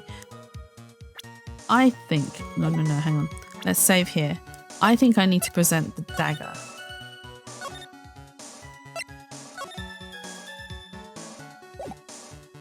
I think I do, at least. But, right, when we tested the dagger, this dagger here, it wasn't Misty Faye's blood. We don't know whose blood it is. Oh, no, it's not. It's not. It's not right? Really? Oh, well, we're cheesing it still. Why not? Okay. Well, I'll go back to my usual tactics then, and we'll press everything.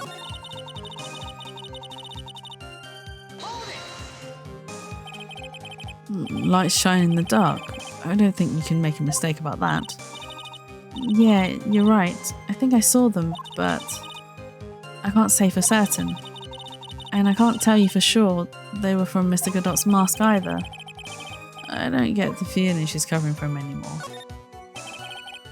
But just after that, you turned towards the lights and called for help. Isn't that because you thought the lights were coming from Mr. Godot's mask? Yeah, I guess so. Maybe that's what I was thinking at the time. But I can't remember, after all. There was a person I couldn't identify in front of me.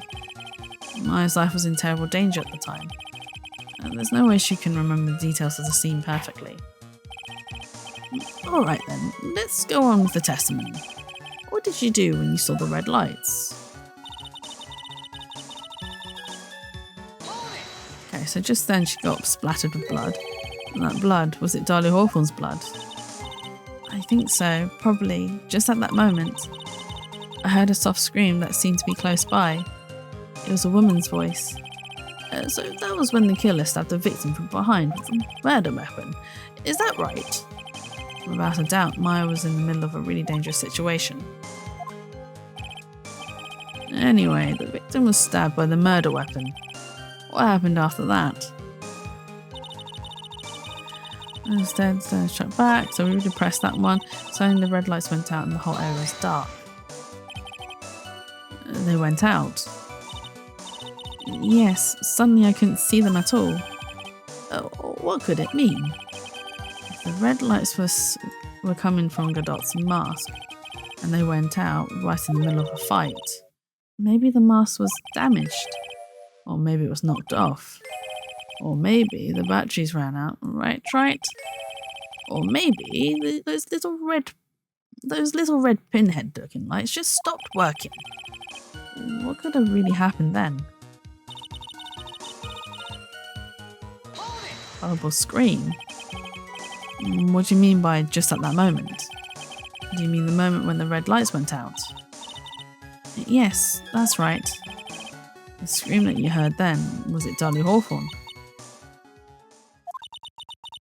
I don't think so. I'm pretty sure it was a man's voice. What? So then that scream came from the killer. And that's got to be it. I think Darlie Hawthorne must have taken the blade and attacked the killer with it. And then the killer let out a scream of pain, huh? After that, the killer stole the blade back and delivered the final blow, I guess. Well, Mr. Wright, it seems to make sense to me. It sounds like a reasonable deduction, but I still kind of wonder. There's a contradiction. I'm sorry to say this, but that interpretation would create an enormous contradiction. That makes sense. After all, my deductions are almost certainly never correct. That's not something to be proud of, Judge. Remember the testimony she just gave before the killer let out a scream? Maya said she had already been splattered by the victim's blood. In other words, the blade in the staff had already been plunged into the victim. Is that right? She couldn't have struck back with a sword that was already stuck in her body. The weapon that caused the killer to let out a scream must have been something other than the staff. Aha, this is where we present the dagger. If you're so sure about that, then don't keep us waiting any longer, Wright. There's only one thing I can think of that could have been used as a weapon here. If Dahlia Hawthorne had already been stabbed in the back by the star, what could she have used to strike back at the killer?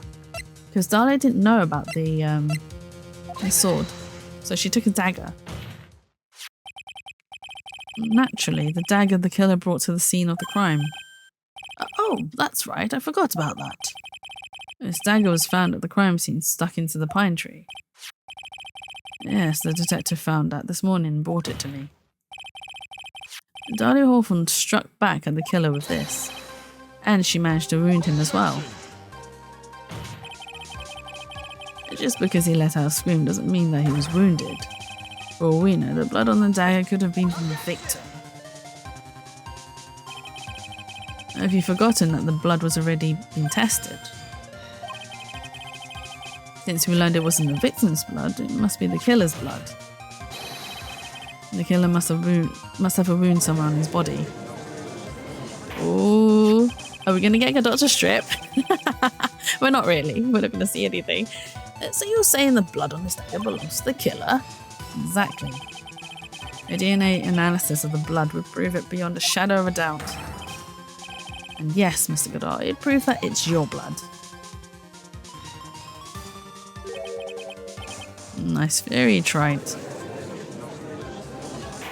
He's gonna refuse, isn't he? Order in the court. Is this the end? Have I done it? Even he won't be able to change the results of the scientific test.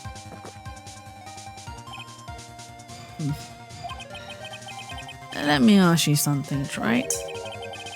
Let's just say that it turned out that I was the killer. Do you really think I'd be stupid enough to leave evidence like that? What? Just think for a second. This dagger was found this morning by a detective and brought to me. There was already blood on it, correct? But even so, I was the one who brought this dagger here to the courtroom. Yes, what does that prove? Well, if I really were the killer, I could have washed the blood off and then planted another person's blood on it. It can't be. In any case, there's one thing I can guarantee, Wright. That blood doesn't belong to me. Not a chance. Oh, he's admitting to perjuring evidence. In any event, it seems to be established that the killer was wounded. Alright then, let's continue your testimony. Wait a minute. What's the problem? I know I probably shouldn't say this, but there's a big contradiction in Nick's explanation. Maya? This dagger, you said that it wounded the killer. That's right. But if Mr. Godot had really been cut with the dagger, his clothes should be bloody or have a rip in them, right? Yeah, but he'd have new clothes, Maya. Maya. Maybe he just changed his clothes. That solved the contradiction pretty easily. What are you talking about? It's not that simple at all. Remember back to the day of the murder. Everyone that was on the inner temple side got trapped there. That's right. And once the bridge was fixed and the police headed for the inner temple, and Mr. Godot was already there waiting for them. He never had a chance to change his clothes. Mr. Godot was stinky. No change of clothes for 2 days and no shower either. He would have been a very stinky man. Order in the court. Well, maybe he bought a change of clothes of him. But no one could have predicted the lightning strike that shut down the bridge. Why would anyone have bought a change of clothes?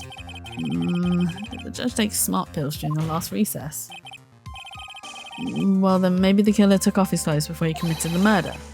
That way he wouldn't get any blood on him. That's impossible, Wright. You know how cold it gets up there late at night. After a few minutes with no clothes on, you'd be frozen solid.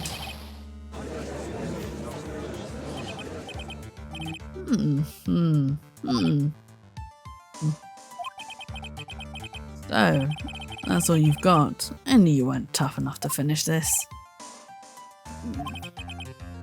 Right now, if Mia Fey were here... If Mia Fey were here, she would have closed the book on this case already. If Mia were here... So come on, Wright. Can you do it or not? How about it, Mr. Wright? You've accused Mr. Godot of being the killer. But can you prove it? Have you got even one piece of evidence?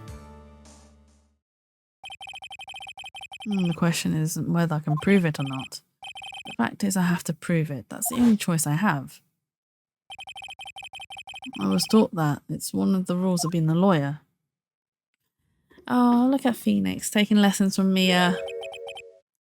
I can prove it. He's going to prove it. I'm going to bring your magnificent vengeance to fruition. Just as you want it. That's good. A fighter till the bitter end, right? Ah, the music. Since there's just one piece of evidence that can prove your point, why don't we go for the unlimited penalty? Ay ay ay. Are you trying to pressure me, Mr. Godot? I'm just gonna save before it's too late. Because I know what I do. I'll be like, yeah, I can save a little bit later, and then I'm like, oh wait, hang on, I can't save anymore.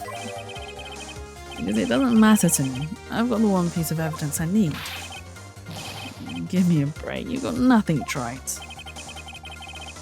So what do I do at a time like this? It's simple. All or nothing. You got this. Thank you, Elle. Hello. Thank you for stopping by. I hope you're having a lovely weekend so far. It's simple. I gotta think outside the box and approach this from a different angle.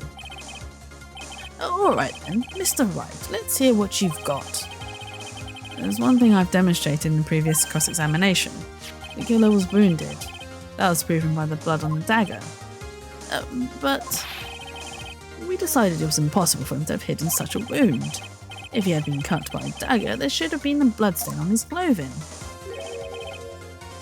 There's one place. One place the killer could have hidden his wound. Oh, what did you say? Hidden? Oh, we're nearly towards the end. This is it. My last stand. I need to think about this from a different angle. I don't need to think about why there were no bloodstains on his clothing. I need to show how he hid the wound. It's the end of the line, the final stop, Trite. Let's see what you've got. Where's this location where you say the killer hid his wound? Eh? Oh, do I have to present actual evidence? Oh, he's such a poopy buttface. Okay, fine. I'm gonna present his profile. I don't know what you're talking about. And frankly, I don't need to know. Oh, was that wrong? What I do know is that you'll never be half the lawyer she was. Isn't that right, Trite? Was I wrong? What was that just now? Mia? It can't be. You're living on through him. Even as we speak, you're still hiding the wound. I was right! I was right! I was right!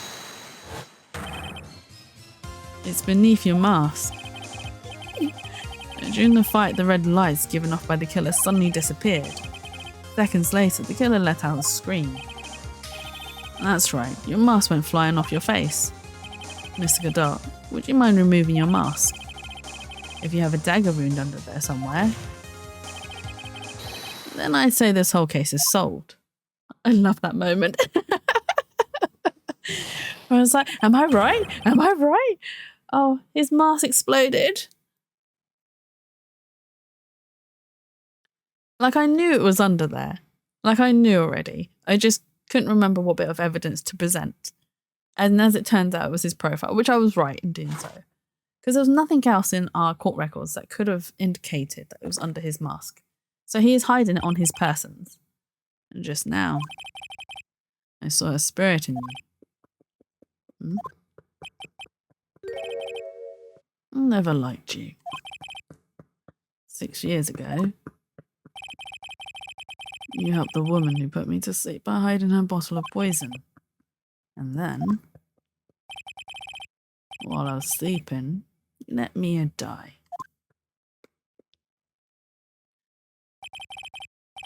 But you didn't care. You just kept living your pathetic, happy-go-lucky life. You even had the nerve to follow in her footsteps as a lawyer. I can never forgive you. That's what I thought.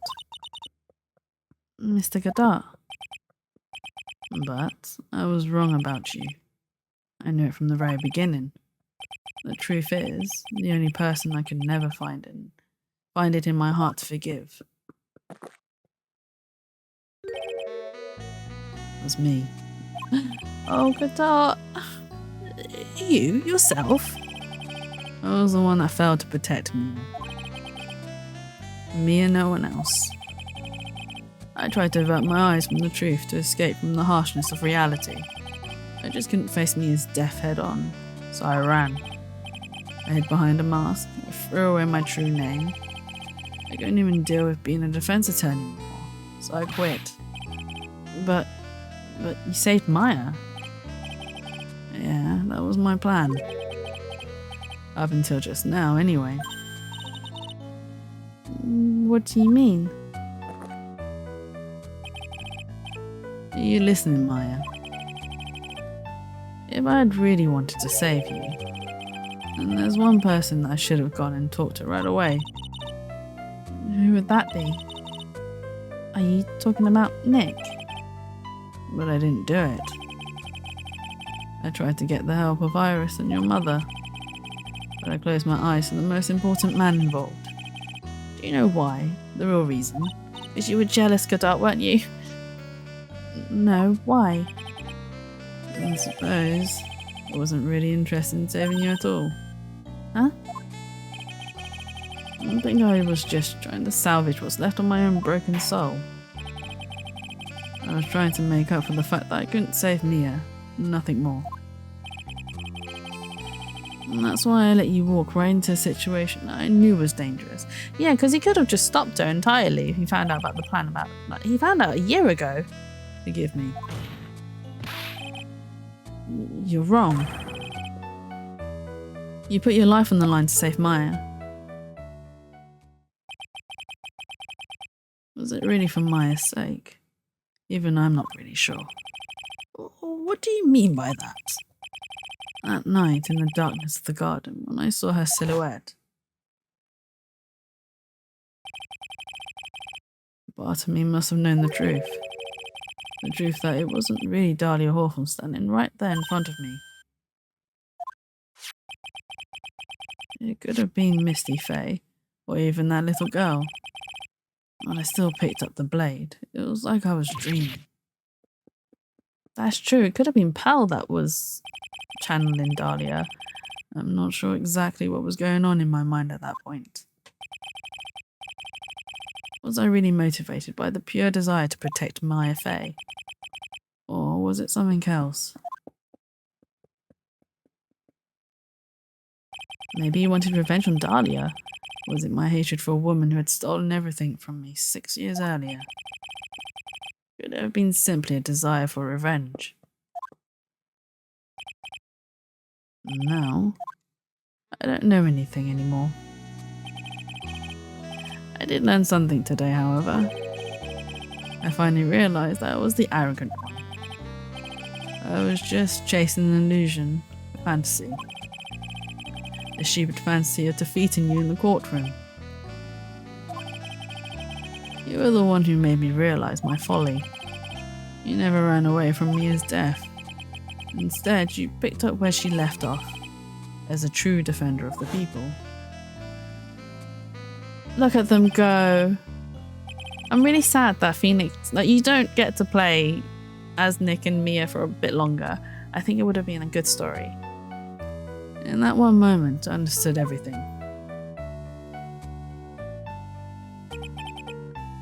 Mr. Godard.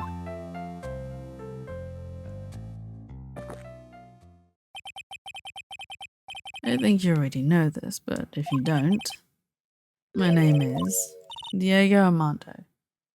Mr. Armando, I believe in you. I know you were trying to save me. There's that wound. Thanks. Your wound is bleeding. Did you forget already? In my world, the colour red doesn't exist. Yeah, doesn't mean you're not bleeding. These must be my tears.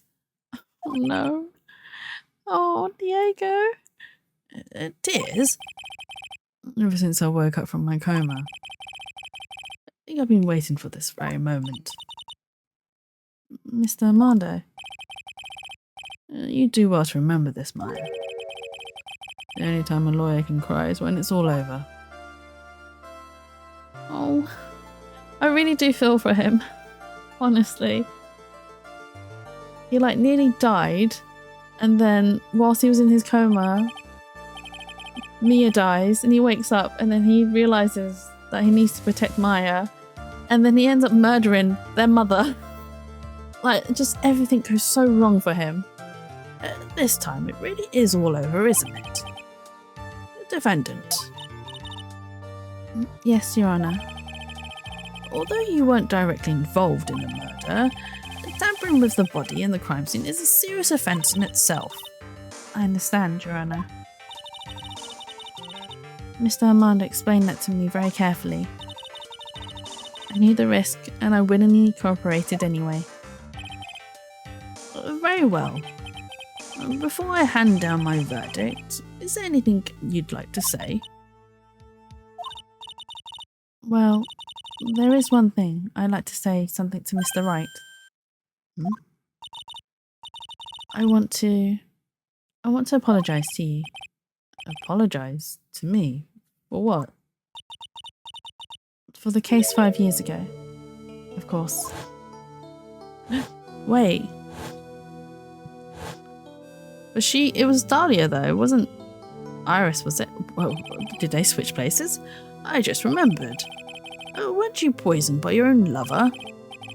Not exactly, but yeah, something like that. Even now, 5 years later, I can hardly believe it. She was going to do it. She was planning to kill me.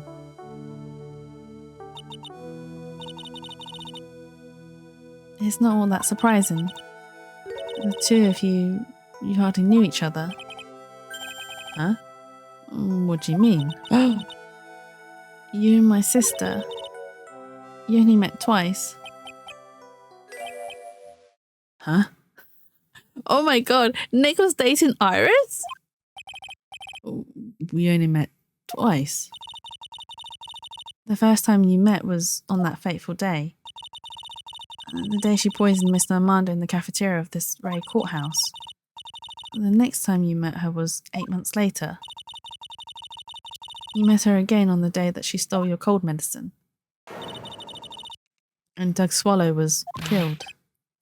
No way. It can't be true. I mean, during our whole relationship, we were...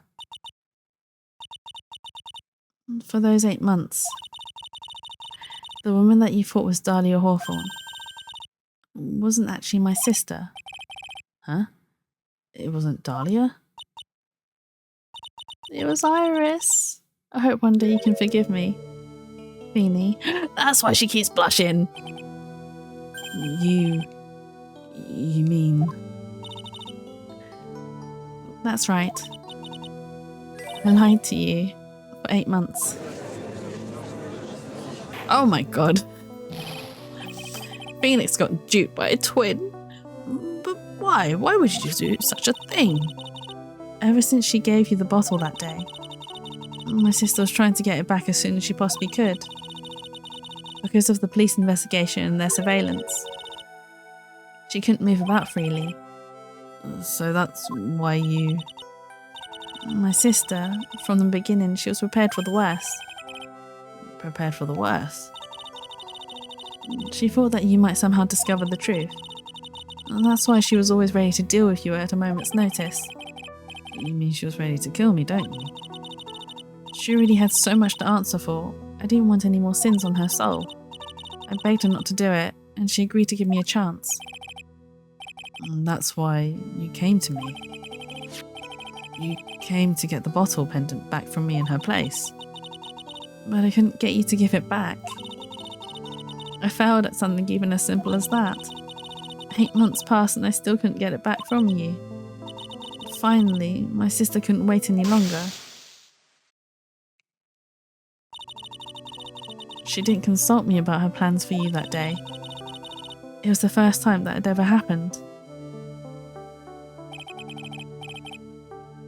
That was a bit strange, wasn't it? Up until that day, you two were partners in crime and she wouldn't confer with you. I think she must have noticed. Noticed what? My feelings for you. Oh no, Iris. If I had found out she was planning to kill you, I would have done whatever was necessary to stop her. Even if it meant her life. Or mine. Iris. Luna, what a way to ruin a moment. Thank you so much for ruining this really heartfelt moment where Phoenix discovers that Iris is in love with him. Thank you so much. The moment's ruined now. But thank you for stopping by and I hope you're having a lovely weekend so far. Iris. After spending those 8 months by your side, my feelings towards you, they changed. I have something to say to you too. Yes? You really are the person I always thought you were. Even after Dahlia Hawthorne was found guilty. Thank you. Thank you, Luna. I still believed in you. Oh, thank you. Oh, that's so cute. Oh my god. Oh, Phoenix.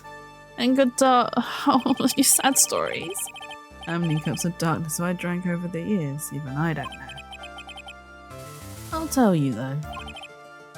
Right now, well, this one here is the greatest cup I think I've ever had. Don't you think so? Phoenix, right? Oh, Phoenix is drinking coffee. Yeah, I think you're right.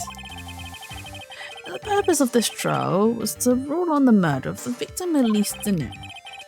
At some point, I expect you will be tried for your role as an accomplice in this case. I understand, Your Honour. Very well. On the charge of murder, I hereby find a defendant not guilty. Well, she is partially guilty because she was, she was not co-conspiring. She was a oh my god, what's the word? Someone who was part of the crime, who helped out in the crime. Court is now adjourned. Woo! Kinda. It's not that happy because, yeah, that was a long case.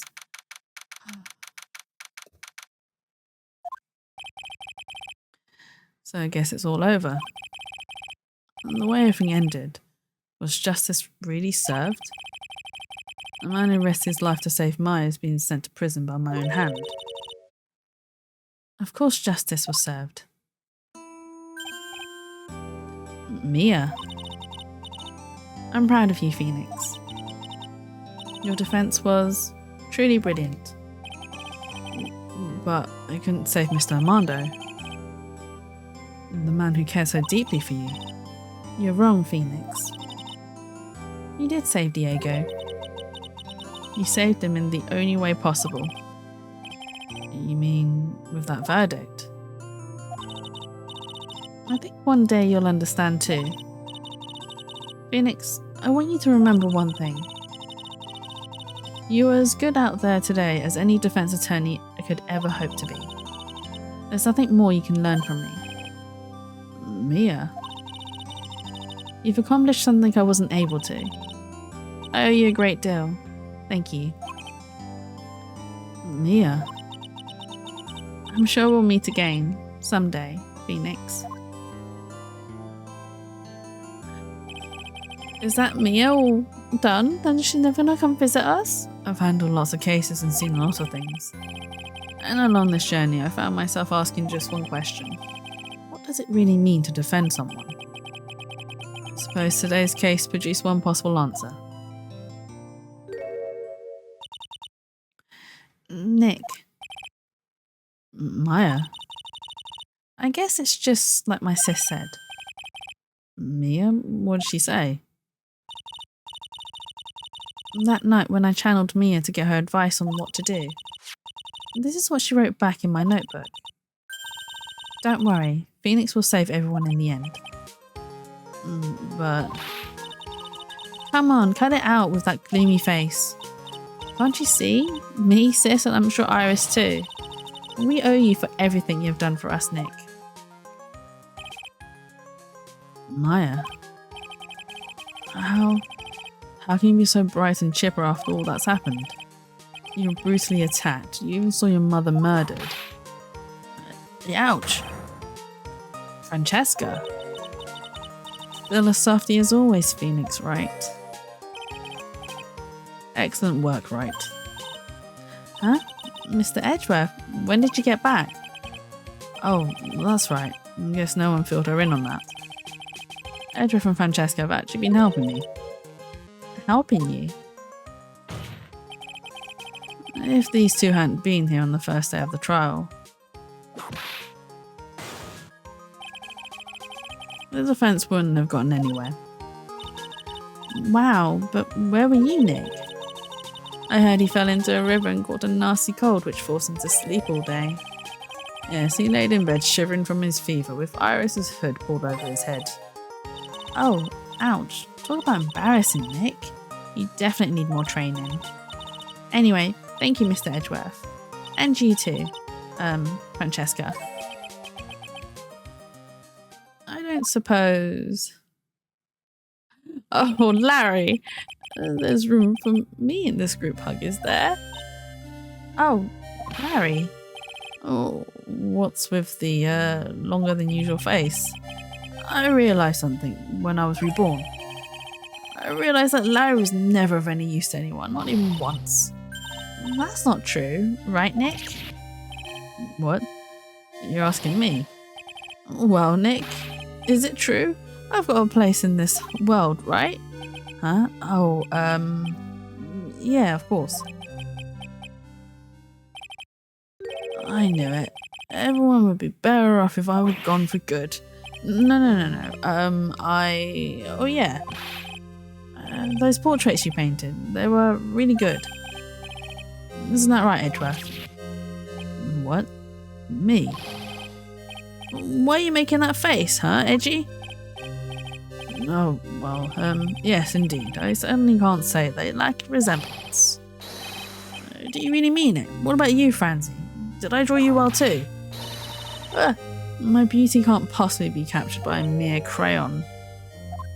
Claire. Nevertheless, I recognise the effort you put into it, and that's worth something. So you'll do it, like you promised? And you're going to model for my next picture book? Francie's whippity whip. Don't get carried away. She just whipped him some sense into him. Well, how about that? I guess painting portraits is the only thing I'm good at. The painting of Pearlie was pretty darn good too, if you ask me. Huh? Now that you mention it, I haven't seen her around. Pearls? Where could she have gone? Normally she'd have made a beeline for Maya. Oh, I'll go look for her. Be right back. Hey, Pearlie. Right. You seem to be uncharacteristically puzzled. I suspect you're wondering how Maya can be so cheerful despite all that's happened. Yeah. To be honest, I can't understand it either. Francesca. That's right, she lost her father fairly recently as well. I think I understand how she feels. Maya's a much wiser person than she appears, and I think she realises something. Now is exactly the time when she needs to be as strong as she can. What do you mean by now's exactly the time? I wasn't the only one that was badly wounded by this incident. In fact, there was someone that was hurt far more deeply than she. I believe it's for that person that Maya's trying her best not to cry. Someone who was hurt more deeply than Maya. Edgeworth, I think I'm starting to understand too. Ow. Then tell me, Phoenix Wright. Who is Maya being strong for? She's being strong for Pearly. Because Pearly had no idea what was going on. And she was used. Pearl Faye. Poor kid. After all, the reason that she worked so hard to follow the instructions was because she loved and believed in her mother, Morgan. It's for the good of the Faye clan. I'm sure she believed in every last word. She thought she was doing it for Maya, and that's why she was so happy. It shows how truly devoted she is to Maya. Poor Pearly. But it's the cruel irony that it was her exuberance that led to this tragedy. Maya Faye's mother was killed and Maya herself was put into the deepest peril imaginable. And that's exactly why Maya's putting on a brave face. She's doing that for Pearl's sake, until she can see her smile again.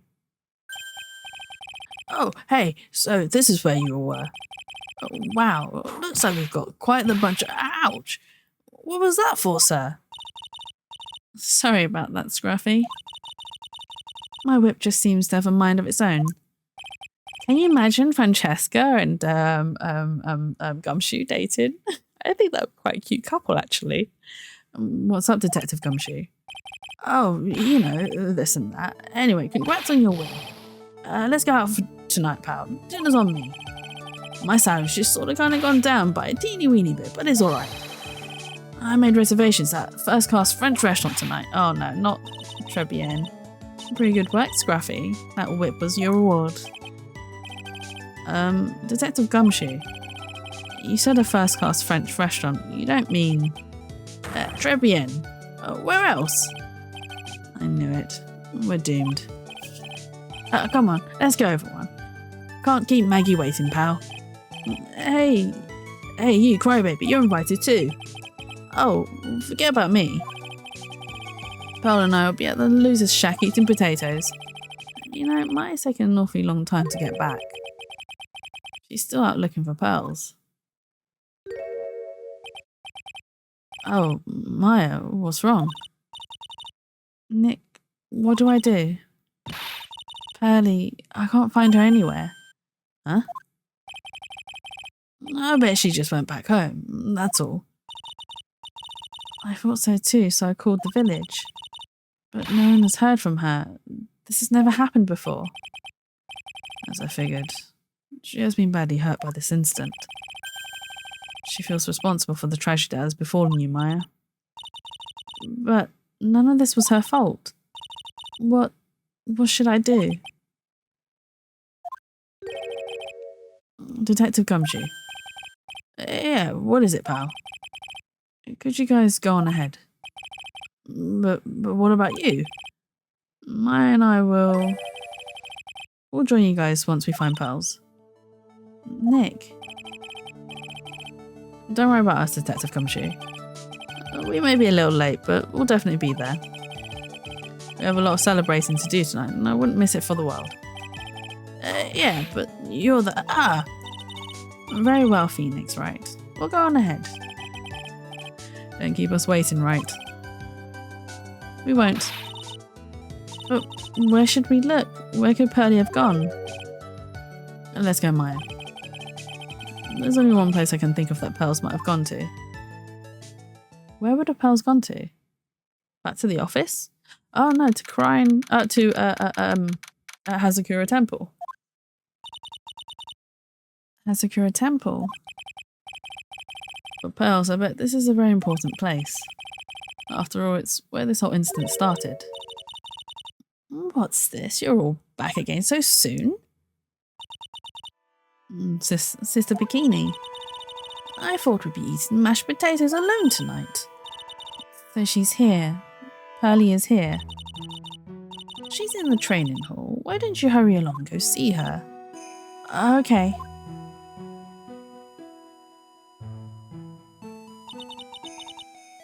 Pearlie's not here. Ah. Maya, the hanging scroll. Oh, she cleaned it. Someone cleaned it off. It's got to be Pearls. Ah! Oh, she's not even crying. Mystic Maya! Pearlie, why did you just leave like that? Mystic Maya! Mystic Maya! Oh, she's crying. Bless her. Oh my gosh, she's so adorable. I swore that I'd never trouble the two of you ever again. Because it's all my fault that Mystic Maya's mother... That's why you came here. It's the least I could do, to pray for your happiness. You don't have to do that, Pearlie. It wasn't your fault. You didn't do anything wrong. Of course, I'm sad that my mother is gone, but how do I say this? I'm still happy. You don't have to lie just to make me feel better. No, really. It's true. The only reason I'm still here at all is thanks to everyone who was there for me. My sis, my mother, Mr. Armando, Nick, and you. If even one of you weren't there, I'm sure I wouldn't still be alive right now. And that's why I have to be strong. For all the people that were there for me when I needed them. That's all I can really do. Mystic Maya. I'm impressed. You truly are the daughter of Mystic Misty. Sister Bikini. Your mother, Mystic Misty, was a strong woman indeed. I want to tell you what she said to me that night. After dishonoring the good name of Crane, I don't have the right to face my daughter. But still, Maya's always in my thoughts. It's true. She'll always be with me until the day I die. Your spirit was with her, that's why your mother was so strong.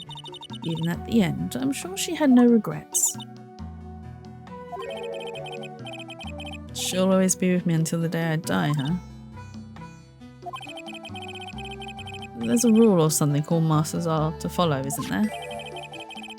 To never take the charm off until the day you die.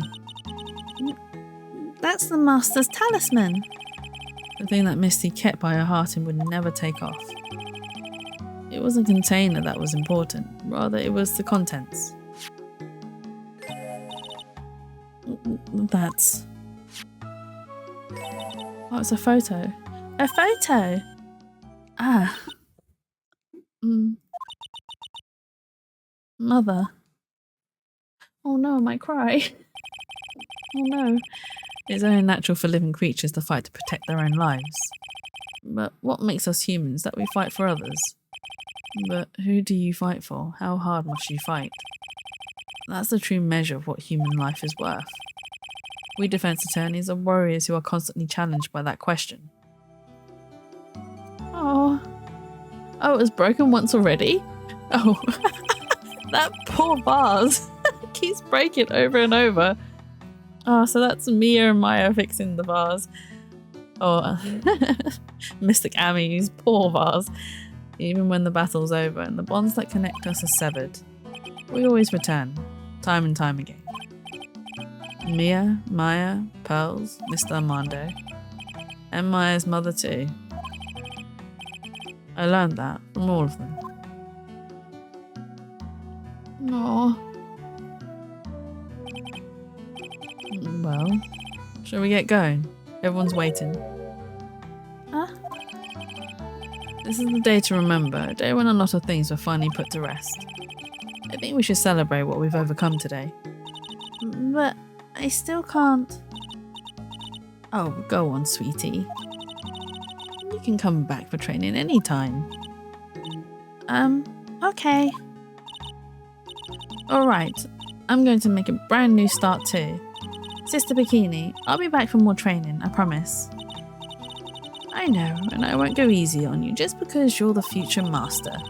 I'll make sure to prepare reservations for 3 for when you come back. Oh my god. Alright. We're going to have a great feast today, Pearly. You know why? Because training is a battle of endurance. Okay, Mystic Maya. I'll eat lots and lots and lots of food tonight. You know, there's one thing I don't get. And probably don't want to, but... What is it, Nick? Reservations for training is fine and all. But why for free? Come on, what do you think? You're one of us, Nick. Next time you can train right alongside us. Huh? I'll be waiting for you. Sister Bikini will take special care of you. Huh? That'd be great, Nick. We're going to do the special course naturally. Huh? Oh, poor Nick. That's a great idea after all, Mr. Nick. You'd do anything for Mystic Maya, wouldn't you? Even walk on hot coals, right? We'll have a nice big meal before we come next time, right, Nick? You know, I was wondering if I can say just one little thing. Sure, of course you can. Oh, I love this part. I can't wait to hear it. I'm getting goosebumps too. Well then, here goes nothing. Objection! I'm not doing this training. And that is the end. Oh my god, we have concluded the trilogy of Phoenix Wright. It has been a long journey. Oh, I'll really have to work extra hard now. Master Crane and the office manager of Wright & Co. at law offices. And I have to be a good big sister to Pearly and Nick too. Well, as long as I'm not locked up or captured or something like that. Oh, that was so good. Thank you for the applause. So it's true, Mr. Nick really is Mystic Maya's knight in shiny armour. He went through the special course all the way to the end. Actually, I heard there's a legendary extra special ultra course here too. I think I'll surprise the two of them by making them a secret reservation. Oh, Pearly, no, that's not a good idea. Honestly, I love this series to no end. And I'm looking forward to starting the Polyjustice one. Maggie bought me a brand new coat as a present, pal. I feel 10 years younger. I'll never take it off. Yes, but somehow you just don't seem the same. I guess a dirty, shabby old overcoat is just more detective-like, sir. Don't worry about it. In the name of love, a man will soil himself silly. No, please don't soil yourself, Gumshoe. That's disgusting. Please don't. That's just nasty. Don't soil yourself. Mr. Wright, I am once again in your debt. Thanks to you, the Treasures of Croydon exhibit was a great success. I even got to see Miss Wonkama, who I hadn't seen for almost a year. She taught me how to use a whip and said I must show you what I've learned. Oh, is she gonna whip us? Oh, I love all the characters. Honestly. Oh, it's Ron. Desi and I started a company called Master Mask Consulting. We're dedicated to stopping the evil plans of all the criminals in the city. Our motto is, cut it out, please. Pretty cute, huh? Oh, wait, that was Desiree. Well, we also sell plans to criminals as a kind of... I wonder if that's okay. Sometimes I think maybe we're the worst criminals. Oh, Ron. I completely forgot about him.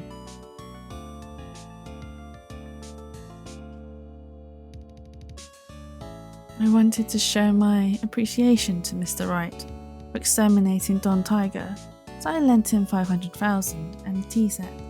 A special thick tea, one I mix with my own two hands. I bet he's drinking it now. Win the through compromise. She's a little bit creepy, but I do like her. Oh, there's even more fun characters in the Polyjustice as well. I'm just old and in the way, a wrinkly, grumpy, clown-nosed waste of flesh. At least that's what I thought. But my grandkids had this birthday party for me the other day. Talk about embarrassing. 69 years old and I cried like a baby with a dirty diaper. Oh no, not him. Shooby. The old man. The pigeon, the pigeon feed guy. As usual, we have an abundance of work to do. We've hired a new programmer to replace Glenn Elg. I do hope everyone will get along. His name is Adam Madder. As soon as I heard his name, I knew our brain circuits would align perfectly.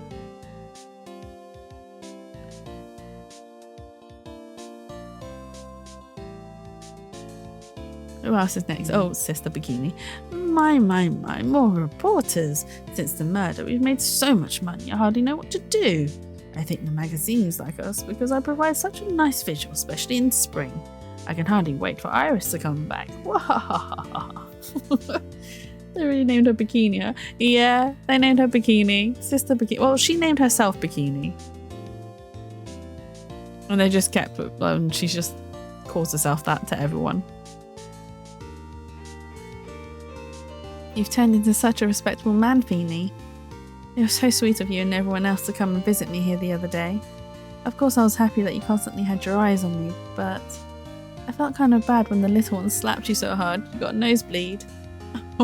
When Pearly slapped him because he's supposed to only have eyes for Maya. Actually, he's only supposed to have eyes for Phoenix. Not Phoenix, for Edgeworth. God damn it, Phoenix. Oh, Edgeworth. I really can't wait till September. Oh my god. And then we get to play his game. Francesca? Oh no, that's not Francesca, it's Mia.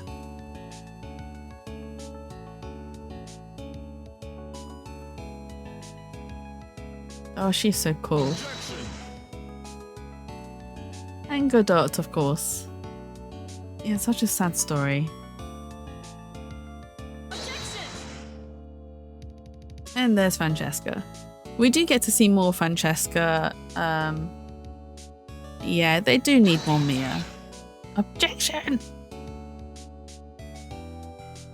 Okay.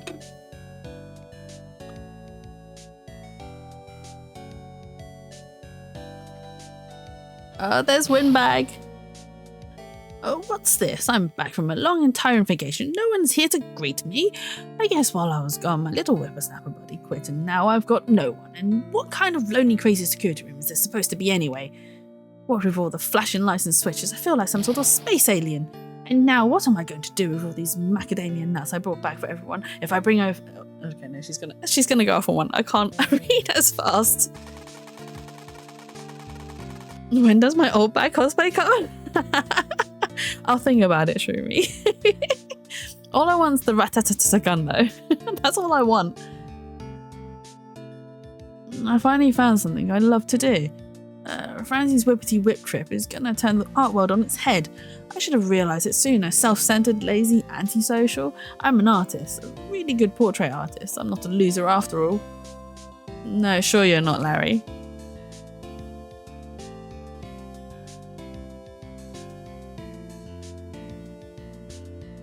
Oh, this is so cute.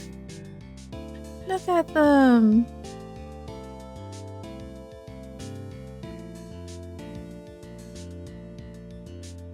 Really, to be honest, I think we need a Godot and, well, a Diego and Mia Dayton story as well. It's a cute photo. And the other one too, yeah. And that's the end. That is the end, everyone. Oh, we have completed it. Yeah. So, is it auto-saved? Okay. Right, thank you so much everyone who joined in on today's stream. I appreciate every single one of you. This one was a very long one. We went for like 5 hours. Oh my god. I'm gonna see. Hang on. Hold tight. Don't move a muscle. Let me see. Do you know what? I'm gonna send you guys off on a raid to Captain Marina. We haven't raided her for a while, and she is currently playing. Or what is she playing actually? She's currently playing Elden Ring, which is a completely different thing to what we're doing, but that's fine. Wait, hang on. Oh my god, I don't like this raid thing. What makes the stream? No worries. No, okay. It's not the end of Phoenix. Well, we will be getting more Ace Attorney still, because, right, even though we finished this trilogy, we have oh, why has it done this? Why can't I do right, people I'm following, thank you. Right, let's do Captain Marina, who's currently playing Elden Ring. So we will have more Phoenix Wright streams, because we still have the Apollo Justice Trilogy, which we will be doing. I probably won't start it next week, maybe the week after. I shall see what timing is like. But yeah, thank you again everyone who joined. If you are subbed, please use this raid message.